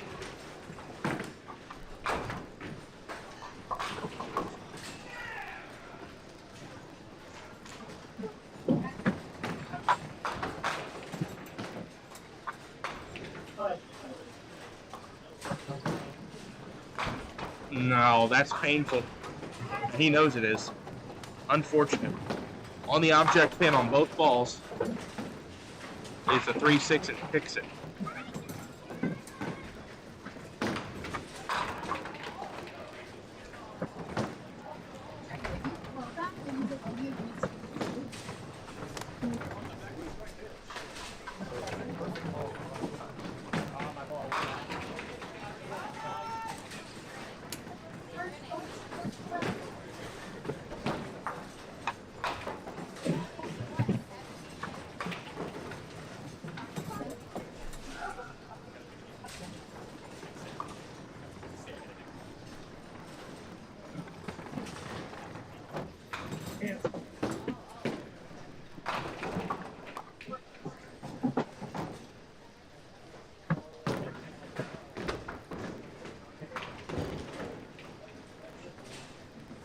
Evan Stevens, chance to double here.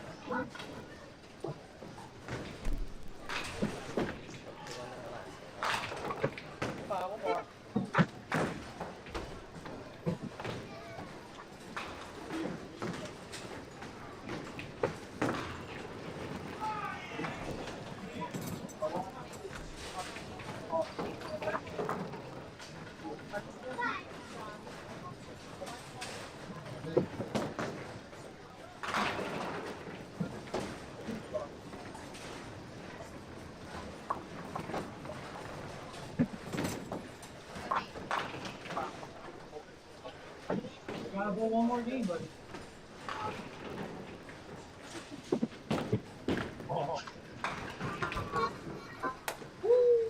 Spare for Evan.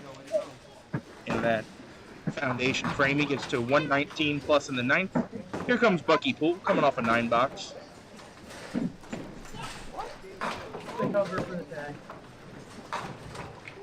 Bucky off the side for 5, leaves a red line right side, plus the 7 pin. Not a complete donation.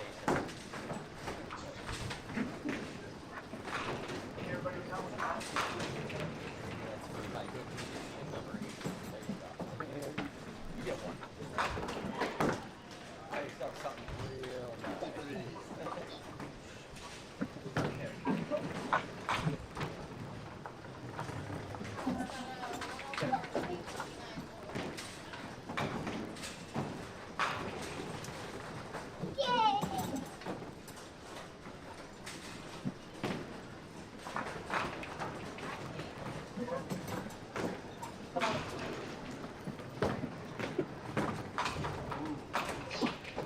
9 box again for Bucky Poole. He's at 127 in the ninth, as is Sean. David turning away from that one, 4 off the side.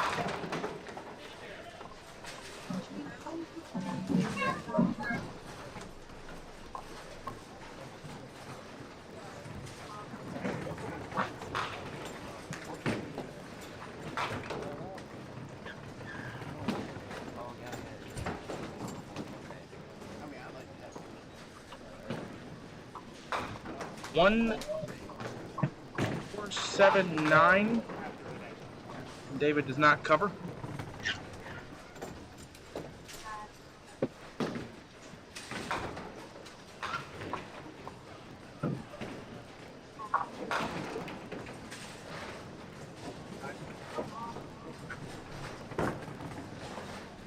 Evan Stevens 4-7.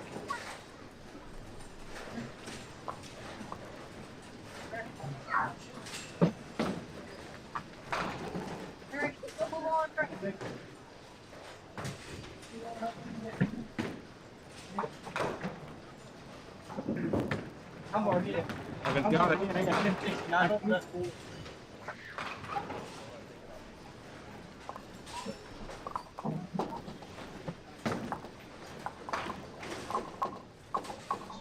Yeah.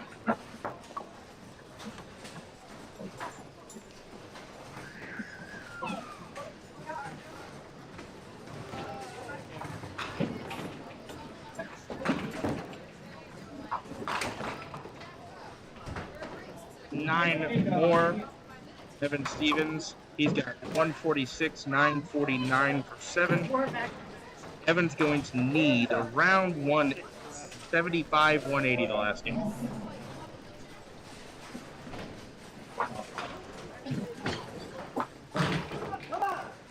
3-6 for Sean Leseska. Needs a spare here to get to 960. That would be his total for 7, just behind the pace, but has a chance to throw a big enough last game to make it in. 3-6. No. And he knows that was costly.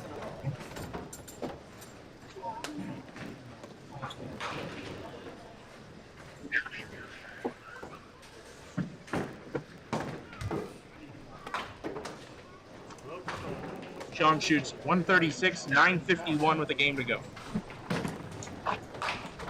And David's going to punch on through again.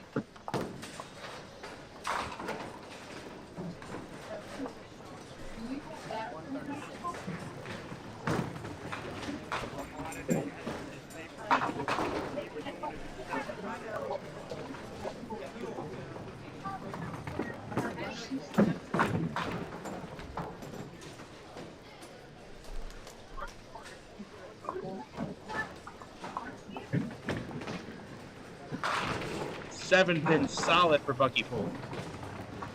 Bucky gets a 20 box here. He is right on pace with a game to go.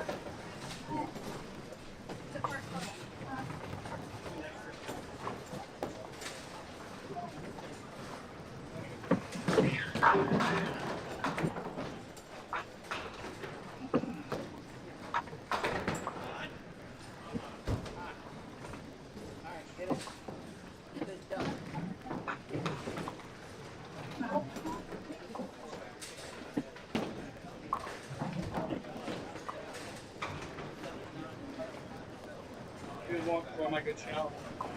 Sure.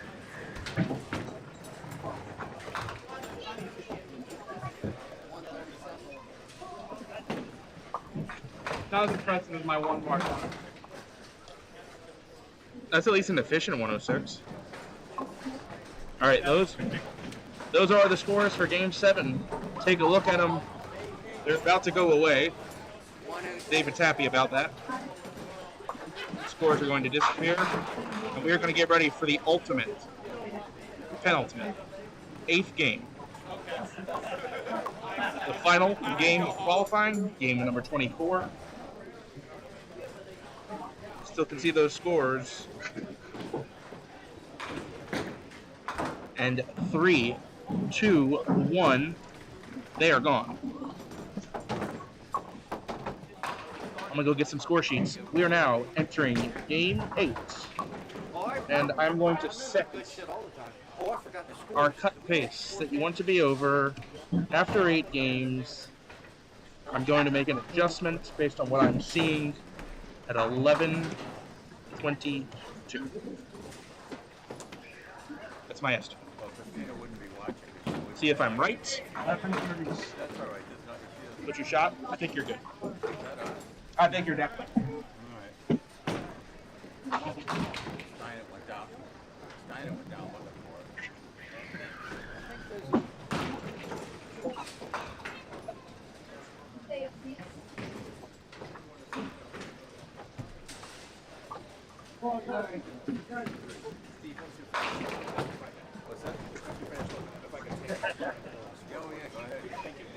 I got a great granddaughter bigger than you.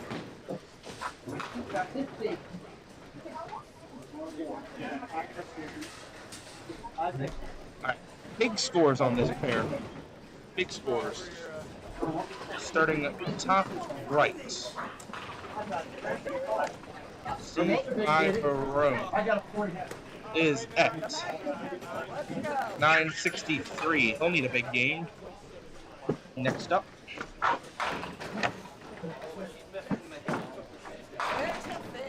Is Mike Steinert Sr. He is at 1014. That's good, in good shape. Mike Steinert Jr. leading off on the left.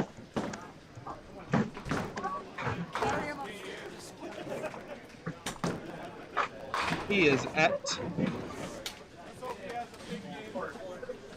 1,069. He will be in. And finally, am I wrong? And Steve Dreyer is first.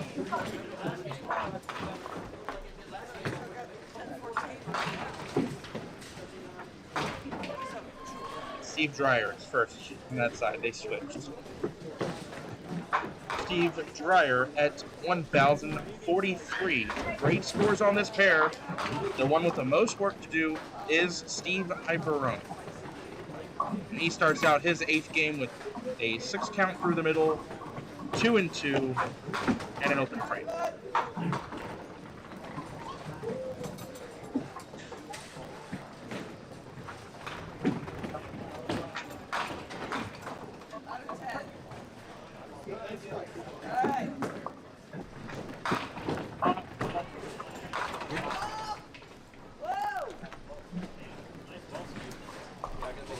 We have these guys game number 1. I'll remind you, the Norm Giffer, the Norm Giffer.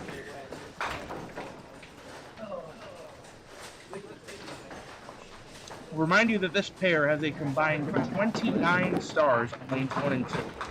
29. Steve Dreyer with 10, Steve Ibarone with 11, Mike Steiner Sr. with 8, and none for Steiner Jr. 8 bucks for Steve Dreyer to start this game. He just needs to not drown this game and he'll make the cut. Good 8.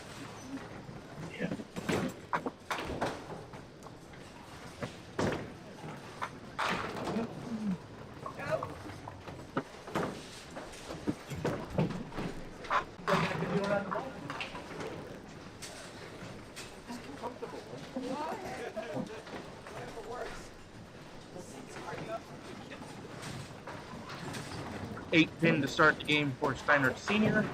He will miss it left.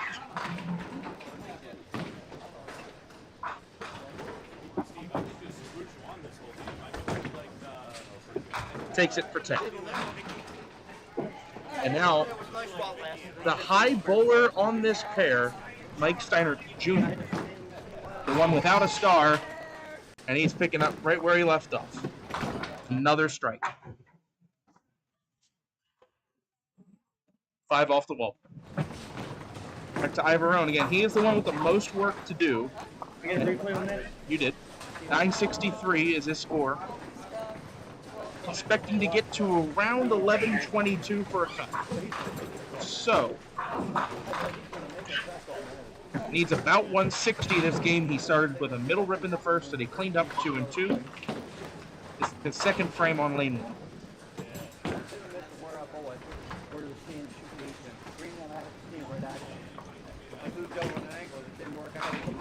That's a good break. Tidal wave light hit. Leaves a forfeit. And Steve, no stranger to bowling on TV, although championship bowling and Duckpin Magic back in the day were not live TV. No stranger to the camera. Steve, an 11-time champion.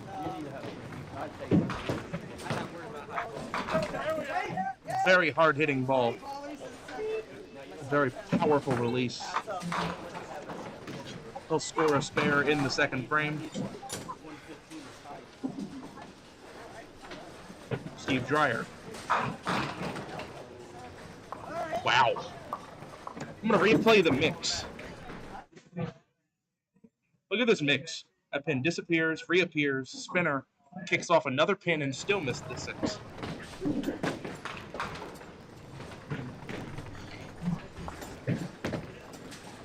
And he covers it, as you'd expect. 18 plus in the second for Steve Dreyer.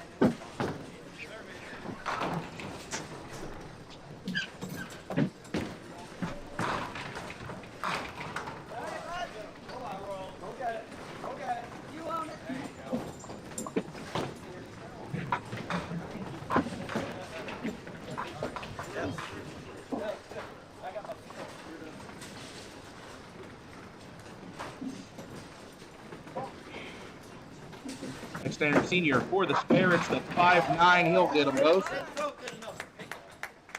Spare for Steiner Sr.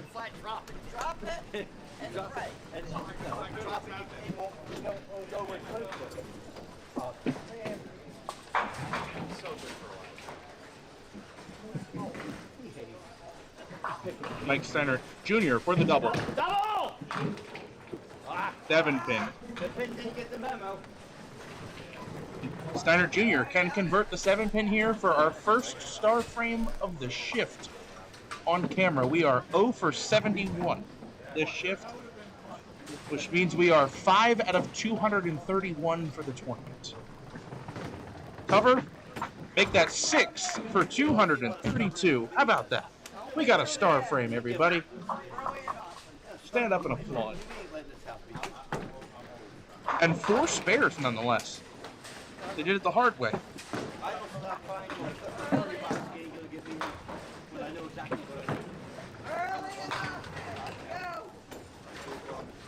Eight off the side, on the fill for Steve Dreyer.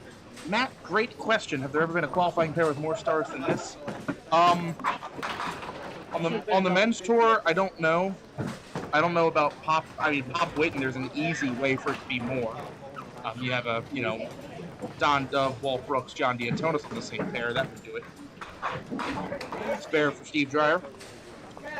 Or, Don Dove on the men's tour with Steve Ivorone or Steve Dreyer or any of those guys. I mean, there's ways it can be done, but 29 stars, a lot of stars on one pair of lanes.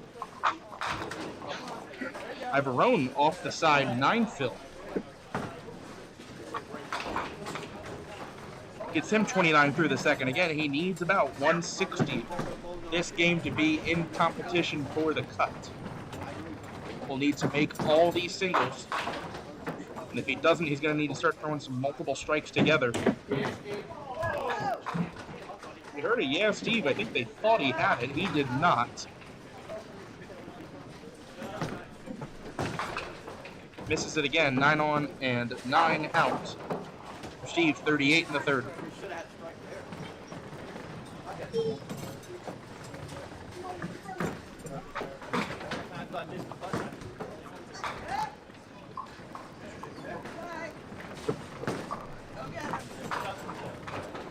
Four on for Steiner Jr.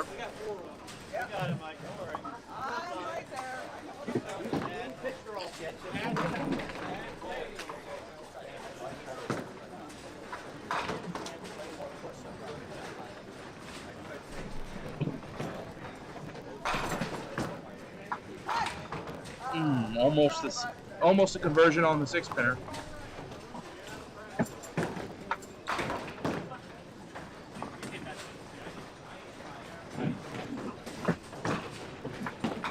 Steiner Jr. 4 on, 10 out, 44 through 3. Already at 11-13 with 7 frames to go.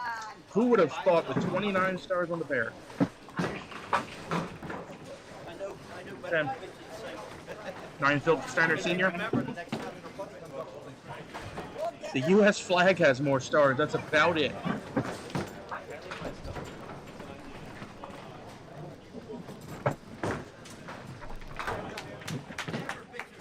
Actually, you know what? The U.S. flag in this building does not have more stars than lanes 1 and 2 right now, because that is an old-style flag with only 13 stars on it.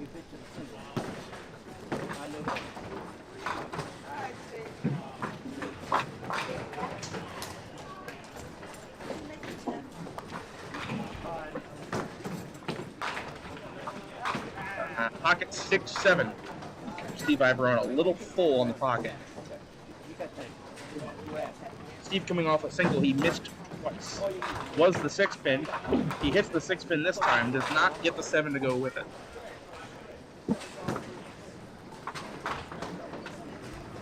One of the legends of the game, $10.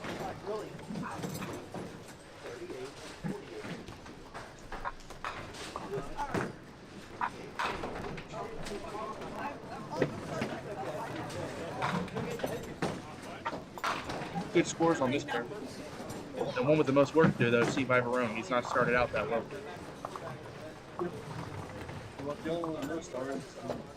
Is the high score. And so the only thing with more stars in here is the U.S. flag, and I said not even. That flag only has 13 stars.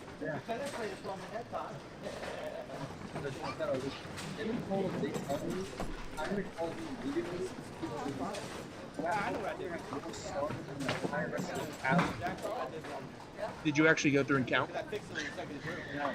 Yeah. There's 29 stars on that pair. There's somebody on that pair with 0. They said, has there ever been a qualifying pair with more stars than this? Hey, just tuning in. Did John Cohen happen to make the cut? Not sure if he's bowling right now.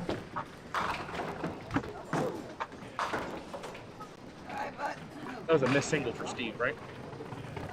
I think is what I saw. Yeah.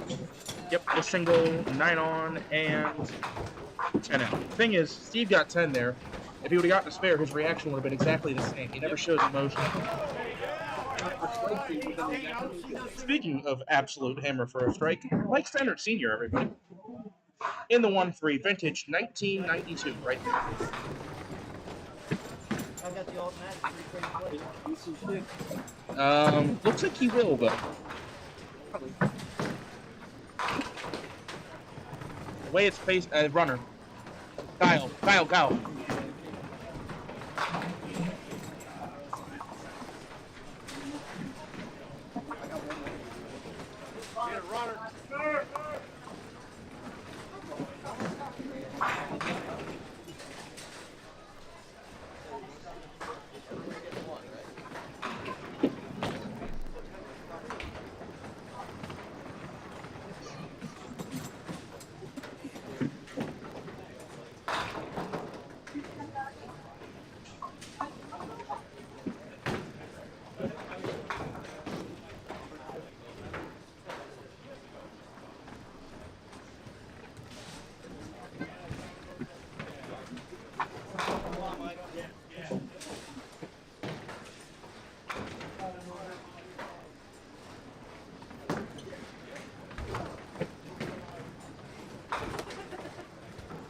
Mike Center Jr. waiting for traffic to his right.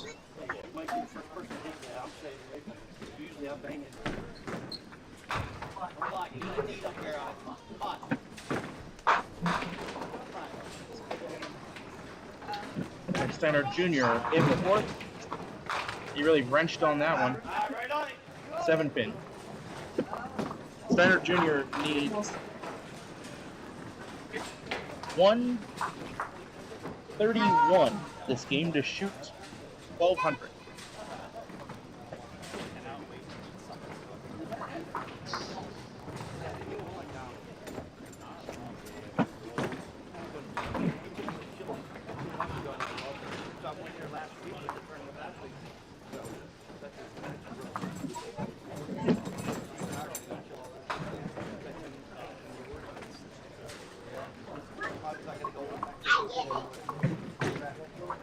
Spare for Steiner Jr.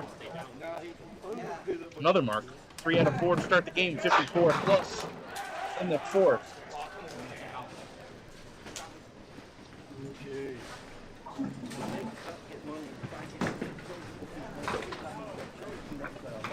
Steve Dreyer. Slipping and sliding. And rulebook reading.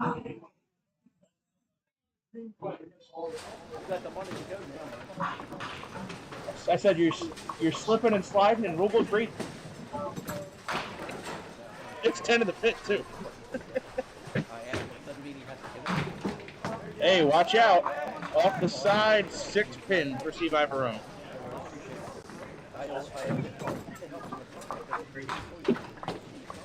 And it did not. Oh,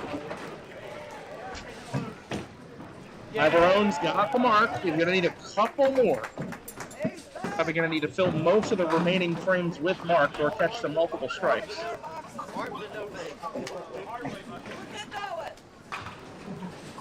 Mike Steiner Jr. on the spare fill. 3 out the schnapps.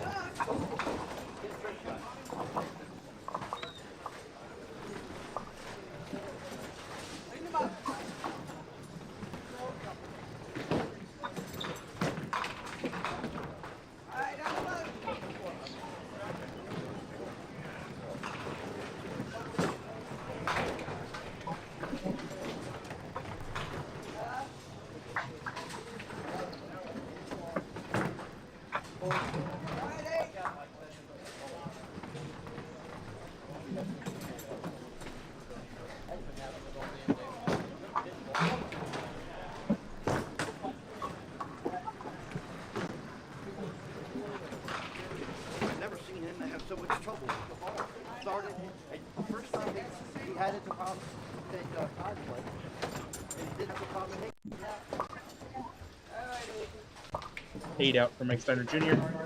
Only profits 1 pin in fill there, 65 half.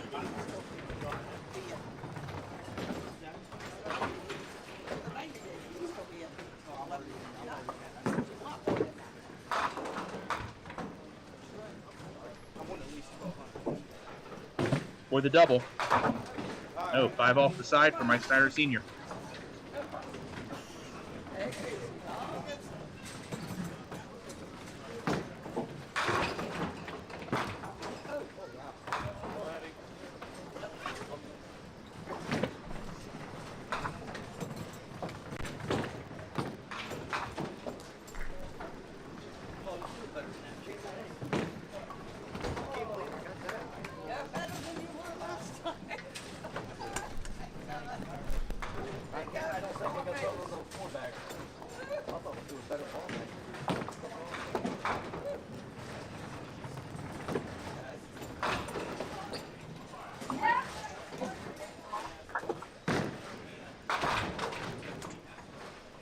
Spare fill. Juice for Steve Ivarone. That hurt. 60 half. How you scoring? What do you have? Huh? What do you have? What do you have? What do you have for 7? 6 and 6. And I'm at like 132 and 8 with a spare. Well, you guys have work to do. You're gonna need like 180 the last game. 170, 180. 1122. Be your number to get over. Yeah. Okay.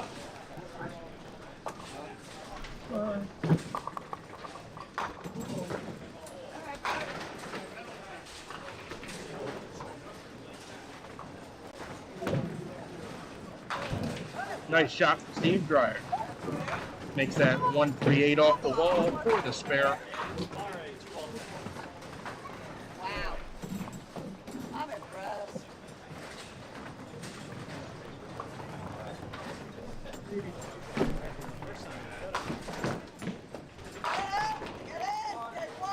Nine drop for Mike Steiner Sr. leaves the 6 pin.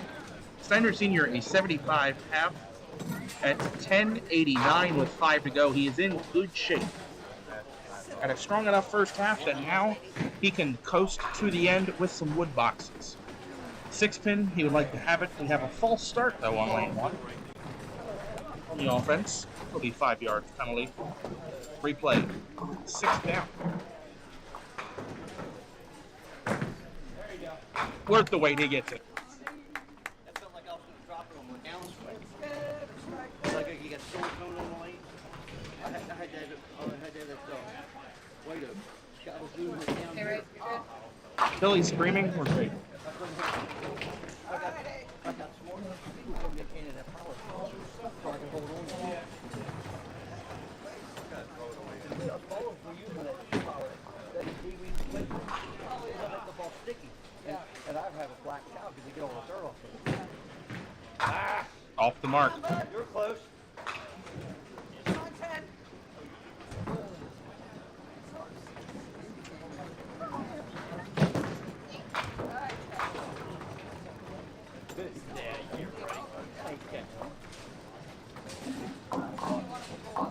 All right, top of the 7th. I'm going to start with a spare fill from Steve Drive.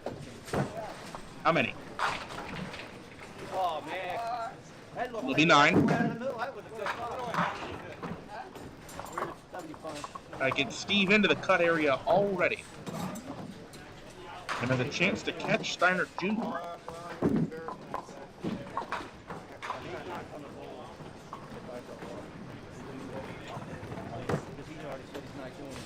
The mark.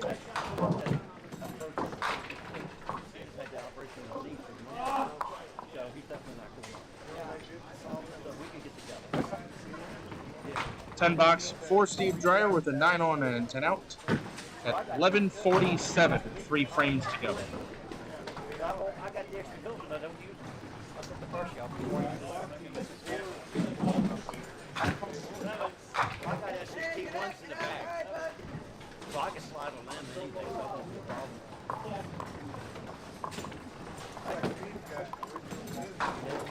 And he gets on the place. He goes, why you got two pair of shoes in the bag?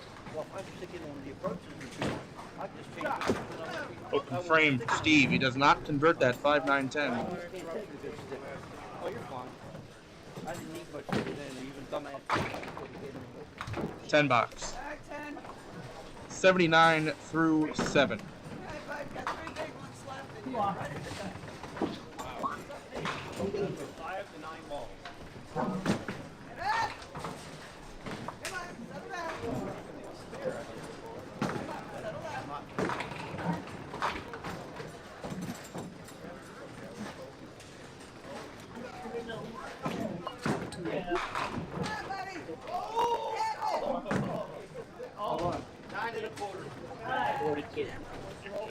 Great.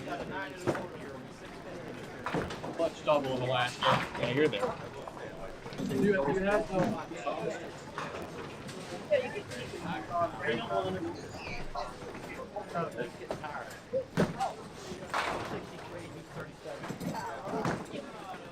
fine. Even my bed now took some. I'm just hungry, that's all I am.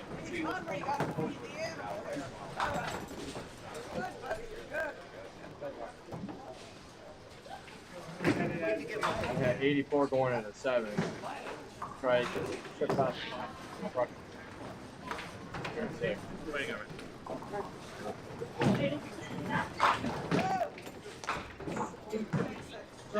Six out the front, Steinert Senior. He's doing all right. 91 through 6. 11:05 with 4 frames to go.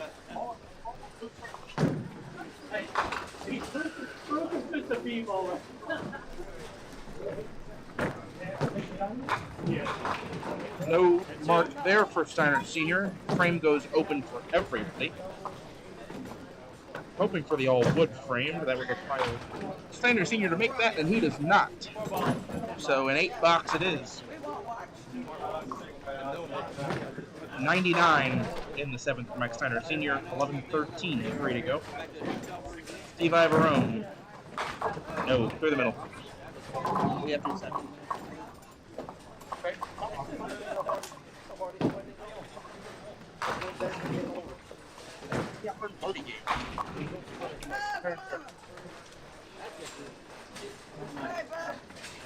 Kind of quiet, slow, aggressive, soft.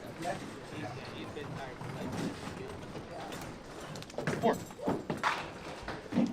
Buddy, make it. Seven. I told you, dude. He does. I can't believe this, but Steve Dreyer just showed emotion.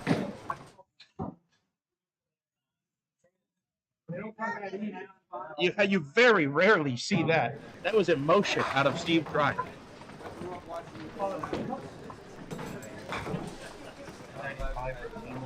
Oh, you're competing.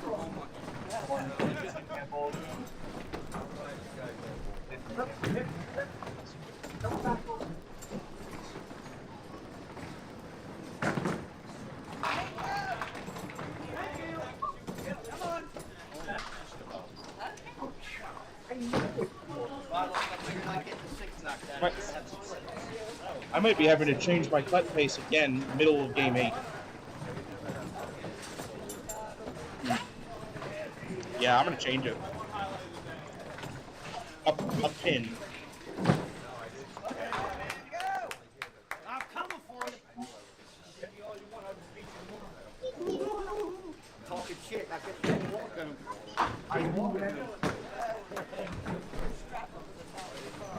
I'll put the bags in the car. All right. Bottom of the 8th for Mike Steinert Jr. closing out the 8th frame for the pair. 10! Thank you. Ho-ho! Go get it now. 8 pin.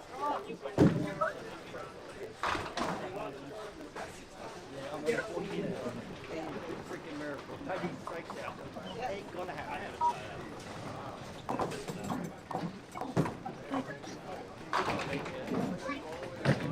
Whoa. Bye, Mike.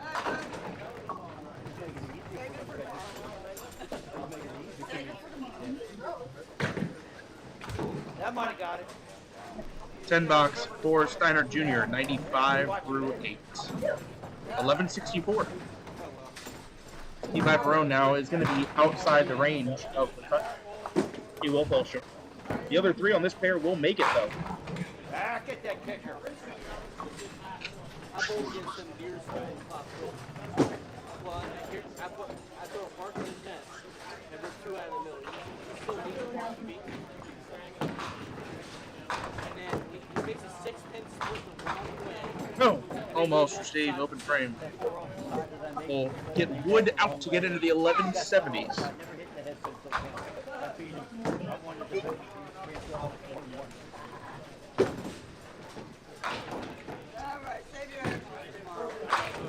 Oh, come on. 2-1 from Steve Ivarone. Turn into some bad turns of events in this game. Didn't get the score he needed. Oh, nice shot. Take another look. Steve quickly firing with 86 in the 8th. That's a beautiful 2-1 conversion. Beautiful.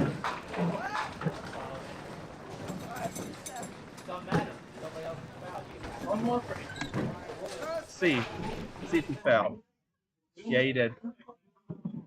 Video replay confirmed on the foul on lane 1.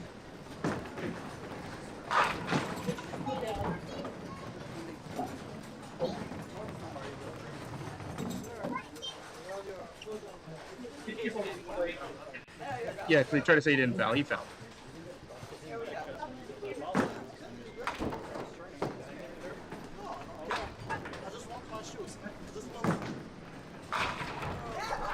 Spare. We're going to go foul, spare.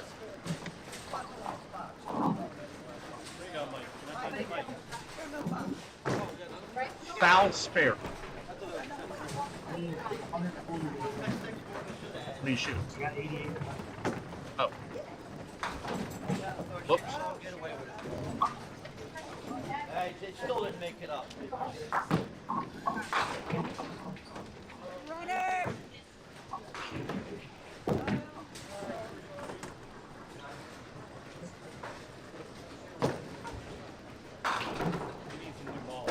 I had my hand on the ball.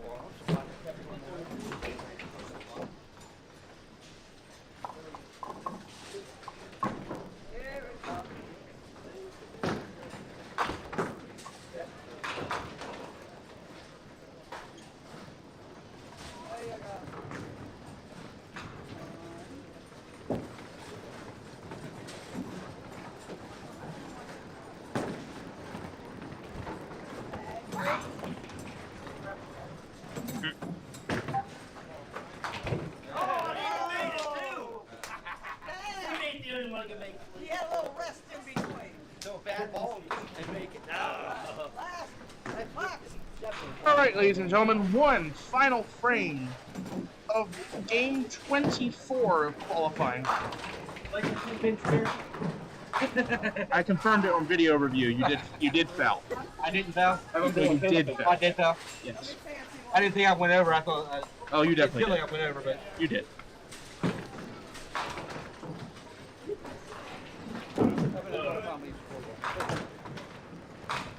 Oh! Almost. Wouldn't have made a difference if cut or not, but a great effort there to close out the day for Steve Ivarone. Steve Ivarone going to finish with 1,074 in a 111 game. Wow. My pleasure. My pleasure.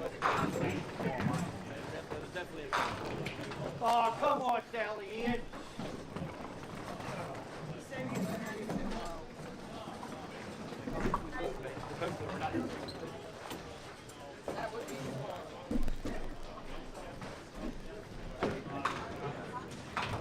Ah, Stevie. You betcha.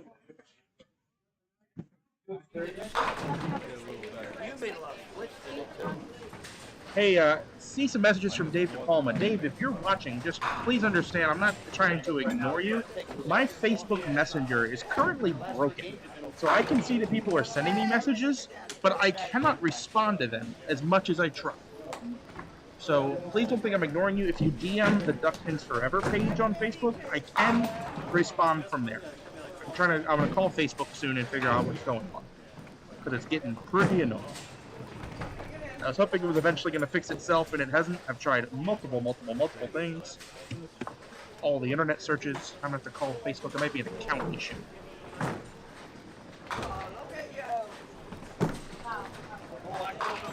Yeah. 3 bowlers on this pair that are going to be in. Mike Steiner Jr. needs a full mark here and count to shoot at 1200.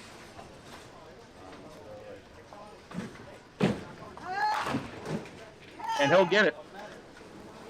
1194 and 2 balls to go.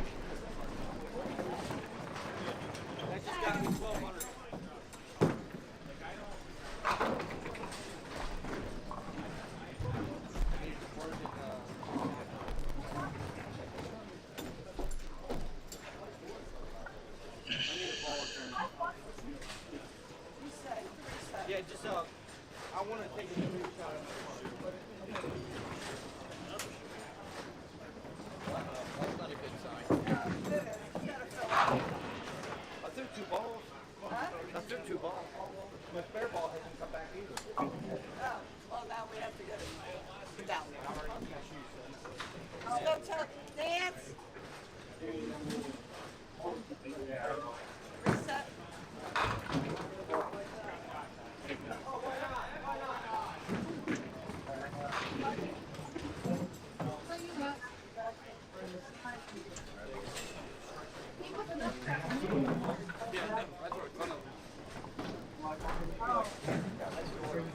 Balls are being returned.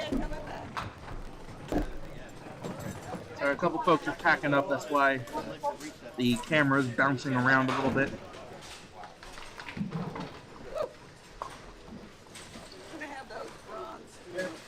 Mike Steiner Sr., Phil Shot.